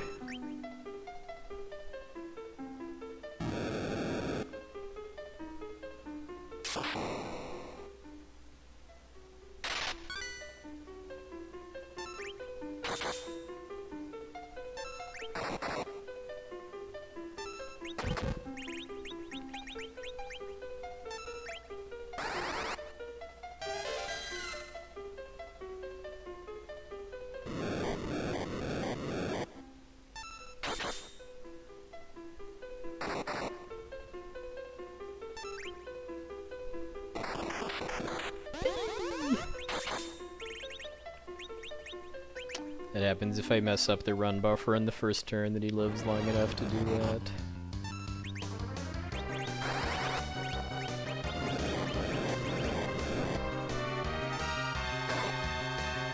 Alright, and that's that. Second form of the Dark Elf isn't immune to weak, which gives it single-digit HP.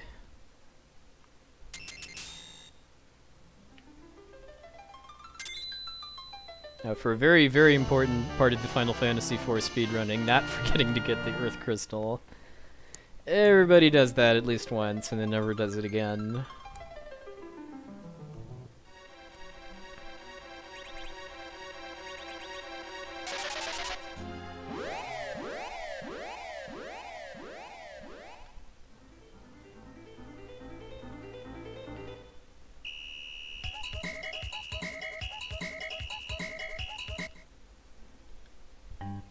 Oh, of course, we're doing bacon mode for the next dungeon.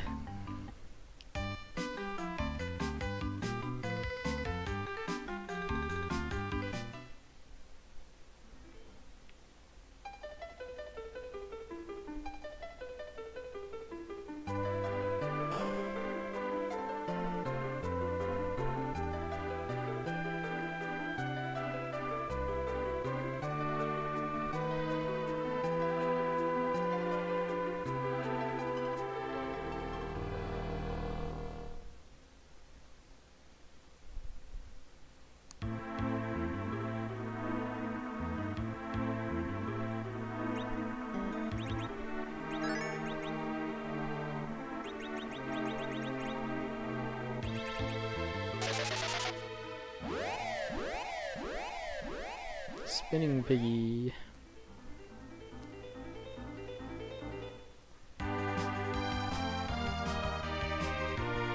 Hey, Mardlin. I keep meaning to save at some point too, but and keep forgetting. But strats I'm using are going to be pretty safe. There isn't really a whole lot that can go wrong unless I screw some stuff up.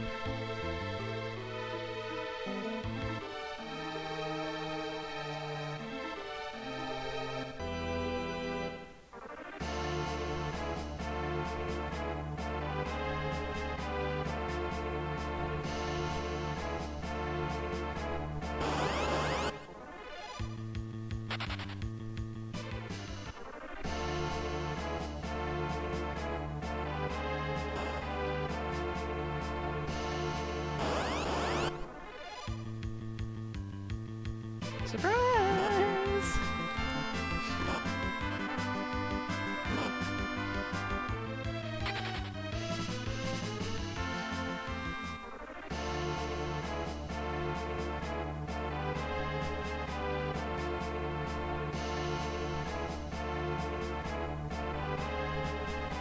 Hey, here's Valor. Thank you, thank you.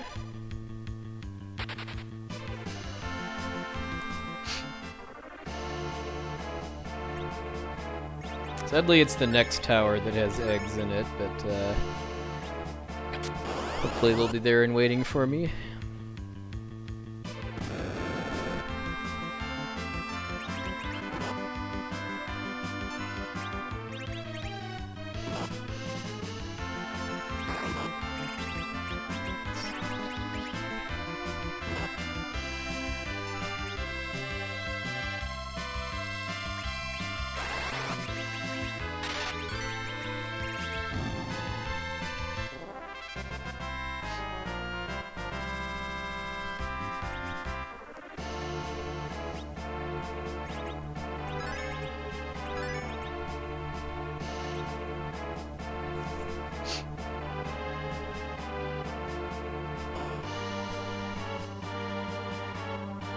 Roast pig, indeed. That flame dog couldn't resist the craving for bacon, either.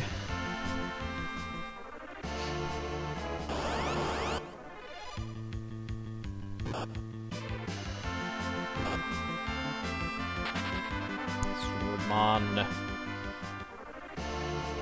And his girlfriend and her wife, the Epee girl.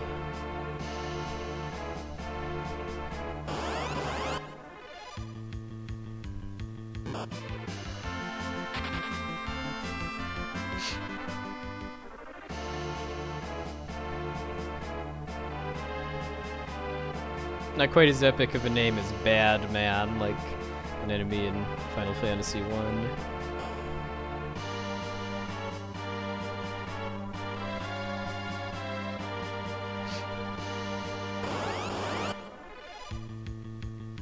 Not intentionally. I don't even remember which tile that was.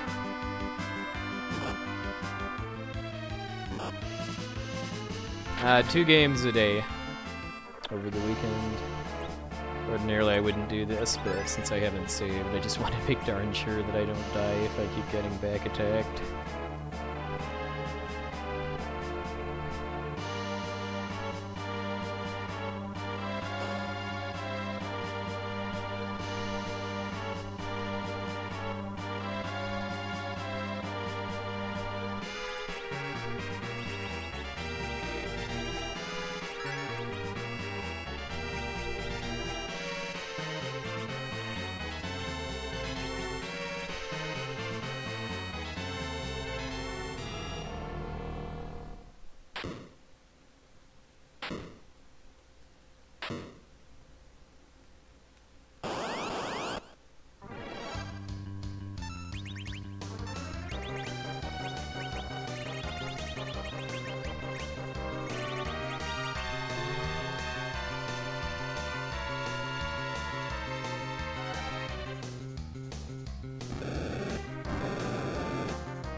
That was another use of the MP underflow glitch to get a telecast Medio.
Yeah, three times was the charm for Tella and Medio. Alright, I am definitely saving before going into the Dwarf Castle, though. I haven't actually died to Calcabrina yet in a run, but there's a first for everything.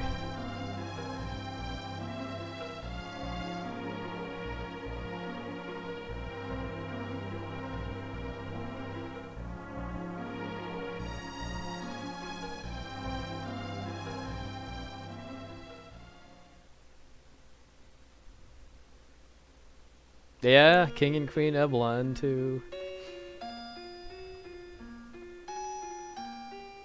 Edward's parents too, that's not actually seen.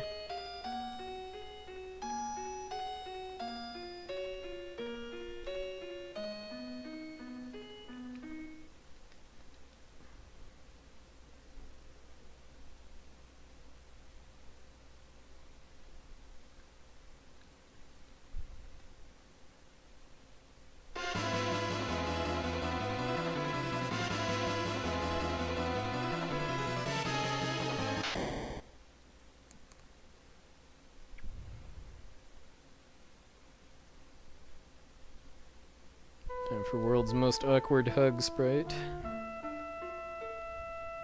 Getting cozy.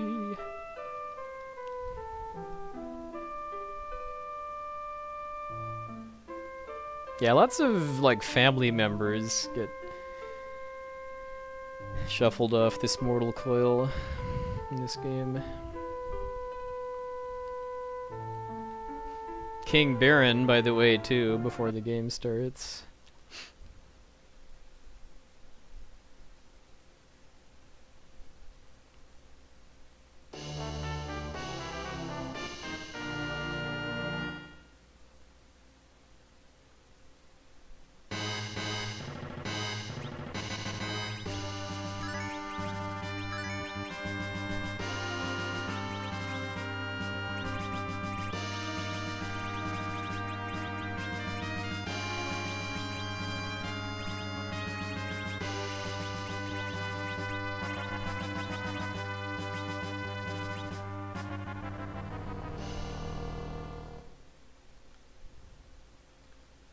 Yeah, he's like reincarnated as Odin or something.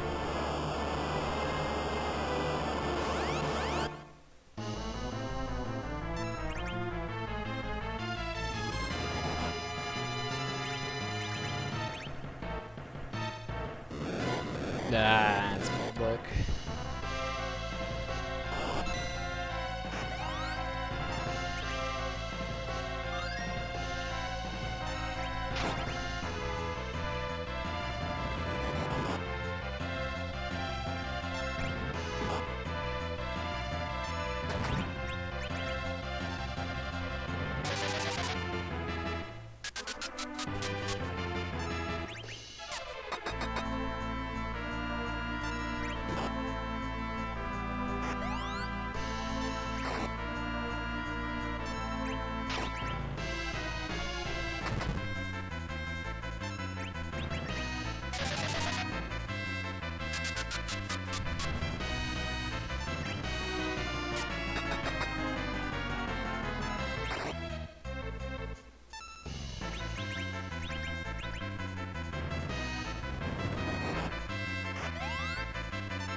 Is Sid gonna be up next?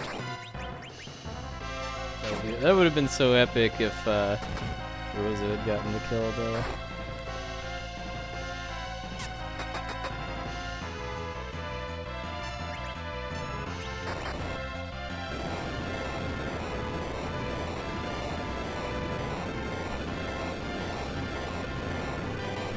Yeah, the D status, also known as Gradual Petrify.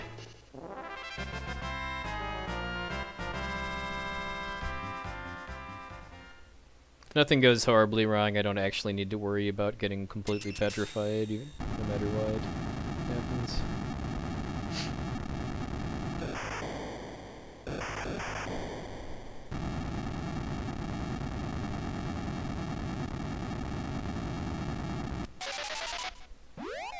Oh yeah, there were plenty of deaths in the Phantasy Star series.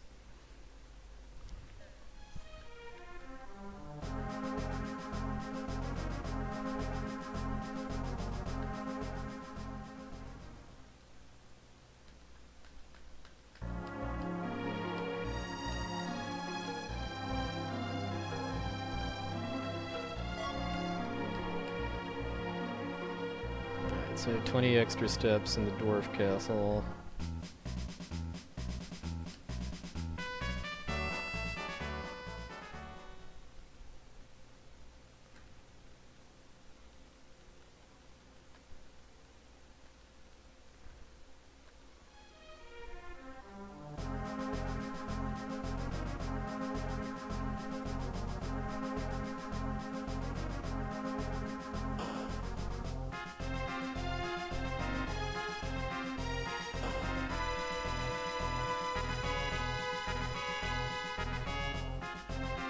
Phantasy Star 2 is a very ambiguous ending by design. I mean, it's not exactly a super story-heavy game to begin with, though.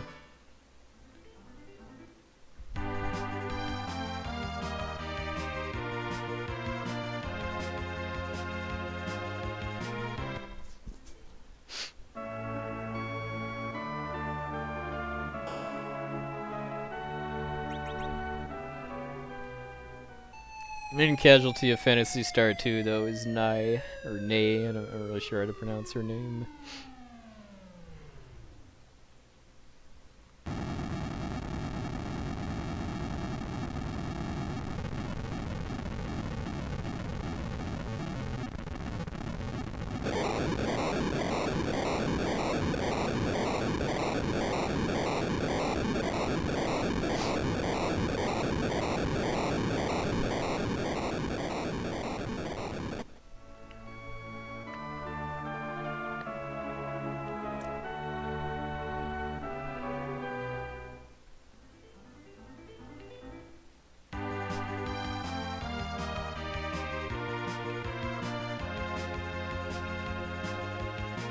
Yeah, Yoshi jumping into pits is a pretty heartless betrayal, that's for sure.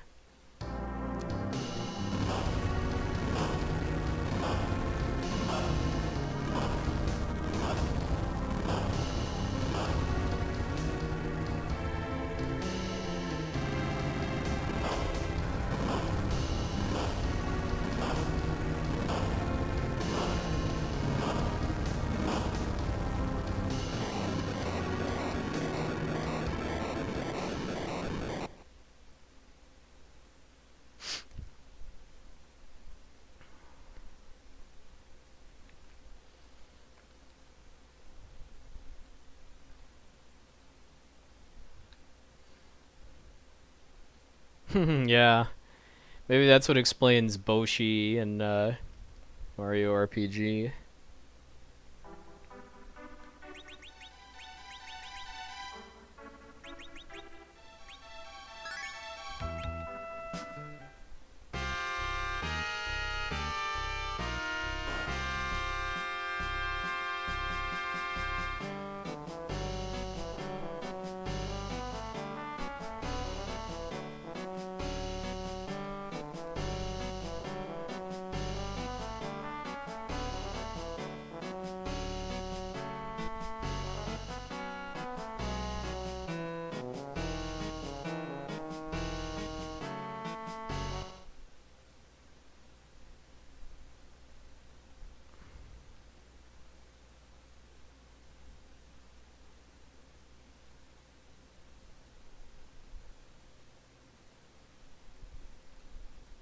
Nice solid goo.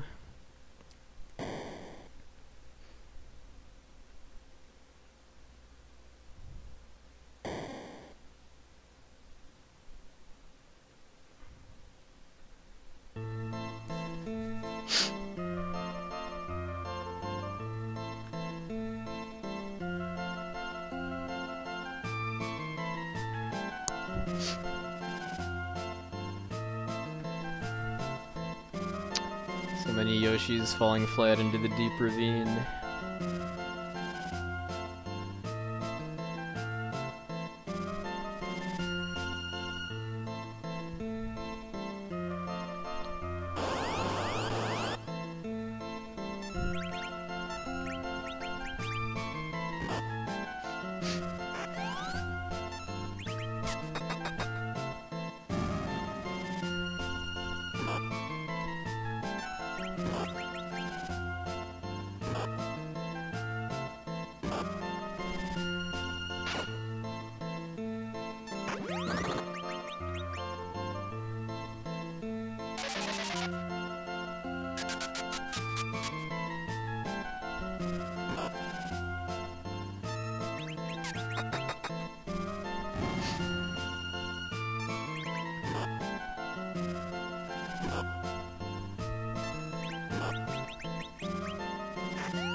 Alright, I played that really conservatively to make sure I could line up the last 2 kills, right?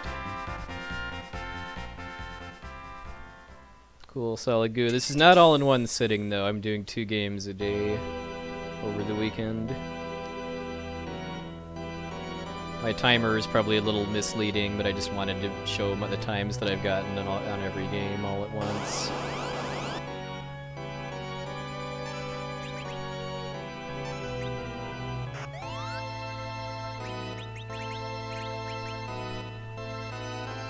Oh, I muted my whole party on the last fight so that Goldez's hold gas attack would whiff.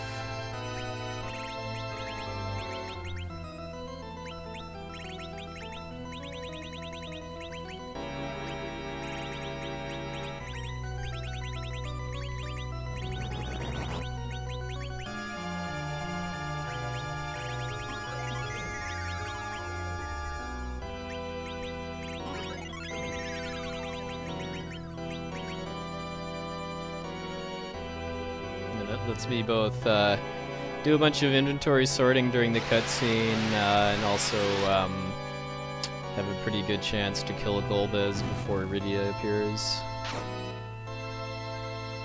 Oh wow, Kane did so much damage that Cecil didn't even have to attack.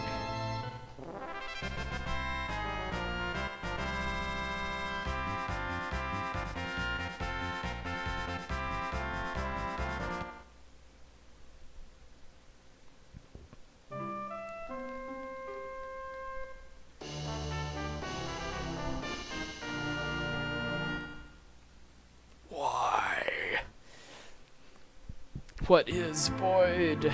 And what is FF6 Randomizer?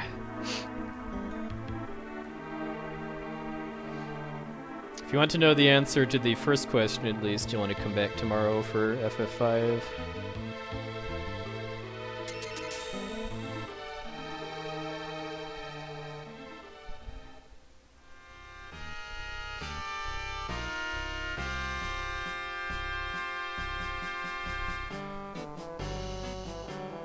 He's lying, by the way, when he says big crystals in the sealed cave. He's actually holding out on me, so I'm gonna go pull for it now.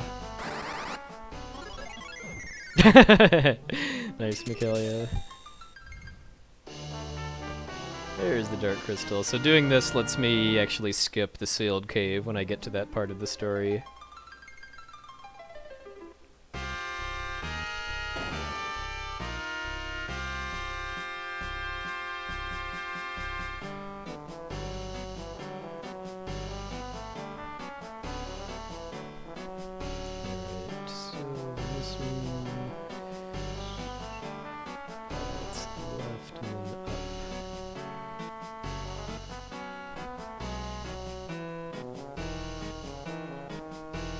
Practice doing this route, the 20 steps route for this castle, because I did most of my practice on a 0 extra steps route, but every seed I've gotten so far has been 20 extra steps, so clearly that happens more often in the seed routes than not.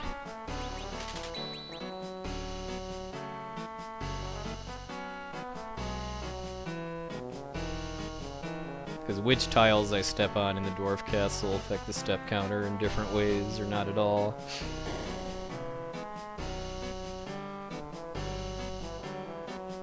Okay, so over here.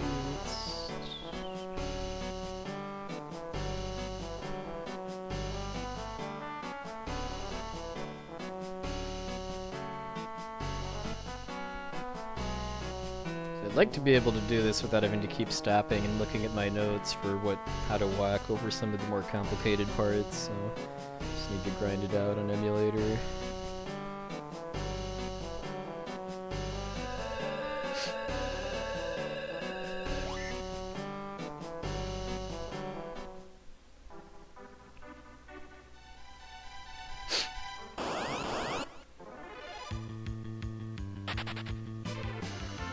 Perfect, so you'll see the second half then. Well, it's actually more than halfway at this point. Barbaricia is roughly the halfway point of the run. I saved before going into the castle.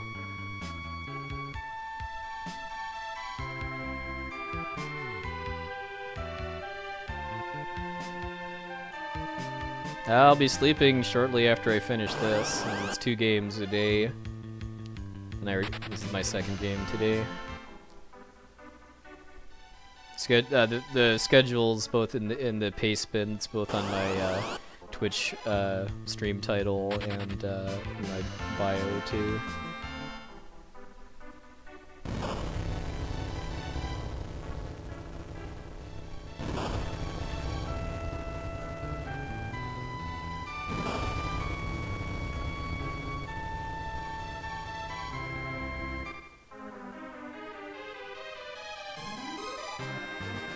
Mods, can you take care of that last person, please?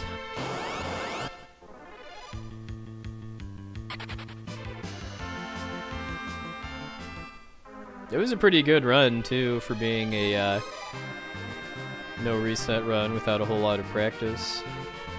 That was my first ever sub 220 on a streamed run, too. Usually streaming takes like 5 to 10 minutes off, or adds 5 to 10 minutes right off the top because of just sloppier movement.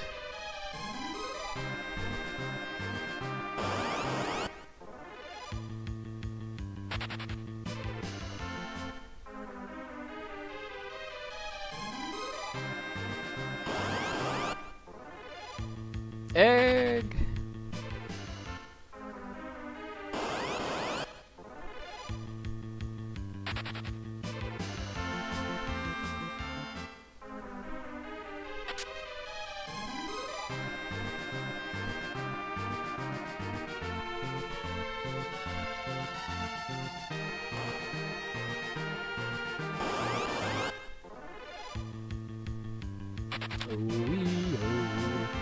Killer tofu.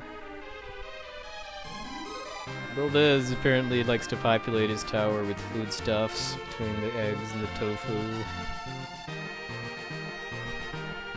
Crumps too actually already has an egg emote.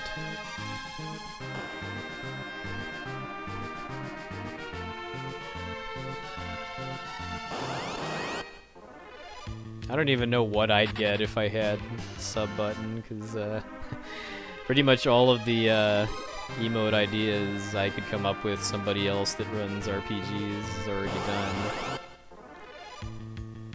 Like Seraph and Karakarn have snapped up pretty much all of the Final Fantasy themed ones.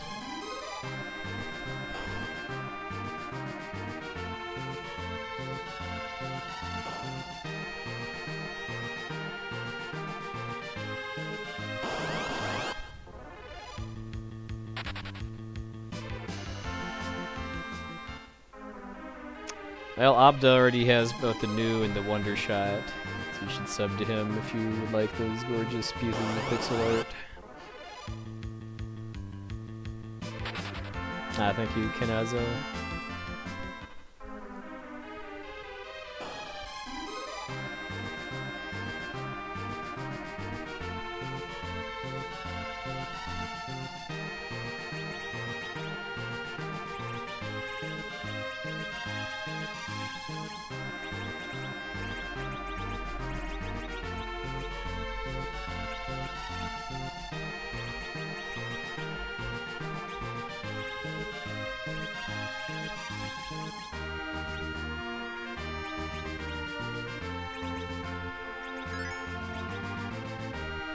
pretty smooth tower climb.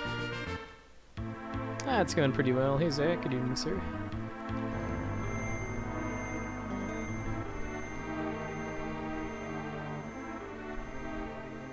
So, I don't know, in a better run, I would ideally like to have already killed both forms of Lugae by this point. Yes, Sange Merchant. That's actually the reason why Iridia equips it in the route, is just for sleep resistance. Mostly for this fight here, because Lugae 2 counters with a sleep attack.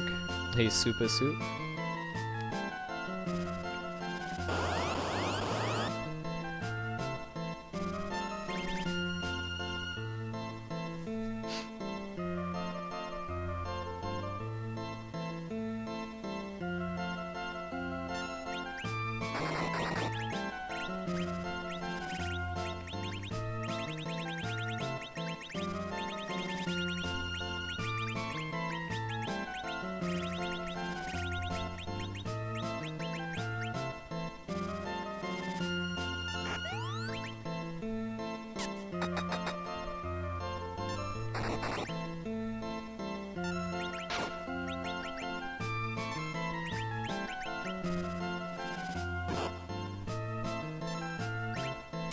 Nah, I should have gone for Lugae. Okay, hopefully this just, yeah, this is probably gonna kill Belknap actually, so probably just messed up the fight. Yeah, because you get basically no time to kill the other one if you don't kill them with the same, pretty much with attacks you already have queued. So now he's gonna self-destruct and possibly kill someone.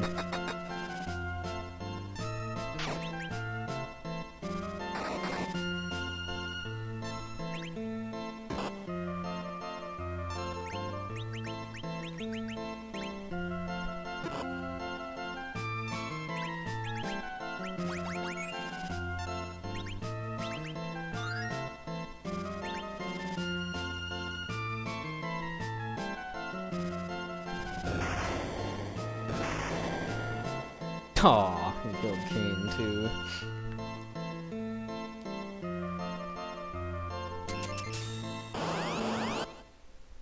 I like a lot of PS2 games, like the Kingdom Hearts especially.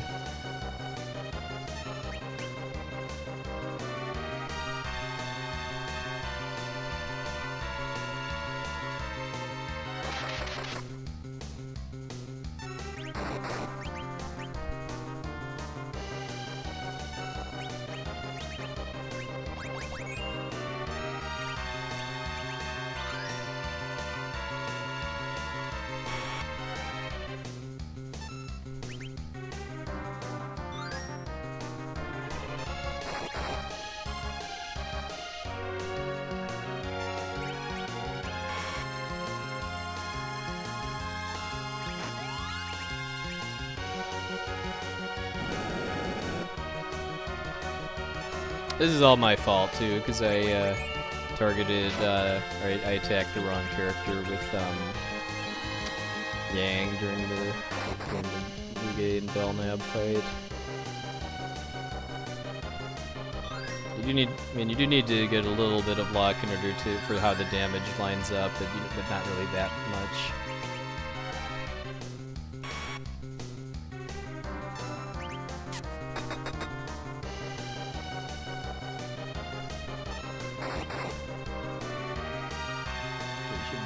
Done.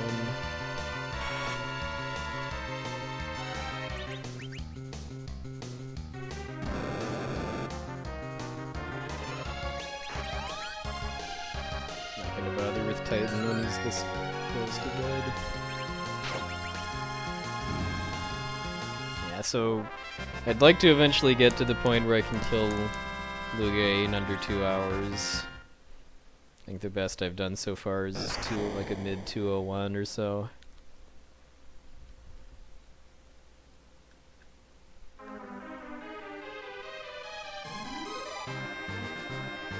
I know in the DS version you can actually cheese that fight out by using an elixir on him. I don't know if it's because he's undead or something else, but I'm pretty sure that's the speedrun strat for Lugae 2.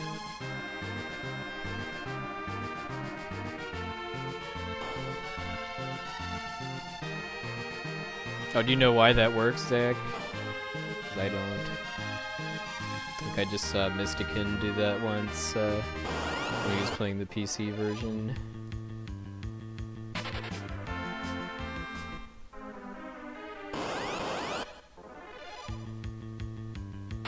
Oh, reversal gas. Okay, that makes sense then.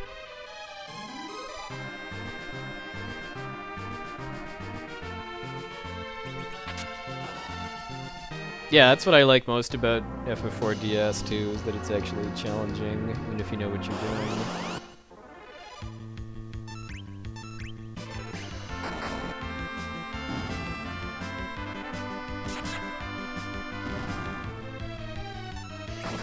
No, that doesn't happen very often to kill all three of them before any of them attack. That's quite lucky. Not that it matters a ton.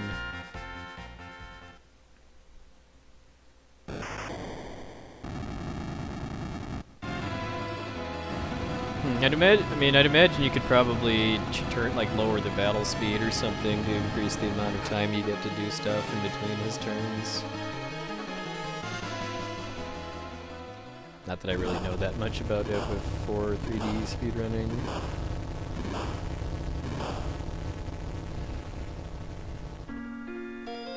I haven't seen anybody run that for quite a while too. It was kind of hot after it first came out on Steam, but oh, if you hold up after that cutscene, it soft locks the game, by the way, too, because if you buffer holding up after weeping for Yang, then you get stuck inside the super cannon room. So I better heal here, because if I get back attacked by a Kimara, I could die if my character's HP is all that low.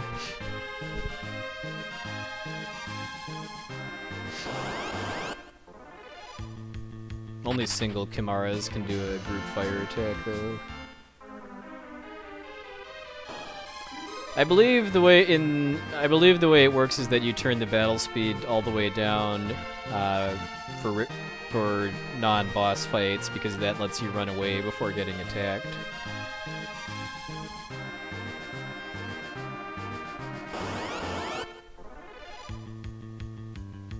Alright, so where do I next need to do extra walking? Baron. Okay, so 6 extra steps on my way to getting the airship renovated.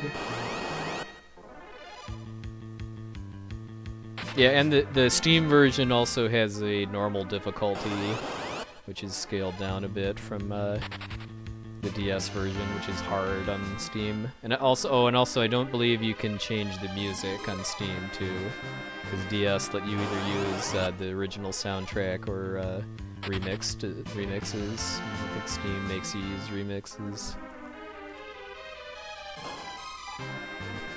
It's not that different. I mean, it's just like some differences in the instrumentation and stuff. But I don't know. I personally just prefer the original soundtrack because that's what I have nostalgia for.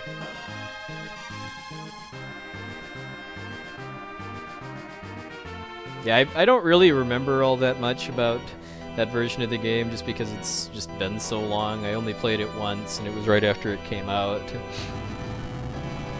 I've been kind of meaning to play the Steam version now that I have it, but I've never gotten around to it.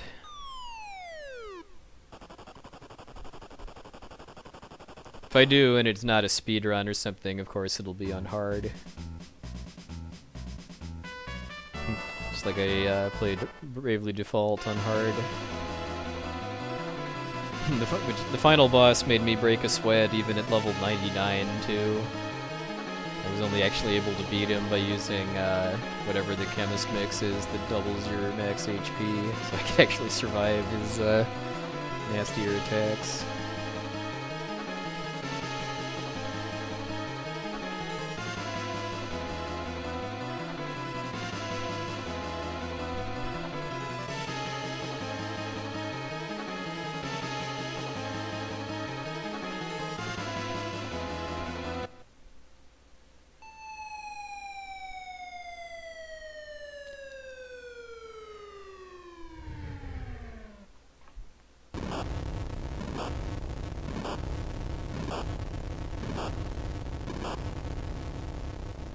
Now, I know that's a pretty common issue with PC games, is that running streaming software on the same PC as the game will degrade the frame rate.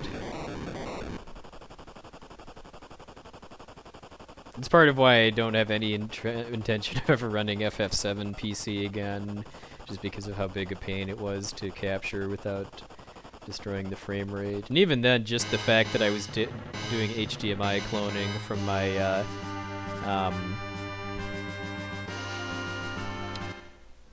laptop affected the frame rate and therefore the encounter manipulation a little bit too. Because I noticed the encounters were a little different when I was practicing. Practicing without, just in the practice room at AGDQ, than when I actually did my run, when I was capturing.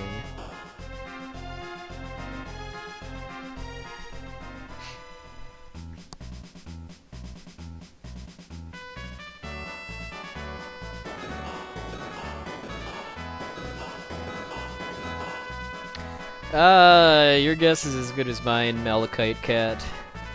How he's able to survive that, both the explosion and the fall, is probably better left up to the imagination, too. Oh wow, I just noticed I'm over 500 viewers, too. Nice, I haven't gotten that high for quite a while, actually. Thanks so much, everybody. Thank you, JT Normaki.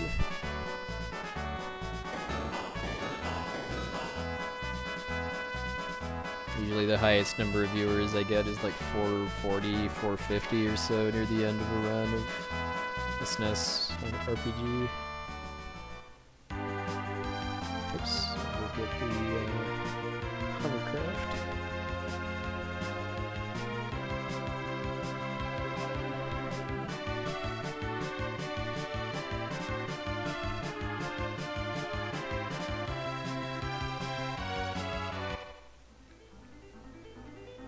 If I was doing the Drain Spear route, I'd go into Eblon Castle and get the Drain Spear at this point, but I'm doing Excalibur route, so I'm not.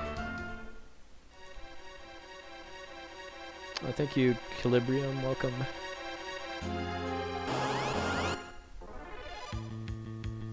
Alright, we are in the cave of the Big Bat.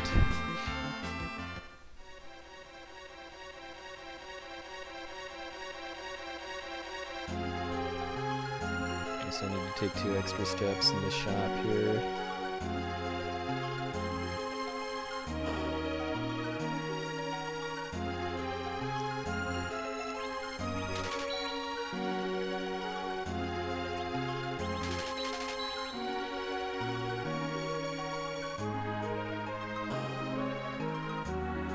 Which I did just by not walking in front of the counter a second time.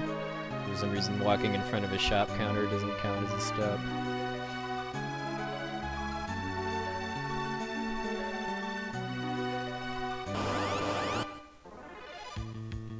No. Well, you know what to do, boys and girls.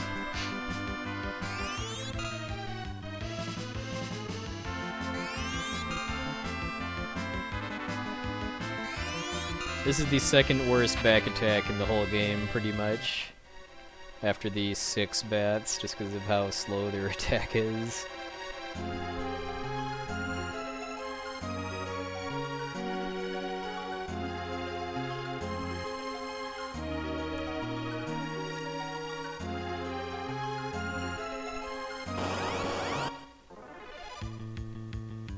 Okay.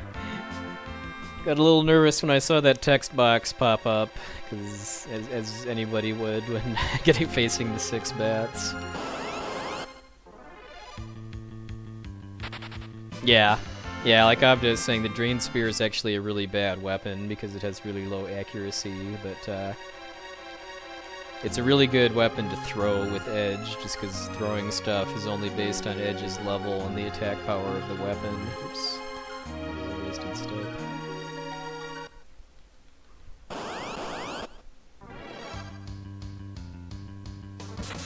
It's not all back-to-back Full Metal Jumpsuit.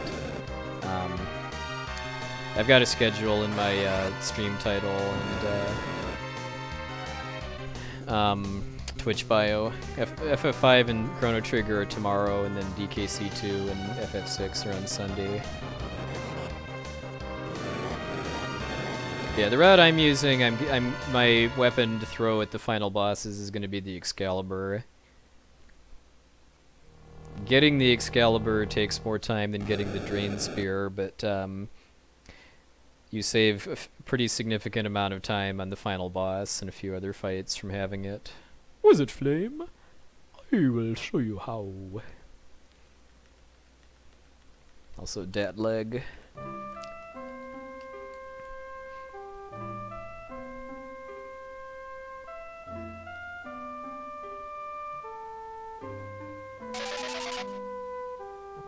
I think I took 2 extra steps in this cave, so I'll just need to subtract 2 from the next walking pattern.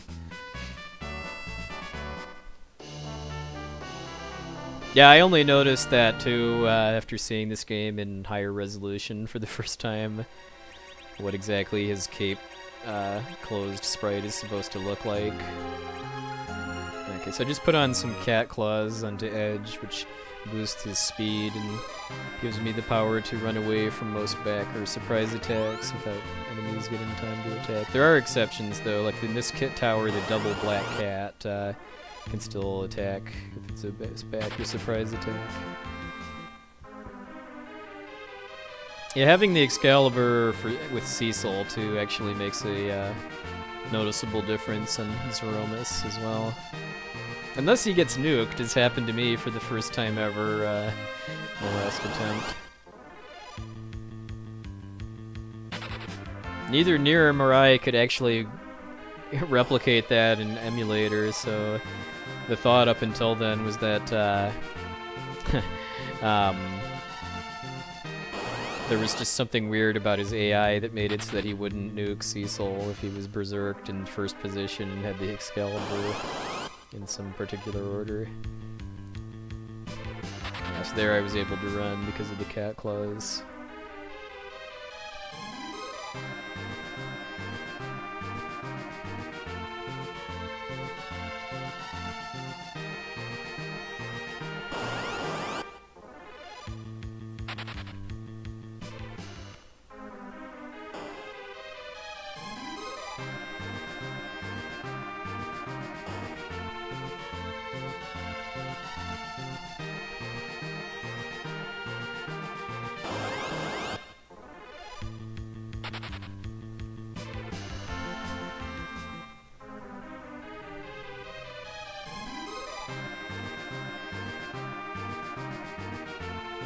I forget, it's a Plantronics egg headset, but I forget what the model is, but it's the only headset I could find on Amazon that had an analog mic output. The audio setup I use with my stream works much better if I have an analog microphone instead of a USB one. Hey, Zaku. Egg.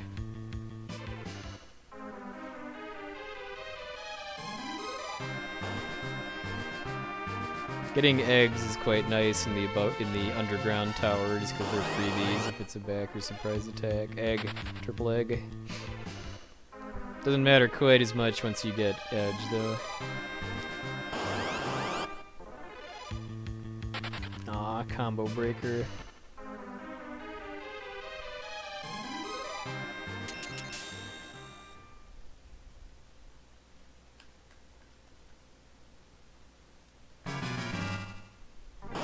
Time to get sent all down to the Hades and feel the heat.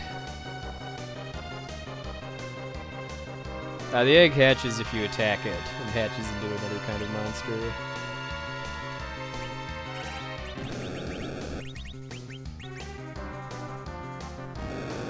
Alright, good night, Grim.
Yeah, Final Dragoon. That's a little inconsistent as far as that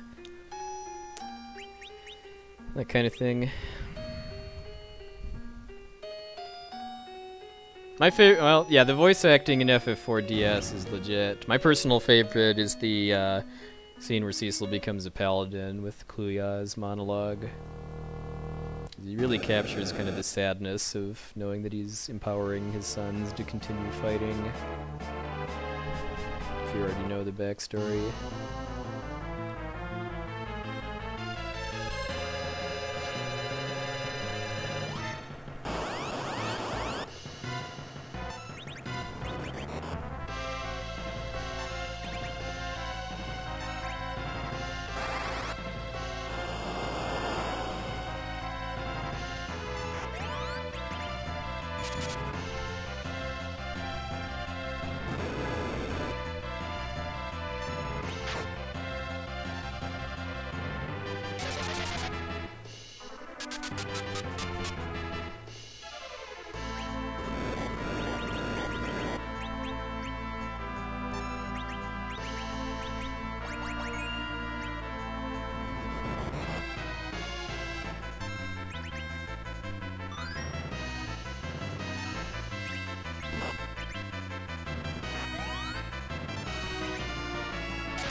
That's a glitch, actually, that kind of a rare one, too, as far as Rubicante getting multiple turns.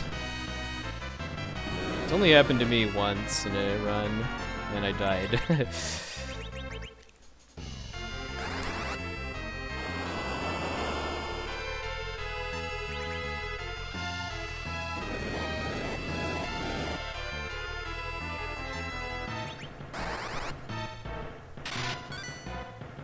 Yeah, Rydia screaming at Edge or at Cecil and Kane is pretty powerful too. This is a fight that I do probably still need to practice a little bit more too, as far as just having a better feel of when he's almost dead. Because if you have Cecil deliver the final hit and his HP is low enough, you'll get that extra text, which wastes a bit of time. So there, I should have just waited for Kane to land to kill him.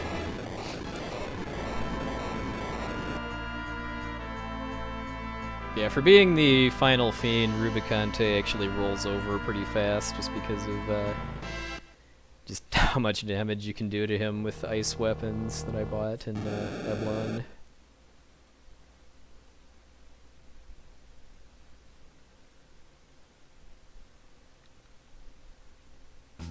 Yeah, and then the thought bubbles that they add whenever you open the menu in that version of the game really does kind of it does kind of emphasize that Rydia didn't completely forget about Cecil killing her mom, but she's forgiven him for it.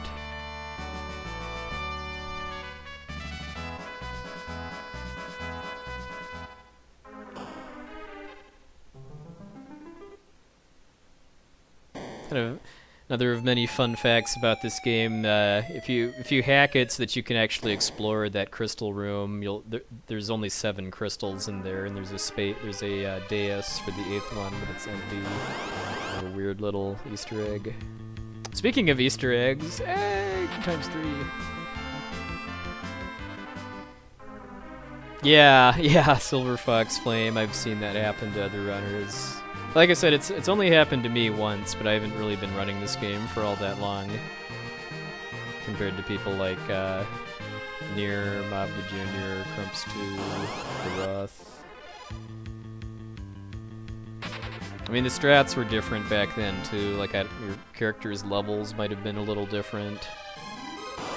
Because there wasn't as much micromanagement for your, oops, actually, I should have revived Edge, actually, because if he's dead, then I can't run away from, back attacks. Oh, yeah. Yeah, some of the thought bubbles are pretty good. Keep forgetting to do that if, Edge gets death glared by Rubicante, but I do want him up again afterwards.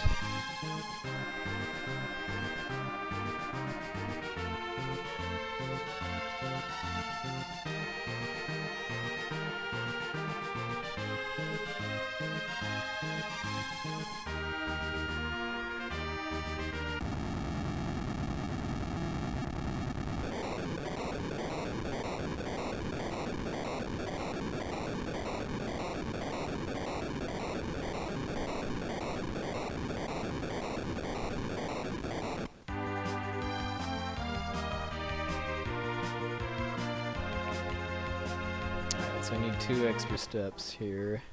Okay,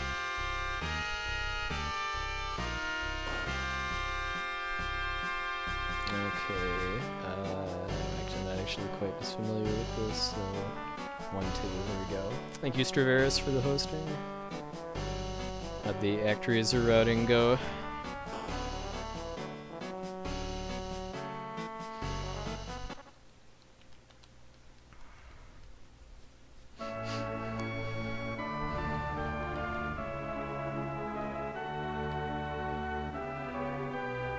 There's sand on my boots.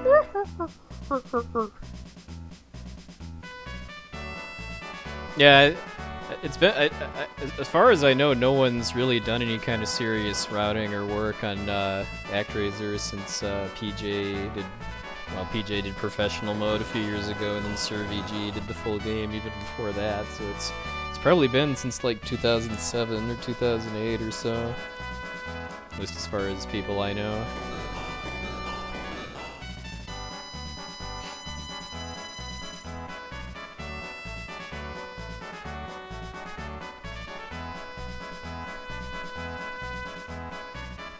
So I'm definitely going to be safety saving and safety healing in this next part, because I'm pretty sure I've made enough mistakes with the step route that I've thrown off my encounter string. If everything had gone perfectly, I would have actually had a really smooth trip through the summon cave, only getting 4 conjurers, which I can always run away from pretty quickly, even if they're back attacks. But the reason this cave is so dangerous is because if I get back attacked by an Arachne, I'm dead, most likely, unless I've been healing, because they use Quake in their first turn, and if I don't heal from the damage tiles in the cave, then that means Quake is a party wipe.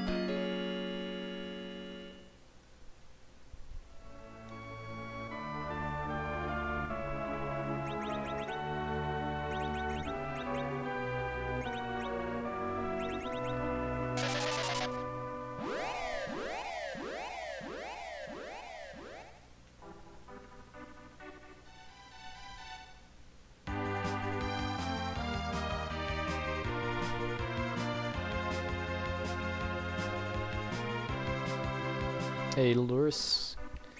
Welcome, welcome.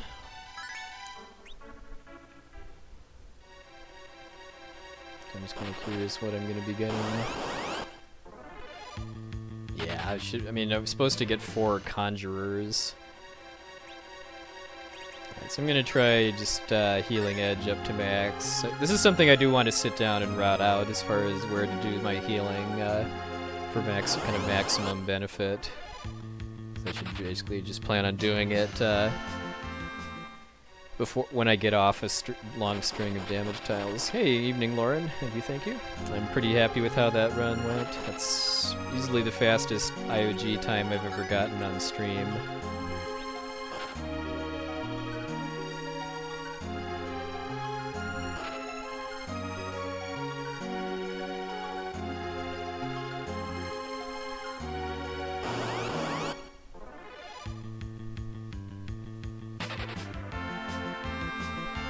Full game means no huge skips. I'm skipping 1 dungeon, but I'm not using a glitch that lets me skip the whole rest of the game after Galcabrina and Golbez, called the 64 door glitch.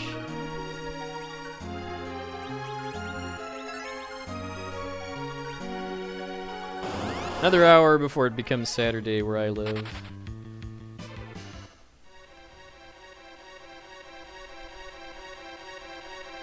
Okay, so that went about as well as it could have. If I was still on the manipulation route, I would have bothered healing, just because I knew I wasn't going to get any Arachnes. The whole reason I'm coming in here too is for this right here, the rat tail.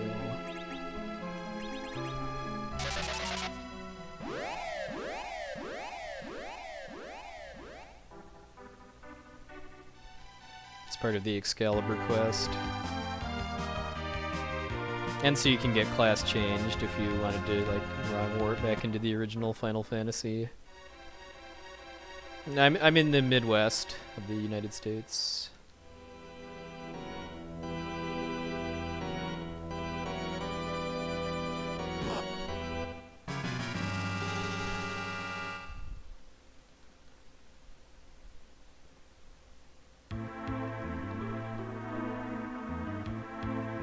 so the next phase of the run is a lot of walking around. Well, we've kind of already begun that after defeating Rubicante. And if you missed earlier part, the reason I was able to skip the sealed cave was because I cast Warp after beating Calcabrina and Golbez, which let me get the Dark Crystal again.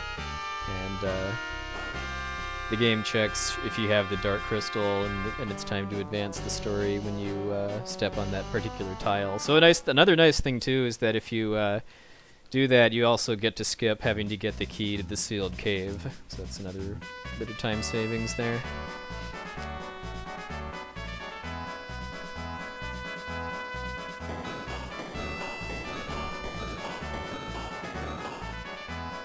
And yeah, at least the North American GBA port of this game is not really worth playing in my opinion. The PSP version does basically everything GBA does and better. Oh, thank you, Solid Glue. That's definitely something I go for in streams. So yeah, all the extra content that was added to GBA's in the PSP, plus better graphics and music and some more stuff too.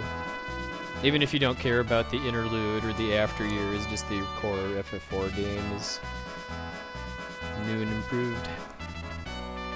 It's probably the version of the game I'd recommend to someone who's just never played any kind of FF4 before, because it's the most faithful to the original, but modernizes some stuff that hasn't aged very well. One of which being that the music restarts between encounters. It's not until FF5 that the game becomes sophisticated enough to remember where to resume the music.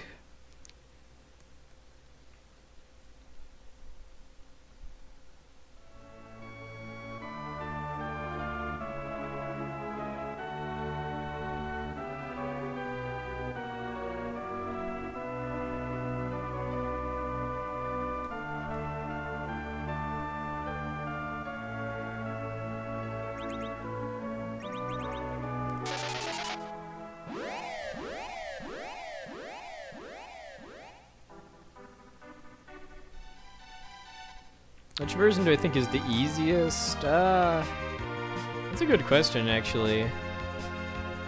Definitely not DS. DS is the hardest. And, probably, I don't know, maybe like kind of a rough tie between SNES and PSP. Time for Airship Chinese Fire Drill.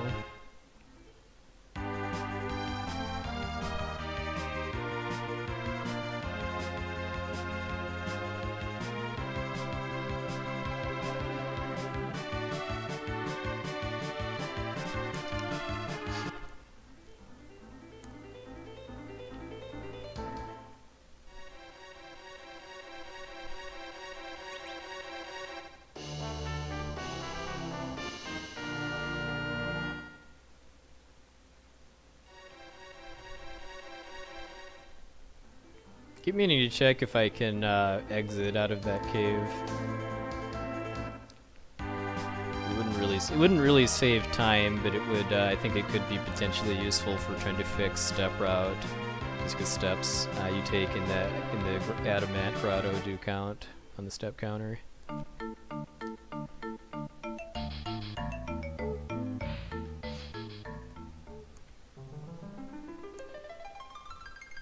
I made it through with no Arachnes. Well, actually, I did get Arachnes, but I didn't get back attacked, so that's what when I say getting Arachned, that means dying to a back attack by one.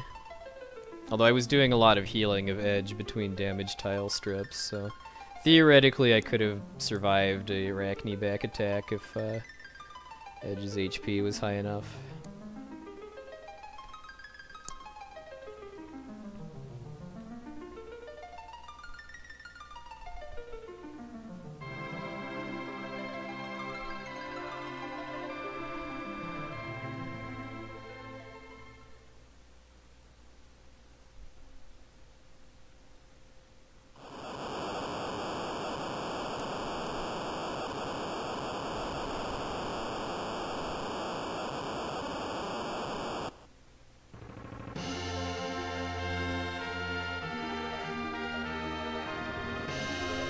So the next order of walking around business is to go get the Excalibur, because I can give the adamant to Kokol, the smith, as soon as I get it, but he doesn't actually finish forging the Excalibur until you've progressed the story to this point and gotten the lunar whale.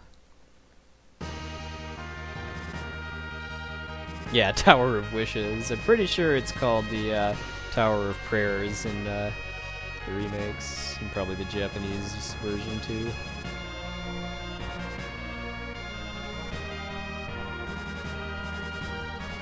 There are a couple interesting, because I'm pretty sure the Japanese name for Mount Ordeals is the Mountain of Challenge.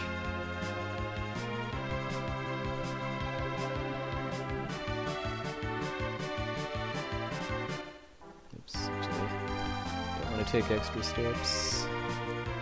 I don't think just getting out of the airship counts, but I could be wrong. I mean, I've messed up the route already, so if I have to, I'm probably going to have to reset to force the grind fight anyway.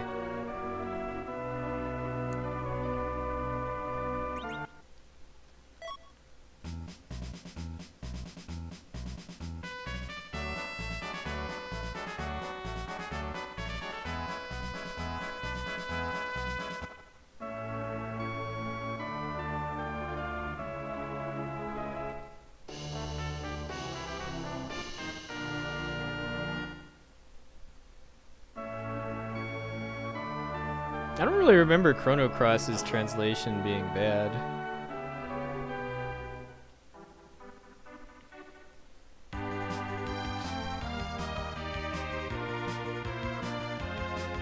I mean, it was kind of a little weird in the sense of having like the accents for some of the characters, like Korcha and Matcha, the Cha family, in other words.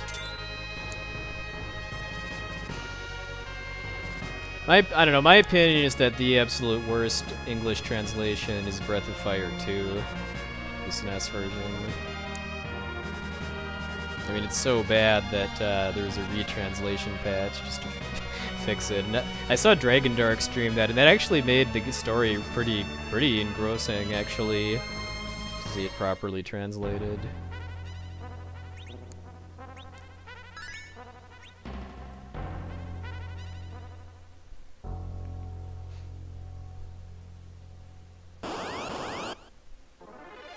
I mean, the game itself is fine, but just the horrible English translation just ruins the story. Okay, this would be why I safety saved, just because this encounter is a pretty high chance to kill you if it's a back attack.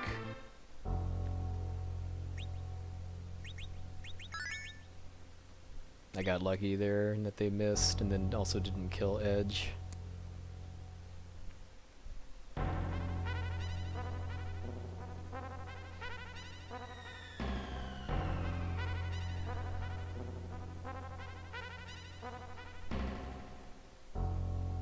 Oh, actually, you know what? I haven't bought elixirs yet. I will definitely need to do that before going back to Earth.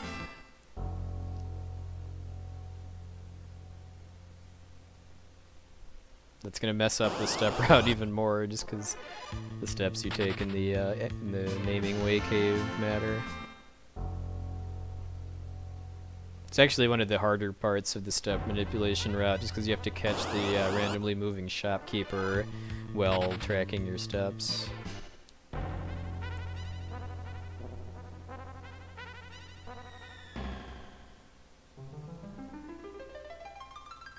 Welcome. You've got mail. Yeah, I think the retranslation, I'm pretty sure, is faithful to the Japanese version for what the names of the characters are.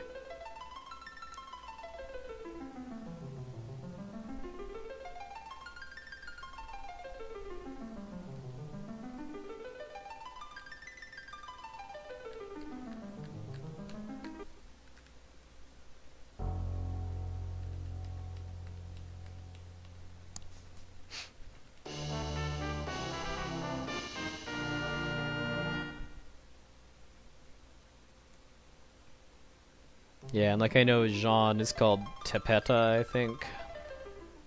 Bose, Bosch, which I found kind of funny given who Bosch is in Breath of Fire 5. How long am I planning on staying up? Probably another, like, maybe 2 hours or so. I'm not actually playing all 6 of these games in one sitting. I'm doing 2 games a day over the weekend. Schedules in my Twitch stream title and bio. Should probably get my bot to spam the link a little more often too before tomorrow. Killer hairdryers from outer space! Alright, get the elixirs.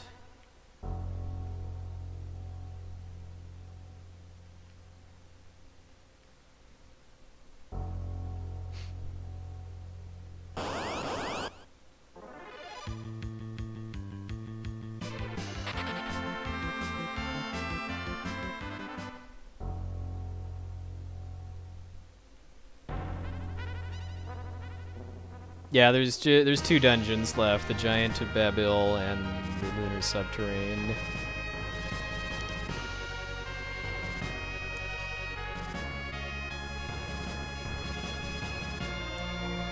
Normally I'm supposed to go here, yeah, once you see the killer hairdryer from outer space, you can't unsee it. Alright, even though I'm off-route, I'm gonna practice this anyway, so 1, 2, 3, 4, 5, 6, 7, 8, 9, 10,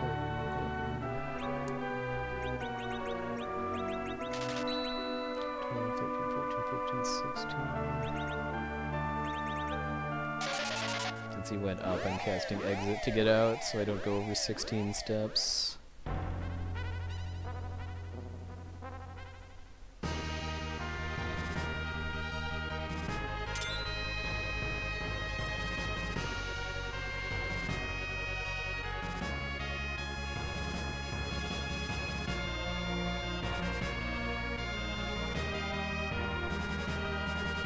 Have a hair. Oh, I almost did the parallel park again. Check my highlights and bloopers to see something that happened last time where I just so happened to park the Falcon on the exact tile where the lunar whale lands, and that that has some interesting consequences if you do that. Which fortunately doesn't include soft locking the game or anything like I was a little little concerned about.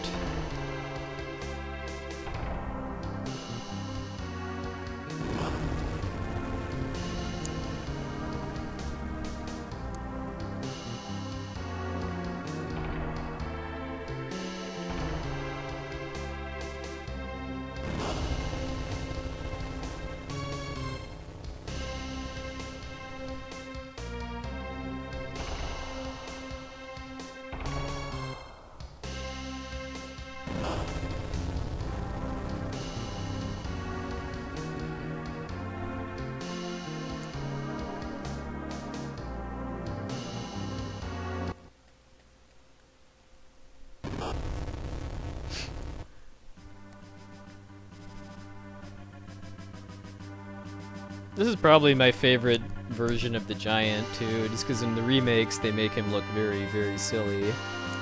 Oh hey Aaron, long time no see. Thank you, thank you.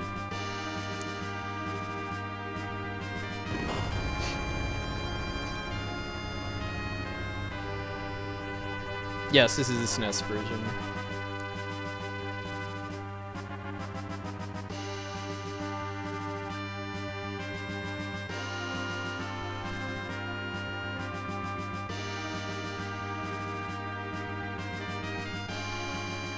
Okay, so the main thing with the Giant is that I've been able to make it up until this point without having to level grind at all, just by get experience from bosses that I've been doing a bit of micromanaging on, but I can't beat Zeromus without grinding, so I'm going to be doing that here, but I'm going to be doing it in a pretty fast way that should let me do all the grinding I need in about 4 minutes.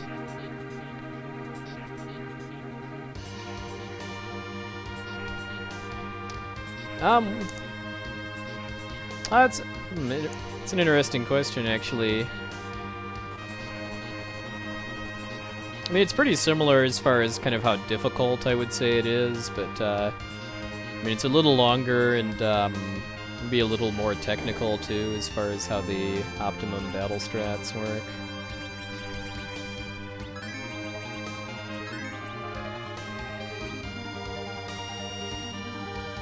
Music Craigism, by the way, too. I freely admit that one of the ways that I choose, or one of the factors that influences which games I choose to speedrun is how much I enjoy the soundtrack.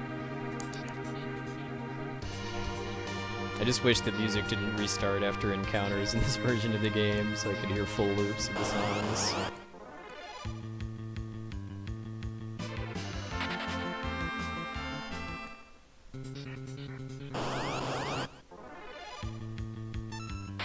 Yeah, should be a pretty fun tournament.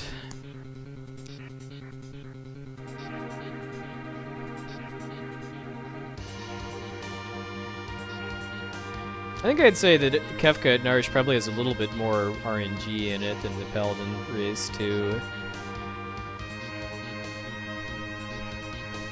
As far as like how quickly you can get out of fights and then what patterns you get from a couple bosses. But it's nothing that's gonna make it impossible to complete the race. Stuff like that, and there's ways to protect against pretty much all the trolling that could happen.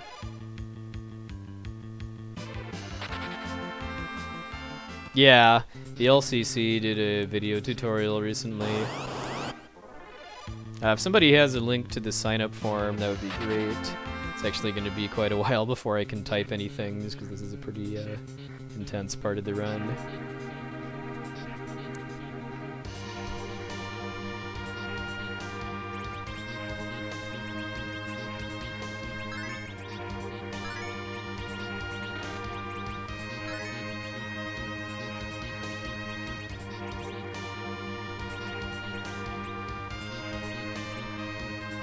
We get to hear a full loop of the song during this menu here.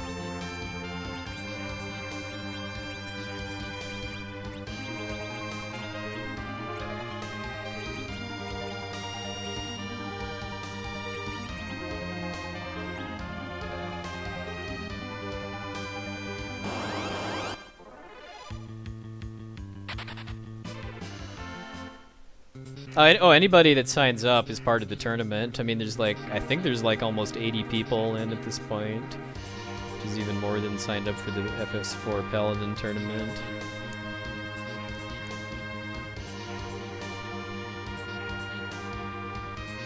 Alright, so...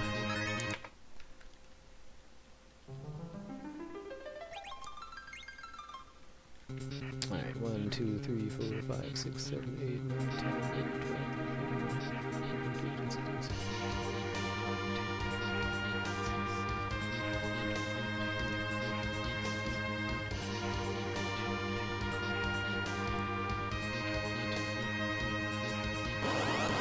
58.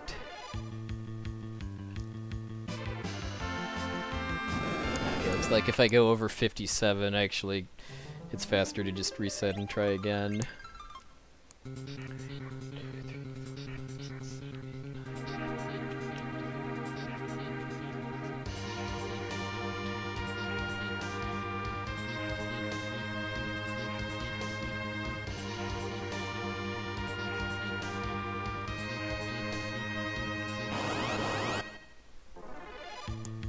Okay, that was another. I'm gonna let it linger a little bit more. This is based on the frame that I load on.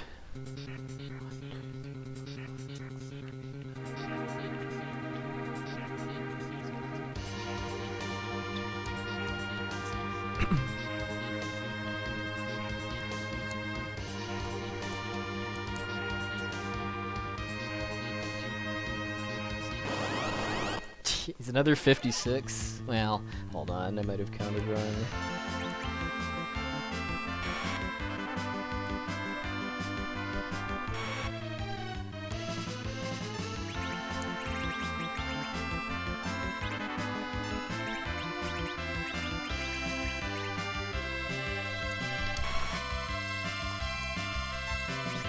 There's a very, very specific fight I'm trying to force, namely a searcher that summons D-machines.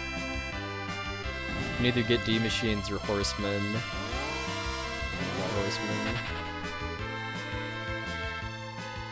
Alright, I'm just gonna reset again. This is why still being on the manipulation from the beginning would have been nice.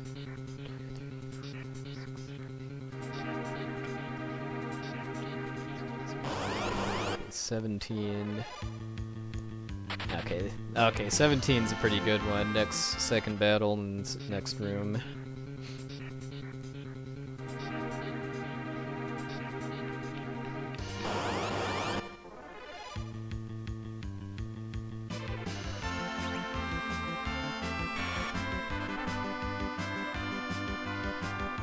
Somebody want to explain the Kefka race and tournament? I'm a little busy right now. This is the hardest fight in the game, just to do fast.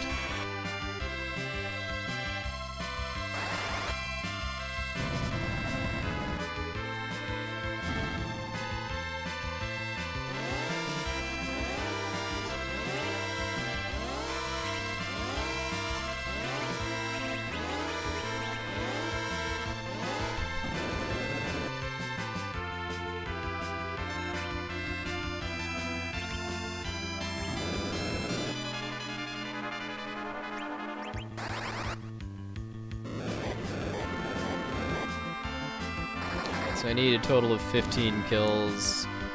And that would be 2 there, because every time I use a life on the dead dragon, it counts as another kill. Oh, it's...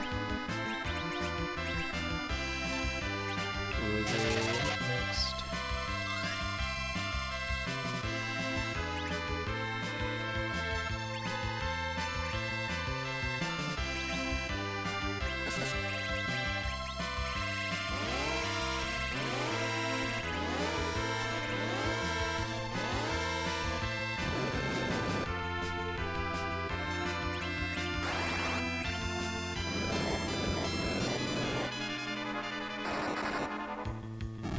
Ideally, I'd be able to get 2 lives per dragon, but because this was a surprise attack, that just messed up the turn order enough that it's pretty much impossible now. So I'm glad this wasn't really on PB pace or anything, because I'd be losing a lot of time to my PB now. Because of not being able to get the double lives and skip that fire spell. Yes, this should be 6.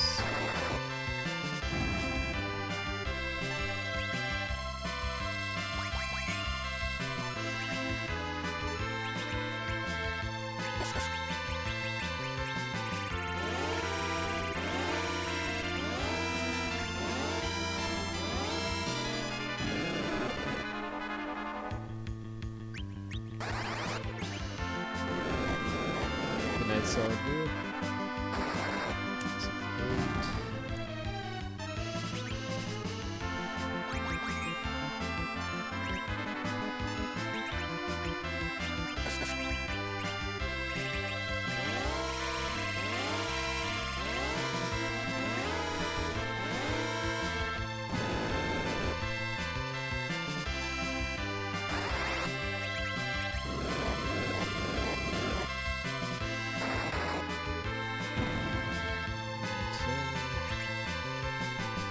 Hey, mister. Almost time for tonight's finale.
Attack.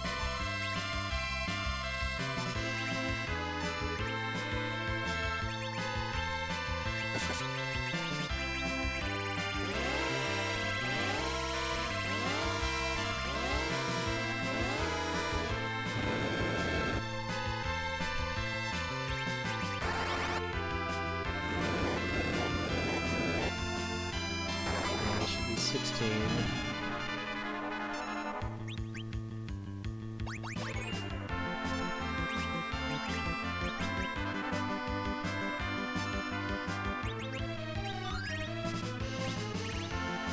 Okay, I need to do Cecil first.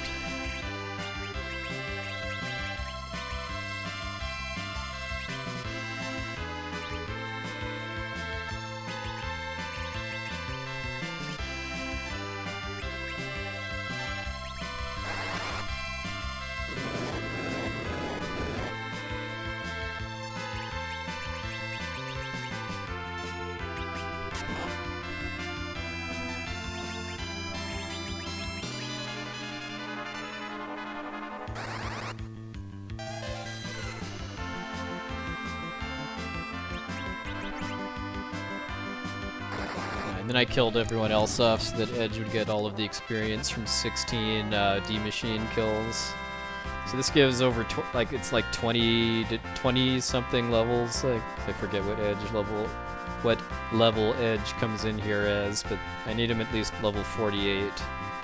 Because the damage that his throw attack does is based on his level, but relative to the attack power of the weapon you're throwing. And I'm going to be throwing Excaliburs, which is, I believe, the second strongest weapon in the game. Which I'm now duplicating an infinite stack of. And, yeah, let's go. Nice thing about getting the fight on that tile is that then I don't have to heal Edge. So I don't have to worry about dying to do a back attack or something before getting to the fiends. The Ragnarok, also known as the Crystal Sword, is stronger than the Excalibur.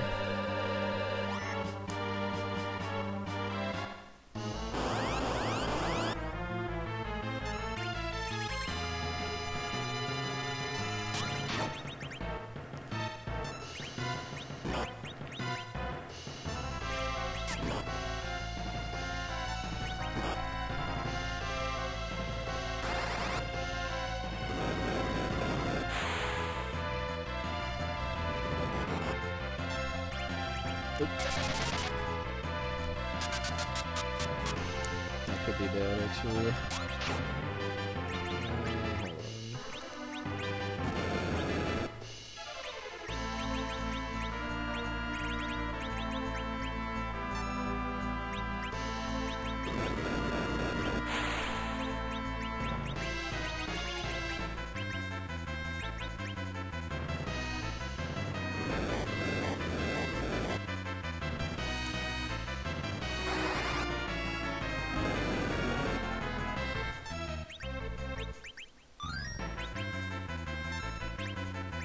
Now through Excalibur number 2.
Alright, I was kind of nervous about that just because I screwed it up a little bit by throwing a Dancing Dagger instead of an Excalibur, but so what I did here was take advantage of the fact that the 4 fiends are technically one monster, and when they change forms at certain HP triggers, and when they change from Rubicante to Kegnatso, their HP refills too.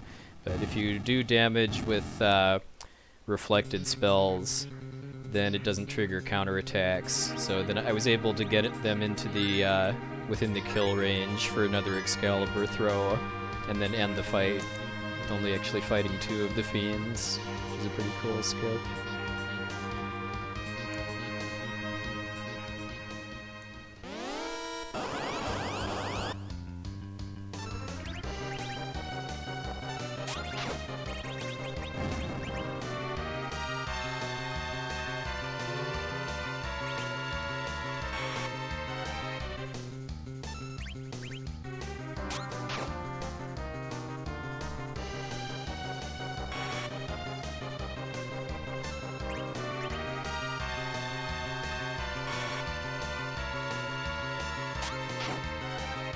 This is a pretty easy fight with the Excalibur, or even the Drain Spear too, if you have that. It's just the timing's a little tighter, because you have to get 3 throws instead of 2.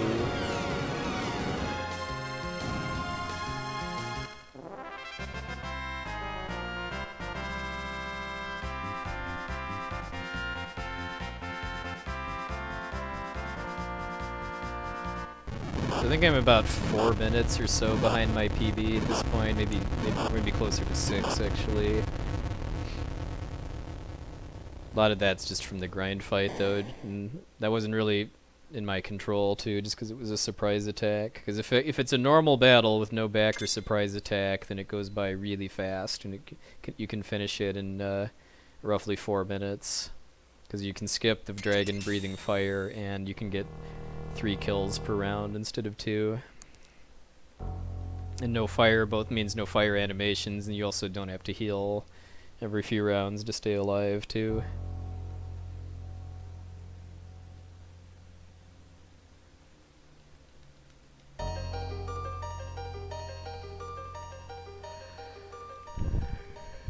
Alright, final stretch now.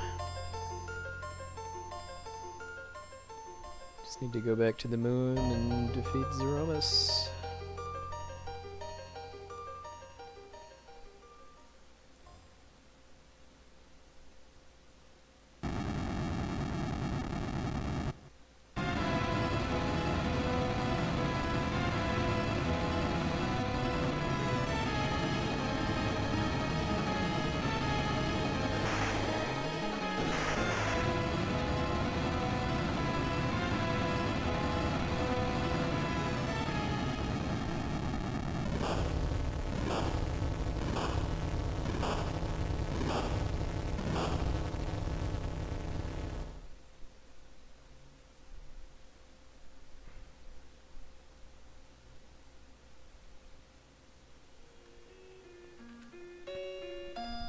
Is that what a real-life mazer is?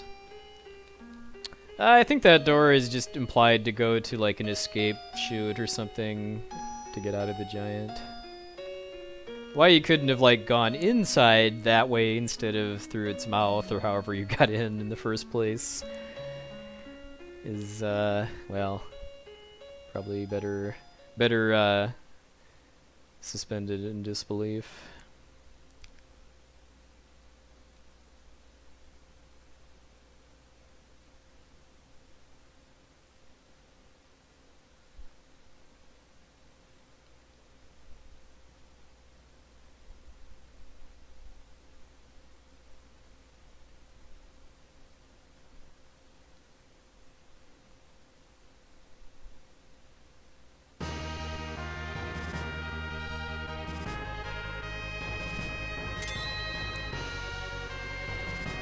I know they actually show where the ladder behind Zeromus goes in the after years. I think it goes to like the sleeping chamber of the Lunarians.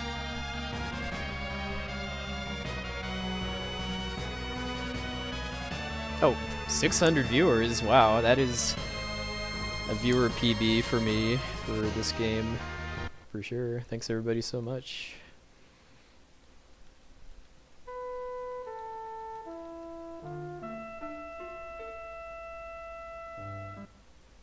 This is the last game I'm running tonight, but I will be back around noon Central Time tomorrow with Final Fantasy V and Chrono Trigger. And then on Sunday for Donkey Kong Country 2 and Final Fantasy 6.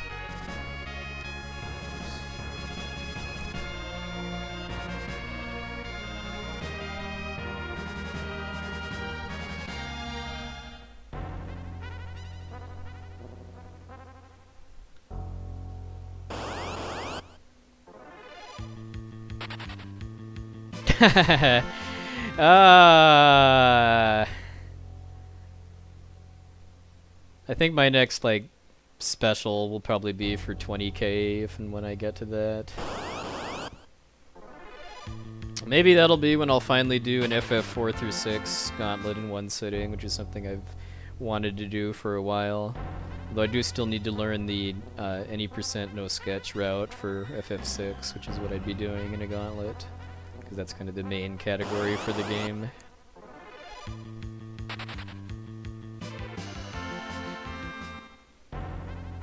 It'll be about noon, or 10 a.m. your time, I believe, if you're West Coast.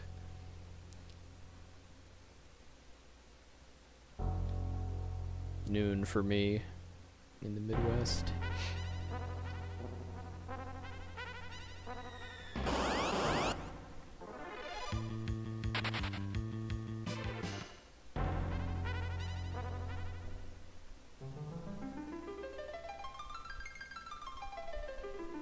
Well, technically Central Daylight Time, but yeah.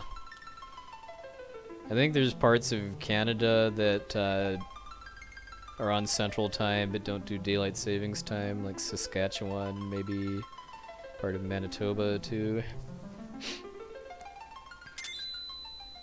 Yeah, I'll be streaming for most of tomorrow, because FF5 should take me around 5 hours, and then Chrono Trigger about another 5.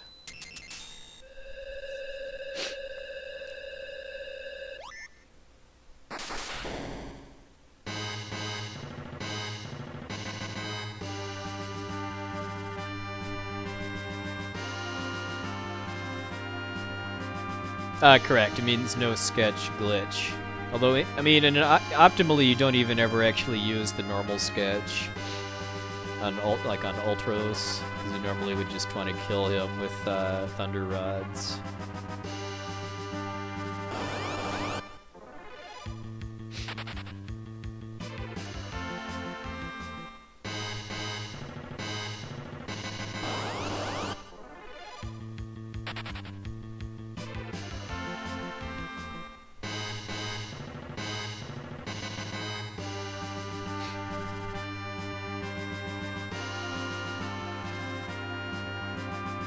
Maybe for 20k I'll do like a viewer poll stream or something among all the games I've run.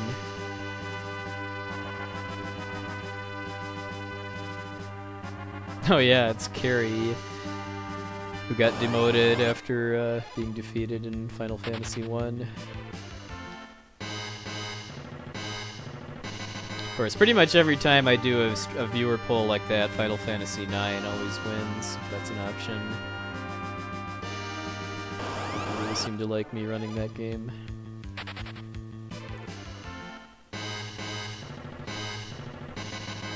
A new machine.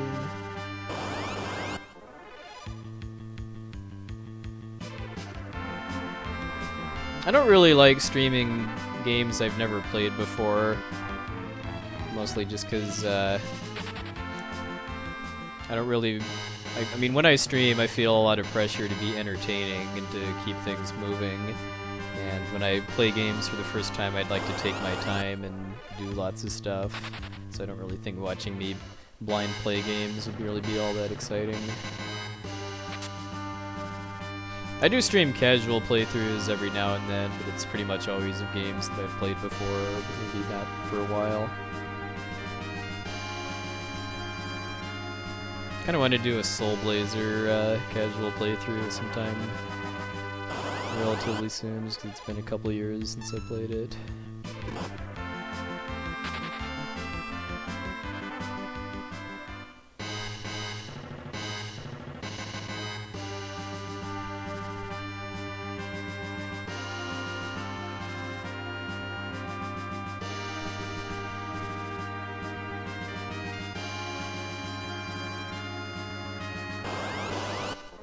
Oh, I'm just thinking about my time too. I mean, yeah, I lost a lot of time finding the grind fight in this run too, because in my PB I actually just got it along the way in the giant. I didn't have to I didn't even have to reset the game to manipulate it.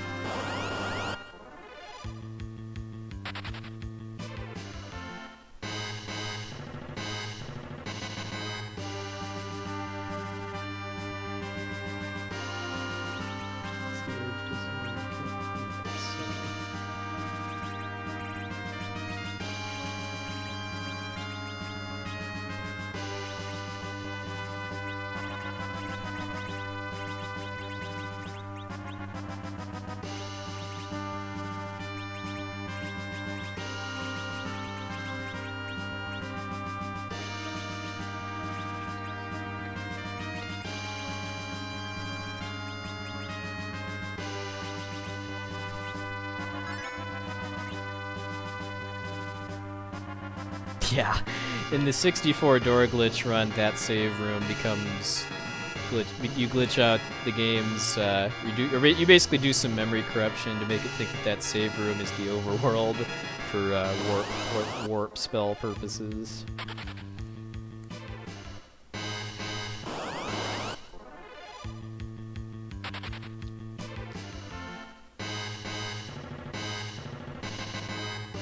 Alright, time to upgrade the music. And downgrade the encounters. This is where we can start getting red dragons, which are a pretty dangerous fight.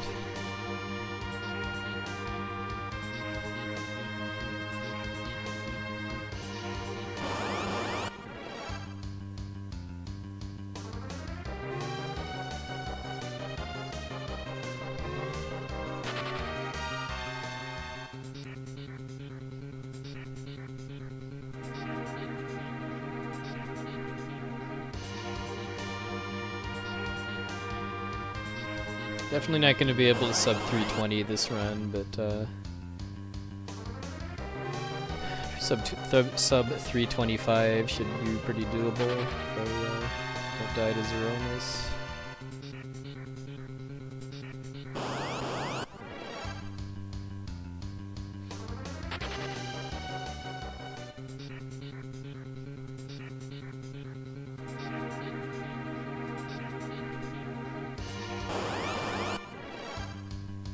Overly long maze like always.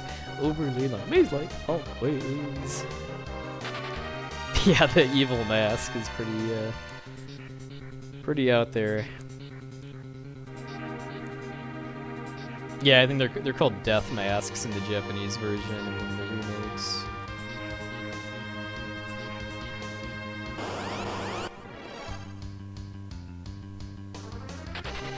Behemoths are softies, though, because they do nothing other than counterattack. So, yeah, the only like I said, the only dangerous monster in the lunar car is the red dragon,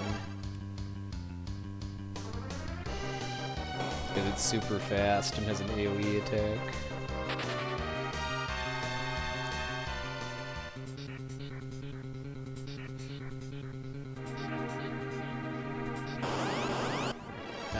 Any kind of meat is my favorite pizza topping.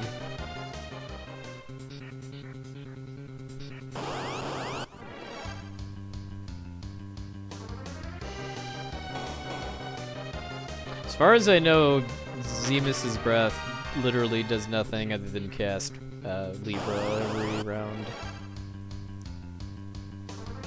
Kind of, I think it's a really nice touch too that every encounter in this part of the game has the boss theme to kind of drive home the point that you're almost to the end.